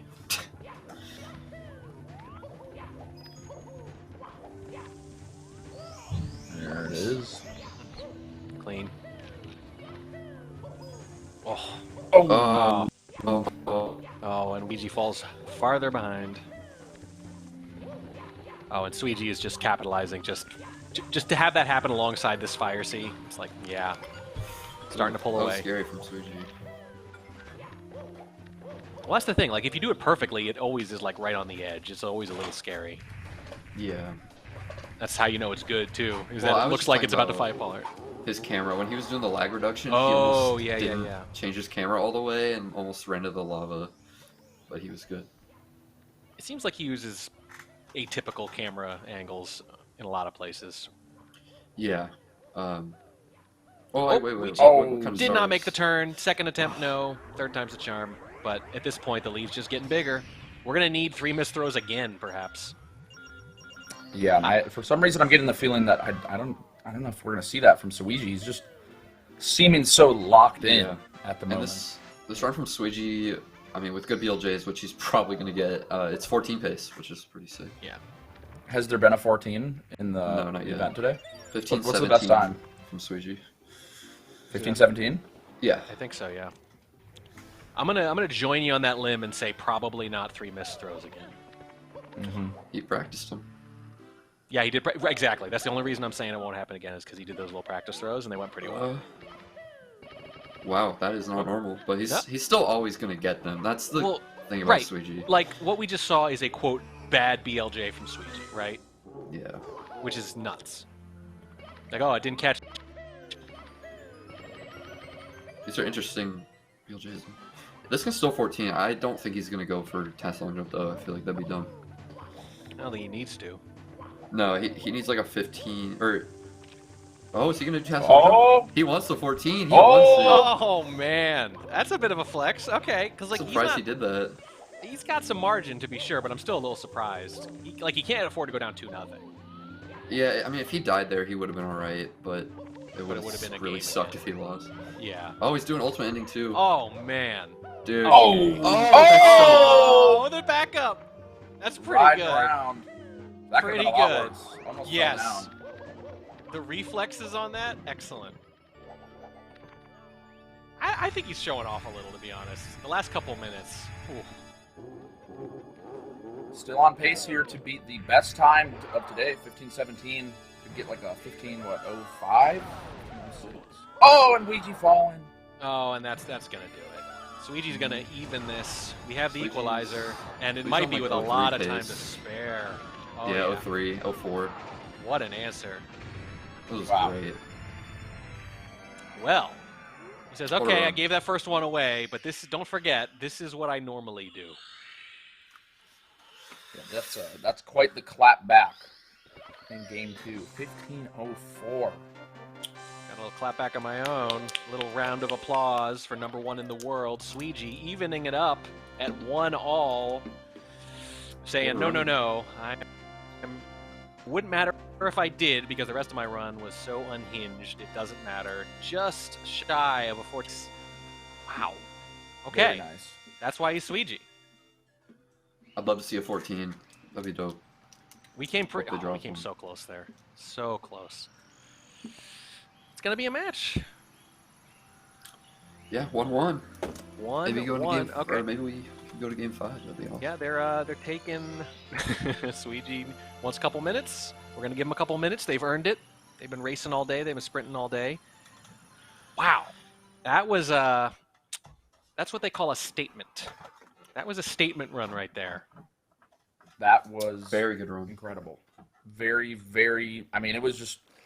He literally just stopped making mistakes. Like, there was a switch had flipped about halfway through in the middle there, and it was just clean all the way throughout. I mean, even before that moment, it was pretty clean. So, really nice stuff from Suiji. For me, the most impressive part was that he had a lead. He probably at that point knew he had a lead. He didn't need to go that hard, and he just did it anyway and just made the lead bigger. He just kept driving at it, and I don't know. You got to admire it. It's gutsy. Mm-hmm. He didn't coast. He could have coasted to the end of that run, as it turns out, and he did not do it even a little bit. Yeah, I was surprised to see the task long jump, honestly, based on what I was hearing about, because I mean, obviously I've seen Green Suiji do some races, but I figured you guys, have seen more than me, and from what it sounds like, he's been really solid on the strats he's picked. Yeah, I Going did. for that at the end. I did not think he was gonna do that. Maybe he was doing it like out of spite, so he could bot me. I'm gonna guess that. I think he might have been wanting to maybe like tweet about it. He likes to do that kind of thing when he beats me. Sure. Rebel salt in the wound. But He's yeah, good at the game and not afraid to show it. Oh, he's definitely not afraid to show it. I mean, look, if the world record holder can't style a little bit, I don't know who can. I'm just kidding. He was probably just like really wanted the 14 and decided to do it because he knew if he died he would probably still be able to win. Well, now you mentioned earlier that like he was taking the slightly safer options in several places, and we all thought it was a good idea, and that's true. But now we're thinking if he'd taken just one more chance, he would have had the 14. That's true. Yeah. I mean, he would have gotten it if the side flip came out, but what can you do? All right, Trey, I'm gonna ask you a comically easy question. We talked about momentum earlier. Gee, who do you think's got the momentum at the moment? I mean, 100% Suiji. He's gonna. Yeah. He just got a 15:04. Was on 14 pace. With all of those, like, I guess not as fast strats. He's for sure got momentum going on this next match. Yeah, we're still giving him a short break, so I will remind everyone this is the TGS Speedrunner series. It's the third. It's brought to us by a couple of places, powered by Rogers and Shaw, and also broadcast by the Global Speedrun Association. Yeah, Simply's got it. There we go. Be at pace. Oh yes, I will. Are you? I am. Yeah, Trey as well. The whole lineup here. All of us are at pace. A lot of other much cooler people than me as well. I will be getting all their autographs, of course. It's the first week of July, everyone. If you don't know, it's in Laurel, Maryland. I was there in 2021. It's a great time. And if you've never been to a live speedrun event or a live esports event in general, you are missing out. There's something special about the roar of the crowd reacting to this incredible minutia in real time. There's nothing like it. Simply knows, yeah? Pace is awesome. You should come. If you're thinking about coming, come. It's a great time. I always have a blast every time I'm there. It's just great to be around all the Mario people, you know. All the Mario people. Yes. I'm The Mario people is the way to put it. It's when people geek out about the same thing together, when there are people, like let's say a few thousand in the world who can talk about a certain subject a certain way, and you get them into the same physical room together, it's like absolute magic. 100%. Oh, okay. So if you're Suiji, we're still going to give him a couple more minutes here. Oh, he's just about back. But I do want to say, if you're Suiji, you just keep doing what you're doing, right? You don't mess with perfection. If you're Ouija, there's nothing complicated strategy-wise. It's just avoid the big deaths, yeah? Yeah, I think that's...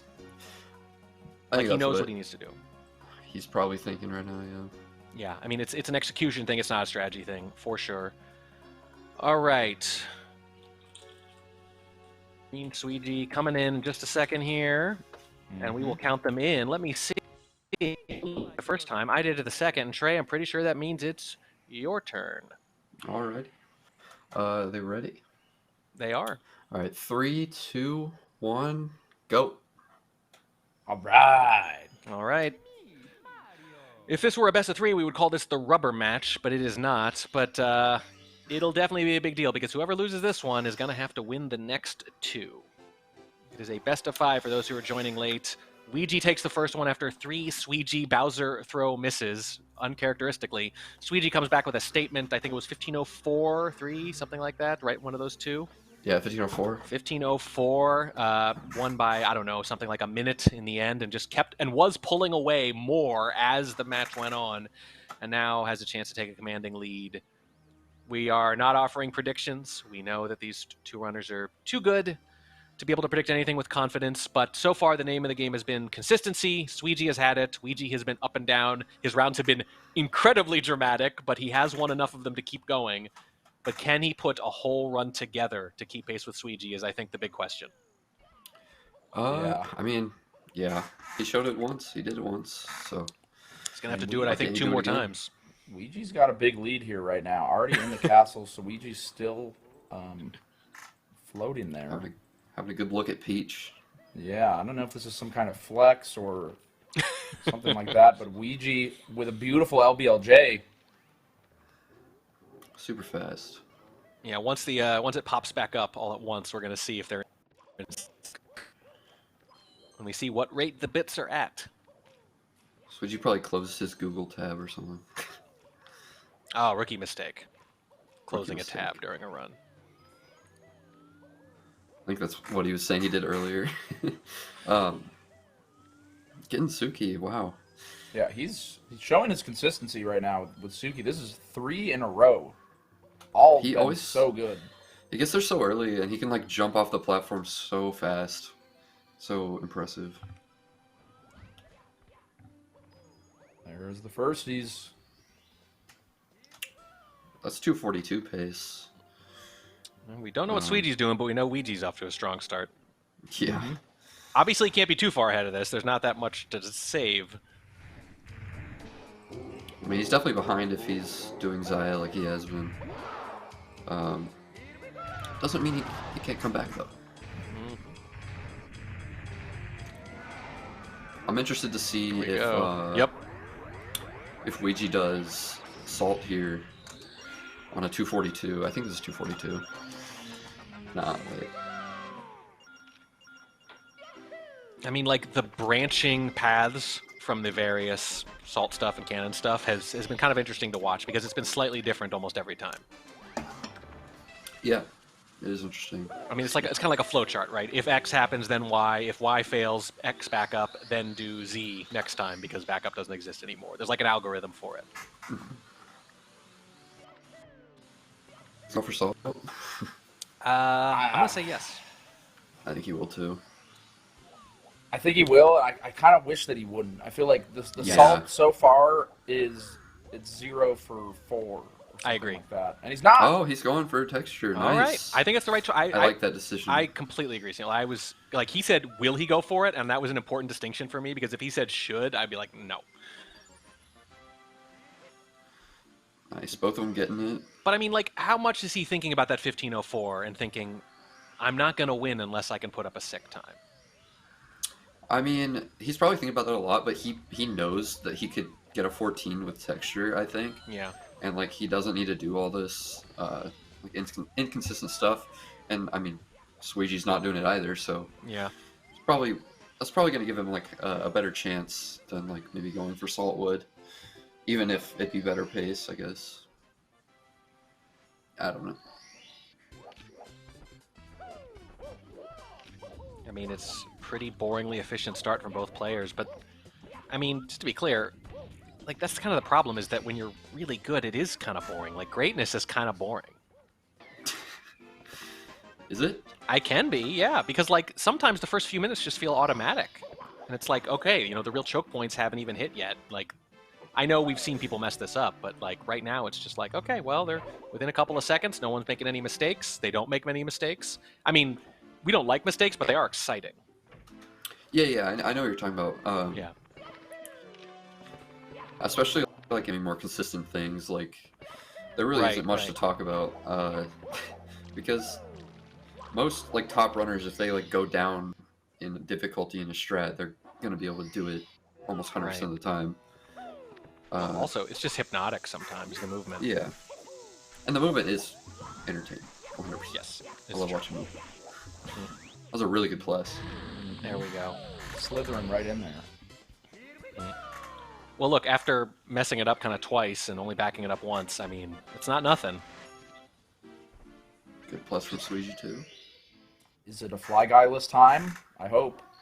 Fly Guyless has been I don't great. think he does it here. No, I'm gonna guess no. Yeah, no. This is still like good 14 pace without Fly Speed Guyless. Sims, Yeah. Sweegie not. As expected, yeah. Same. Yeah, this is both players with probably their best runs of the set so far. Both on really good runs. This is just really straightforward. I still think it's funny that Sweegie's going without the splits, though. Yeah, that's interesting. It's like a 6'11", 6'10" SSL, 6'11" from Ouija. That is like very, very solid. Yeah. 14 pace. That could even 4x, but that's a little harder with that kind of run. Yeah, I mean, we've seen segments just like flawless from Luigi. We just haven't seen like one really clean run all the way through. We've seen runs where the time looks good enough that you might think it was pretty clean, but what really happened was there was like a 20-second loss, and he just played out of his mind the rest of the time to make it up. Yeah. But it hasn't. I don't think he's actually avoided a major mistake in any run, even if he's ended up with pretty good times. Yeah, I don't think he has. His best run's been that 15:30 or whatever, 32, and Yeah. he had a. And that was with 2 deaths, I think. I can't remember, but he was 14 pacing to bits, and I think he died or like missed something. I don't totally remember, but yeah, he could definitely get it here. He's playing really good, really solid SSL or LLL. I mean, we're halfway to a huge win here. A huge win that could change the entire match. Again, whoever loses this has to win the last 2, and that's not an enviable position to be in. Good lava boost from Suigi.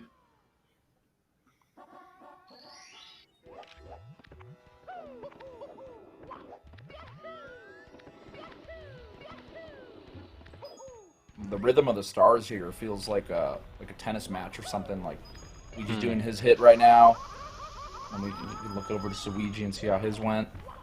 Yeah. Yeah. So It's like a volley, yeah. Return serve, back and forth. who will win the inner game? It's a tough game to play. It really is. This is why I don't run this game. It's too hard. Chad, getting impressively far in the. Wow. We do Who's- see the double gonna highs happening there, which is really unfortunate. Oh. Yeah. Well, you gotta have Oh, two eyes. what the? Oh no! What in the world? Oh, that could Such have a been such a good run. Such a strange mistake. That's the kind of mistake I feel like that gets to you a little bit. It's like, Yeah. it should never happen, ever. I wouldn't be surprised to see this HMC not go as well, just because like the momentum kind of killed. Yeah, I mean but he's still on such good pace, still ahead of Yeah, Speedy for sure. by not that much, but a few seconds. I mean, if he like doesn't let that affect him, he could definitely still get a 14 or easily win this. But they're so close. Haven't really been many mistakes made at all. It's like night and day from the first match. I mean, the first match it was like, wow, I was like, is this actually how high level 16 races are? I was like, no, what we're seeing now that this is a Yeah. high level 16 star race. So It's a- tight, very minor mistakes. It's a fair question, though. Like, a race, it's a completely different animal than the LTAs. Like, completely. I mean, we were talking about it before, too. Like, different strategies. Players who are reset heavy, like Ouija, like, literally have to, like, suppress that instinct when they make mistakes early on. It's got to be weird psychologically. It's got to feel like control. Everything go Ouija with the C up, not working. Whoa! Yeah, loses a Pretty few much. seconds from it. Could have been much worse. I thought he was gonna die. Yeah, me too. We've said that a lot. That That could be phrase so much worse. could have been a lot worse. That's like our motto. You can still 14, as I keep saying.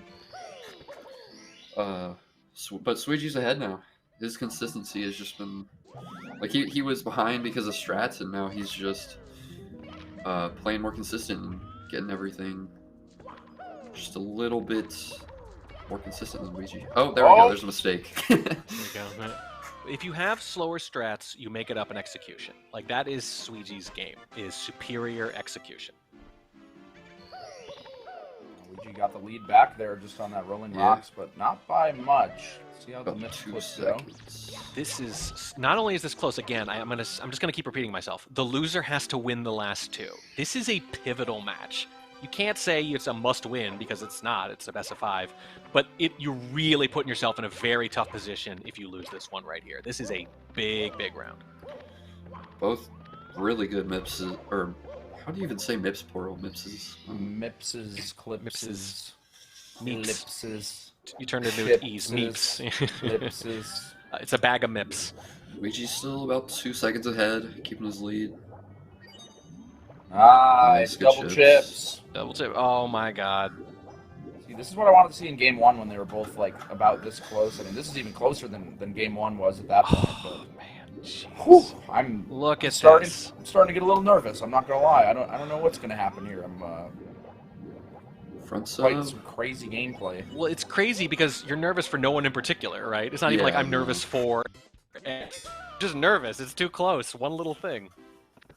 These are both really good runs. This is excellent.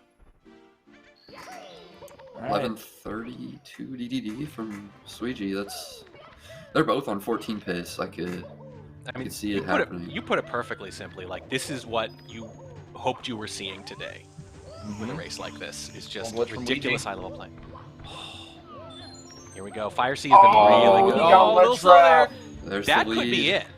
Yeah, That could be it. that stupid little tiny thing, right? Like almost nothing. Got a little dusty too. He's gonna make the cycle, but Oh, barely. Sweetie's starting to pull away a little bit here. That sucks so much. Oh, what a ball. That's huge. That's it, probably. Massive. Yep. Oh, Yeah. man. Oh, he's taking the death. It was still so close. It was still a second or two, even after all the little things. And then, after the little things, comes the big one. Oh, that sucks. Yeah.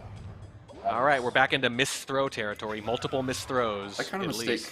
sucks so much to see. You mean like not even one of like the choke points, the focal points, just like something people don't even really think about. I wouldn't even say that's Just like random. an entertaining like mistake though. Like that sucks. Well, like falling to your doom in bits or whatever, like that's dramatic at least. That's true. Maybe I just have a different perspective.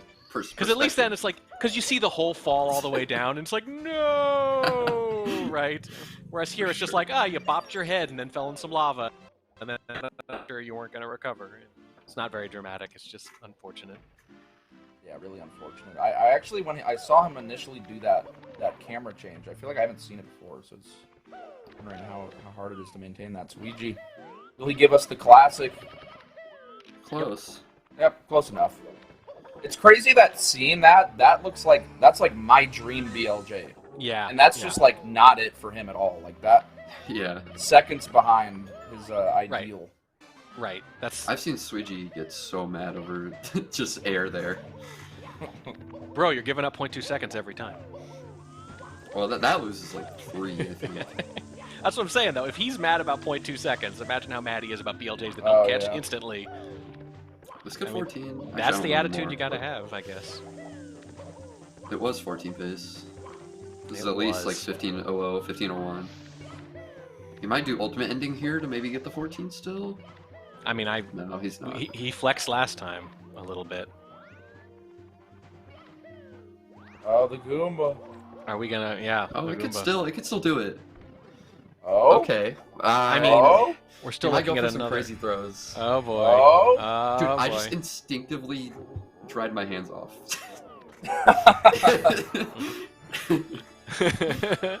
There's that. Oh, he's got the crazy far left throw. bomb hit. He might go for the crazy Yeah. order. Oh, no, he's not. Got it.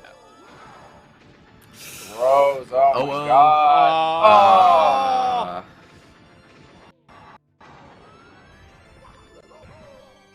Oh. Oh, That's almost had it. Almost had it. Luigi taking a fall on the Luigi. pass long jump.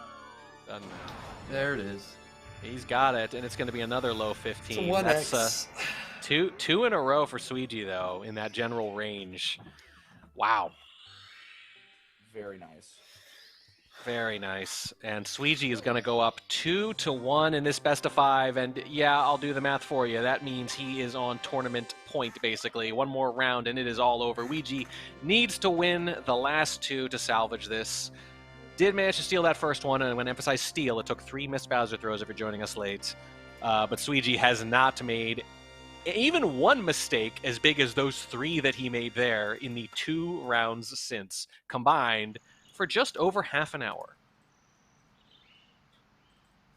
No, it's been incredible. I mean, almost a 14 there on that game. Yeah. Ooh, and Suigi says he's already ready, and so is Ouija. Do you guys want to get right back into this? Sure. Yeah. Right do back it. in. Let's do it. I'll do the Simply, countdown. It's your turn again, yeah. All right, gentlemen. 3, 2, 1, go. And they're off. The horse race continues. Suigi 1 away from taking this tournament. And frankly, if he'd missed only 2 Bowser throws instead of 3, he'd be 1 round away from going perfect in this admittedly true, small yeah. bracket. That's the only round he's lost, and it took 3 missed Bowser throws at the end, and he still barely lost it. It's true. That was a crazy end. It's a sick man. On the other hand, they were neck and neck right there though at that end, right in fire seat. you're right. On either way, and I mean, Suigi did miss that final throw, so can't count Ouija out. But Suigi is looking good. They're both really bringing their A game, but this is that potentially last match, so it's Yeah. Yeah, Ouija can definitely bring this one back. If he does take it though, oh my God, going into that 5th one. Game 5 would be awesome. It would be awesome. I hate to, again, I don't have a real rooting interest other than drama. I like the drama, and there's no doubt that Ouija winning one, even if it's another steal like the first one was a little bit, but even more hype if he actually puts up a 14x, puts that round together. He was about 2 minutes away from doing it last time, as you just mentioned, Simply. Very close to actually putting that round together. We talked about at the beginning of the round. Will he finally put it all together? And it's not going to happen this time, is it? That's a small mistake, but it's the door again. I will show myself out. The door hurts so bad. the door does hurt, and he gets a ledge grab too. He was going. And a head bomb. It's just compounding. It's crazy because he was gonna be like having a pretty nice lead because Luigi was actually struggling a bit to get his long jump going. But again, I mean, we saw this in game 1 and it really didn't seem to matter. So that's true. Be going for Suki. That's going to be another couple seconds for him over Suigi here in Dark World. But massive death from Ouija early here, and in a duel to not give Suigi this kind of lead. It hurts. It burns. Oh, and that burns too. Literal fire. It's not going to hurt him much, just, mentally. But it's just indicative, right, of the compounding nature of mistakes. You get thrown off your cycle a little bit, you get thrown off your timing, your muscle memory, and mistake piles on mistake, piles on mistake. Ugh. Yeah. But I mean, that's how it goes. That's the lifestyle Ouija's living. Like, he plays that way, he's going for Suki every single time. It has paid off in some ways, but No, but you're right. Like, you can't take the good Ouija without the bad, right? You can't. If you need to put up with deaths like this if you want to put up with that cracked movement, that ridiculously frantic movement that we talked about too. Like, it's all or nothing. Yeah. And right now it is just, nothing. Not much going on here in Dark World. No, okay, here we go. Wait, this could be the comeback. Oh, that was so scary. I mean, he's not going to give it up now. You're not going to come all this way for nothing. Good. He might go for Salt Flip here. Yeah. Yeah. Oh. Yeah. Yeah. This is like, okay, when this happens, it's unfortunate, but it is the nature of, the nature of 16 stars, the nature of races is just sometimes you just can get absolutely bopped. Some really unfortunate. They aren't big errors that cost you so much time, like just a early rollout, slightly off angle. Costs you 30 seconds, and next thing you know, it's like very, very large lead. It really is such a punishing game, like especially Dark World. One little thing. It's off up again. Nope. It's an all or nothing kind of game. He's an all or nothing kind of player. Sometimes it's all, sometimes it's nothing. This time it's nothing, and it comes in a do or die round, unfortunately. Yeah, so that's like a 2-minute lead here for Suigi. Definitely, pretty big for Suigi. But, after game 1, anything can happen. Truly anything can happen. You never really know with these games. Gotta keep going. Who's going to end up taking it. Gotta keep going just in case. Maybe if, Suigi's mom comes in or something, he's got to, do some chores. I don't know. It is a young man's game. Ways. Power goes out. Yeah, that's what I was thinking. Maybe he falls asleep. Maybe he's been up for a few days. What? I don't know. Just thinking of things. Could be. Wait, does he do that? Is that like a no Suigi thing? Suigi always gets good sleep. I don't. Okay. It's like, damn. Do I need to be concerned? Is he okay? No, he's good. Okay. Oh, he's going for it. Oh, that might not hit the bird. Oh. Well, whatever. Get the back. Oh, Not the best backup. Oh. 4 So, more okay. deaths, and maybe. So that is clearly those are clearly the actions of a man who did look at his opponent's stream and saw what was going on. First of all, does that little misadventure make him go, okay, that was enough? No, he was Enough gonna fun. go for it again. He's gonna go for it again. Yeah. And Tried, but now. you even get the fly guy? Not what even are in we time for the fly watching? guy. What Oh, is happening? we're not exactly going out with a bang here. Two of the best in the world, ladies and gentlemen, at 16 star here for you live today at the gaming stadium. Waiting for the bird here on Suiji's side. He gets Oh pawned. my gosh. He doesn't actually know how the bird works. He's never done this before, so it's new. Oh, He's stuck in God. the sand. I was gonna say, how often does he practice what we just saw? Never. Yeah. Once a year. Oh boy. Yeah. Hey, you saw something you never saw, people. Enjoy it, chat. You're never gonna see Suiji do that again on the live event, probably. Rare. Very rare, indeed. You have found a very rare Suiji clip. Suiji's saying it's really hard to play in this situation, like where he's like super far ahead. That kind of makes sense. I hear it. It does make sense. Oh It does no, make sense. the death. A death? What? Okay. Start doing the math in your head. How many more of these do we need? Couple? Like 4 or 5. 4 or 5? You could just lie and say 2. Oh, Let's sorry, just- 1. Yeah, 2. Okay, it's like 2. He's 2 more deaths away. Honestly, I think this has been just enough that he's going to be like, okay, we're playing normal now. We're not trying anything weird. Back to the game plan. The second I deviated from the game plan, it was a disaster. Okay, he might need like 6. He's like about 2 minutes ahead. All right, I'll negotiate. How about 3 plus 2 missed throws? Can I talk you down to that? You know what? Sure. Deal? Okay, deal. 3 deaths, 2 missed throws. That's probably the margin. Also, I'm just assuming Ouija plays out of his mind the rest of the way. Yeah, That's a yeah. given, right? Yeah. Oh! And he does not get Fly Guyless. Yeah. And, okay, now it's 4 deaths and 2 missed throws. Okay, we'll keep a running tally. We are looking at a possible game over from Ouija. He has no lives. Oh no. Don't go Oh for my Fly god, I Guyless didn't even right now. think of that. I didn't even think of that. Yeah. Okay, yeah, he sees Okay. it. He sees it. I mean, people would talk about that for a while, right? I don't know if it would be that. It'd be like, hey man, remember that time Ouija game over? Literally restarted the game in a tournament? We'll be I mean, talking that about would it for be- years. I'm just saying that'd be pretty memorable. Ouija, you fool. That would supplant it, I think. What does that mean? Oh my god. No further explanation needed. That's so good. I mean, you gotta root for it now, right? That pillow is not working out. They're not happy with the bomb. You could die on plus. Feels kind of on brand for Ouija. At least, like, from what I've seen from him, doing the 120 star events, he's either just like absolutely insanely cracked out of his mind, or it's just like it's falling apart. That's totally right. I think that's totally right. It's just so all or nothing. But like, I'm Nice. trying to think when I've cast him in races. Only like once. It's almost always lifetime attacks, and that just suits him. He's just. We were talking about it before you got here. Like, he was always either on PB or world record pace, or he was resetting.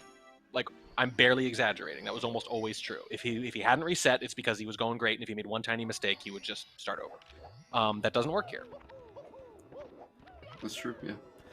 And that's why, like, I love watching Ouija do runs for that reason too. Like, if he's Yes. on a run, it's like the greatest pace I've ever seen Yes. in my life. He's. I mean, I don't want to say he's the most fun runner to watch, but like, that's kind of what I'm thinking. I'd have to think about it a little bit. It depends on the mood I'm in, I guess. But for the most part, he's incredibly fun to watch. Wait, who did double jumps? Did Suiji do double jump side hop? They were kind of synced for a second. That was kind of funny. I mean, not in the way that matters, but All three Ouija commentators did. missing out on a double jump side hop. What happened? yeah. Well, I know less Um, than both you guys is part of the reason. So the question is, why did you two That was miss? a good. I saw it. I was just gonna see if you guys saw it. No, Alright, I so I had was the going same to give thing. you a chance. I was, well, I also, kind of a foregone conclusion here. But I mean, that's all that's left is like styling in a specific moment now, right? Oh, I guess. Yeah. I mean, he's going for it. Whoa! it's so sad that this strat saves like 0.2. Yeah, no, that 2 does seconds, not bro. look like It's so cool. it's one of those barely faster ones for sure. When I do it, I get like 18-3, and I can sometimes get that with the normal strat. It's tragic. It's sad.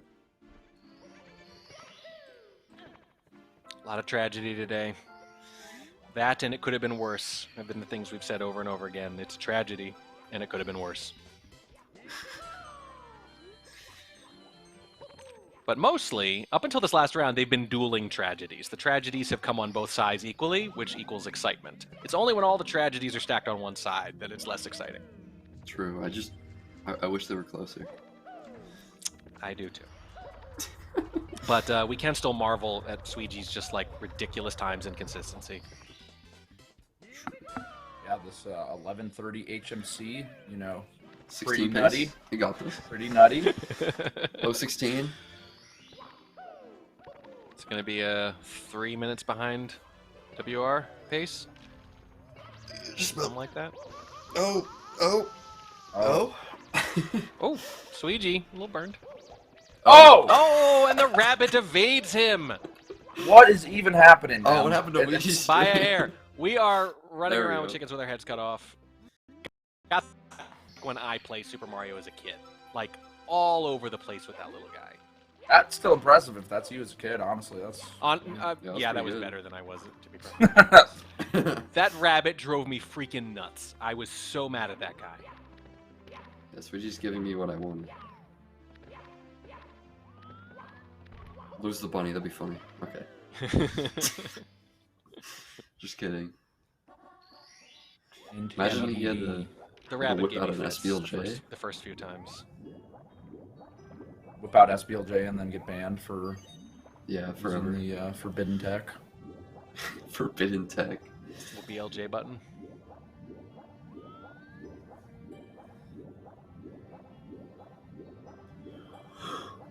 But these strokes are really nice here from Suigi. Just no miss swims. See how the front of the ship goes. Wow. So Some really quick good story- breaststrokes, some really good Yep. jumps. Well, a quick story about the swimming. The first time I realized, like, obviously, growing up, speedrunning this game wasn't a thing, and for many years, like, I didn't realize it was. And I remember the first time I realized what a big deal it was when someone specifically mentioned the swimming and timing the presses so that you get the ultimate amount of speed by timing it right to the end of the stroke. And I was like, oh my god, that's a thing. And that's when I realized how deep the game was. I mean, yeah, like a lot of like newer runners, especially, like have no idea that that even like, They spam it, happens. yeah. Like, you're not the only person. Right. And yeah. I didn't. uh, A couple of if you didn't like pay attention a lot. when I first started watching the speedruns of this game a few years ago, I was like, I just assumed like, oh, you spam it. Of course you spam it. Like, and they're really good at spamming it. And someone said, no, there's a whole thing. And I went, oh my god, this game. Yeah, you gotta get good at strokes. There's some stroke tech. Yeah, I'm thankful that it's not it's deep, but it's not that deep to the point where like you could potentially lose like a frame every stroke if you're just like hitting the A button a little too late or a little too soon, but you still get the sound. Yeah, that wouldn't be fun. I agree. I think if it A was game like, can be too deep. yeah, I think if it was like insanely hard, it would kind of suck speedrun. Yeah. Well, I think that's what makes for a good speedrun is like no one action is that hard. If you had to do just one of them, you could do it, but you have to do 500 in a row. You can do all of them. It's just can you do them all in one run, or can you do most of them in one run? And I think the reason that gets people, it kind of gets under people's skin and makes them play it for years, is that every time you do make one of those mistakes, it's for something you know you could do. You're like, I know I can do that. I just have to put it all together. That's kind of drives like I think the obsessive behavior that works well for speedrunning. That's what speedrunning is. You Keep called going. it. Speaking of Ouija, a little bit of trouble there in Fire Sea. It's academic at this point. Let's see if Suigi uses the BLJ button. Oh! No, he does not use the BLJ button. He's going to do it He like a went for normal a person. gold. Yeah. He went for the setup. And this is just a victory lap for Sweegie, who's going to take this tournament here. He's going to go 2-0 in the first, and he's going to go 3-1 here in the second/final round. And again, that only loss because of 3 missed Bowser throws at the end, and only by a few mere seconds. Just 1 fewer missed throw, and he would have swept this. Nice. That was really good. Well, he's might as well. Might go for a gold here, maybe? And go hard at the end. Why not? We are thankfully community best bits. We are thankfully not going to be looking at a situation where he's too early. It was too early. If things had gone slightly worse for Ouija, we could have had them on different Bowsers at the same time. Yeah, true. Which would have been bad. All right, well, this is your final match here, the game 4 to take it all home on the best of 5. Will Ouija clutch these throws out? Ouija putting the key in the door. Ouija winding up. That's the first throw. Only needs to miss 40. Ooh, he's taking damage. Ouija's up here. Ouija's got That's his second throw. 2 for 2. It's the last throw. This is where he's been struggling though, but he Nice. does. There it is. Jeez, Ouija is cracked. Round of applause. Well, the #1 player in the world record holder by I think 15 seconds, wins the tournament. I'm sure you're all very surprised. Now, a lot of talent on display, of course. It was not a foregone conclusion. He just made it look that way. The swag triple jump of the AB team. It looked like he stopped his timer or something there. I don't really know what happened, but GG's to the EGs. Yes. GG. That was good. That was good. It was Well, fun. not that run, but Yeah, that round was definitely something. Oh, it was fun to watch. yeah. It was fun to watch. That's a game over. Of course, Ouija. What? Wow. So he does get it in. Well, technically, it happened after the other run had ended. So The tournament did not end with a game over. Oy. Well, rough from Ouija there at the end. Look, I mean, it's like what we said, right? It's crazy, ridiculous movement, but when it goes bad, sometimes it goes really bad. Yeah, of course, but I mean, it works for him. I guess sometimes it doesn't work in races, but GG's, that was a lot of fun. I'm glad. I believe we're going to give Sweegie the chance to hop in and talk about it if he wants. That is his prerogative as the winner. how it's done here at the gaming stadium. That's how they do it here in the gaming stadium. The winner gets to take their little verbal victory lap if they want it. If they want it. But knowing him, he might just want to go back to grinding it too. I don't know. We'll see. That is the classic. Takes a big dub and then just keeps on grinding like nothing happened.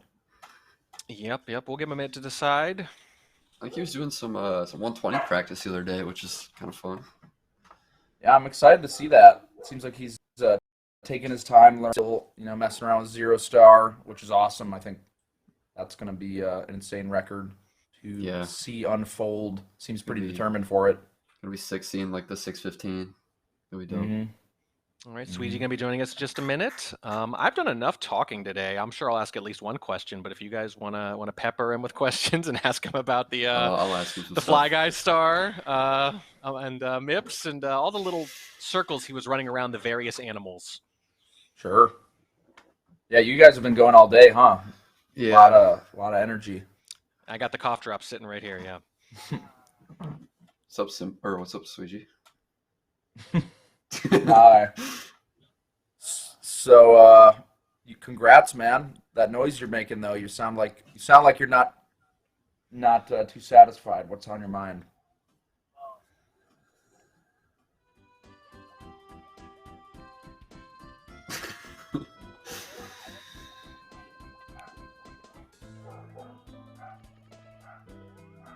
Yeah. I thought maybe you were gonna like go for like golds on every split just because you were like bored. Okay, yeah.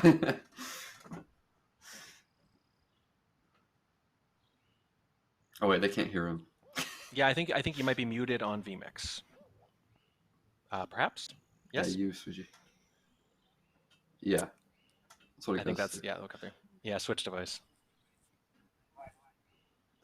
1 second, bear with us, people. So true, Sweegie. So true. Yo. All right. So same question, but this time it has to sound spontaneous all over again.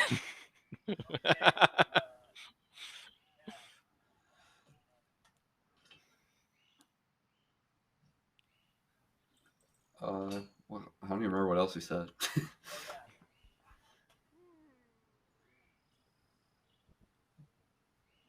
Wait, they're still not hearing you. We could do. All right. Hold with us. Hold with us. Oh man. I was gonna say, technically, we could do a translator thing where whatever he says, I just immediately repeat. Bear with us. It's worth it. It's worth it to hear the winner. Still can't hear me? I hear him. I hear him in my left ear right now. It's my It's left ear. is echo. Oh loving my this. gosh. Okay, okay. What was the question? I don't even remember. How you How's feeling? your day going? Yeah, How's my day going? the question was just pretty- talk. Pretty great. I cleaned my room for 3 hours, then I played Mario for 3 hours, and it's fun. 3 hours cleaning the room. Yeah. How dirty was that messy? room? Well, I just moved, and it hasn't been cleaned since I moved in, so I was like, I was just grinding it out. I don't know. Sure. Oh, I got a new bidet toilet seat installed today too. I tried it out. It was pretty. Oh. Did you like pretty it? bussin'. Days are cleanest- huge. Yeah, cleanest ass How I've much ever was had. it? It was like $100. I want to invest. It's super worth it. Wait, you bought one for $100? Well, it was the toilet seat too, like not just the attachment. Oh, okay, gotcha. We needed a new toilet seat, so I bought that too. The 2-in-1. Yeah. Very nice. You think cleaning the room maybe offered a mental advantage in the gameplay today? You know, cleaning up gameplay. Was there any parallels there, or? You know, I guess so. I don't know. I was playing really bad What about the in practice. What about the but- clean ass too? Oh yeah, clean ass helped a lot. Got 2 14s, almost 14s after the clean ass. Anything else about this clean ass you'd like to tell us about, or have we kind of covered all the bases? I don't know. It's just not a lot of poop on my ass right now. I would like to ask about anything else. So you were cruising there, and in that last round, we were speculating that you must have looked over and seen Ouija's several deaths, because then you tried like Fly Guyless and stuff started to get a little out of control. Yeah. Is that probably not a coincidence? No, it's not. I looked. I'm like, okay. I wanted to keep trying, but it was just really hard. And then I went for Fly Guyless, and I messed it up really badly. And then it was just kind of like, because like when you're really far ahead, but also can't get a very good run, it doesn't feel like there's much point in playing. Because like if I got like a 620 SSL or something, I could finish that out and then maybe be happy with the run. But at that point, it's just like, I don't know. It's hard to care. How do you feel about the, like, you clearly are watching, right? So you know the lead that you have. Have you also dabbled with not watching at all? Like, what's your thoughts on watching versus not watching? I mean, I don't know. I just like to watch just to keep tabs, because like if I'm in the lead, I have usually a lot more confidence. So I don't know. I feel like it helps me to watch. Does it like when you're not in the lead and you're watching, like, does it kind of like demotivate you, or do you like want to do harder strats and stuff? No, it never makes me want to do harder strats, because I know somebody like my opponent is probably gonna fuck up. So I don't know. Keep going. Yeah, we were talking about that a lot. How like you were one of the only people who, like, when you were behind, you wouldn't like do harder strats like task long jump or something. Yeah. Like you would just stick with what you were like originally gonna do. Yeah, I mean, if you're behind, like the likelihood of somebody getting a perfect run past the point where you are behind is like usually very low. And like if you fuck up one of the harder strats while you're behind, then you're even more behind, and then it's like over. You're crushed mentally. So I don't know. I don't like dabbling with the harder strats, no matter what. That's fair. Wow. Well, well done. You only lost one round, and you barely lost it at that. So, even though I get the impression you're perpetually unsatisfied because that's what makes you so good, you did win in the end, and you won with room to spare. So, congratulations. Thank you. Anything else you want to say before we sign off?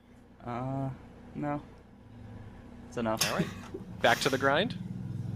I don't know. Is the room totally clean? How about that? The room is pretty clean. I need a vacuum, but it's pretty clean. All right. That's how he's going to celebrate, everybody. Simply, Trey Bordeaux, anything else you guys want to say before we wrap this up? I had fun. That was fun. I had a Thanks for blast. Oh, sorry. Thanks I for didn't mean to putting cut- this on TGS and GSA. Yes, a big thanks. A big thanks to TGS, GSA for putting this on. Pace is in a month. You're going to want to be there. I'm going to be there. Simply's going to be there. Trey's going to be there. I'm not even sure if I pointed in the right direction. We're all going to be there. It doesn't matter which way I point. And thank you, of course, to Rogers together with Shaw. This has been the TGS Speedrunner Series, the third event. Thank you so much for joining us. Come back next time. Bye. Bye.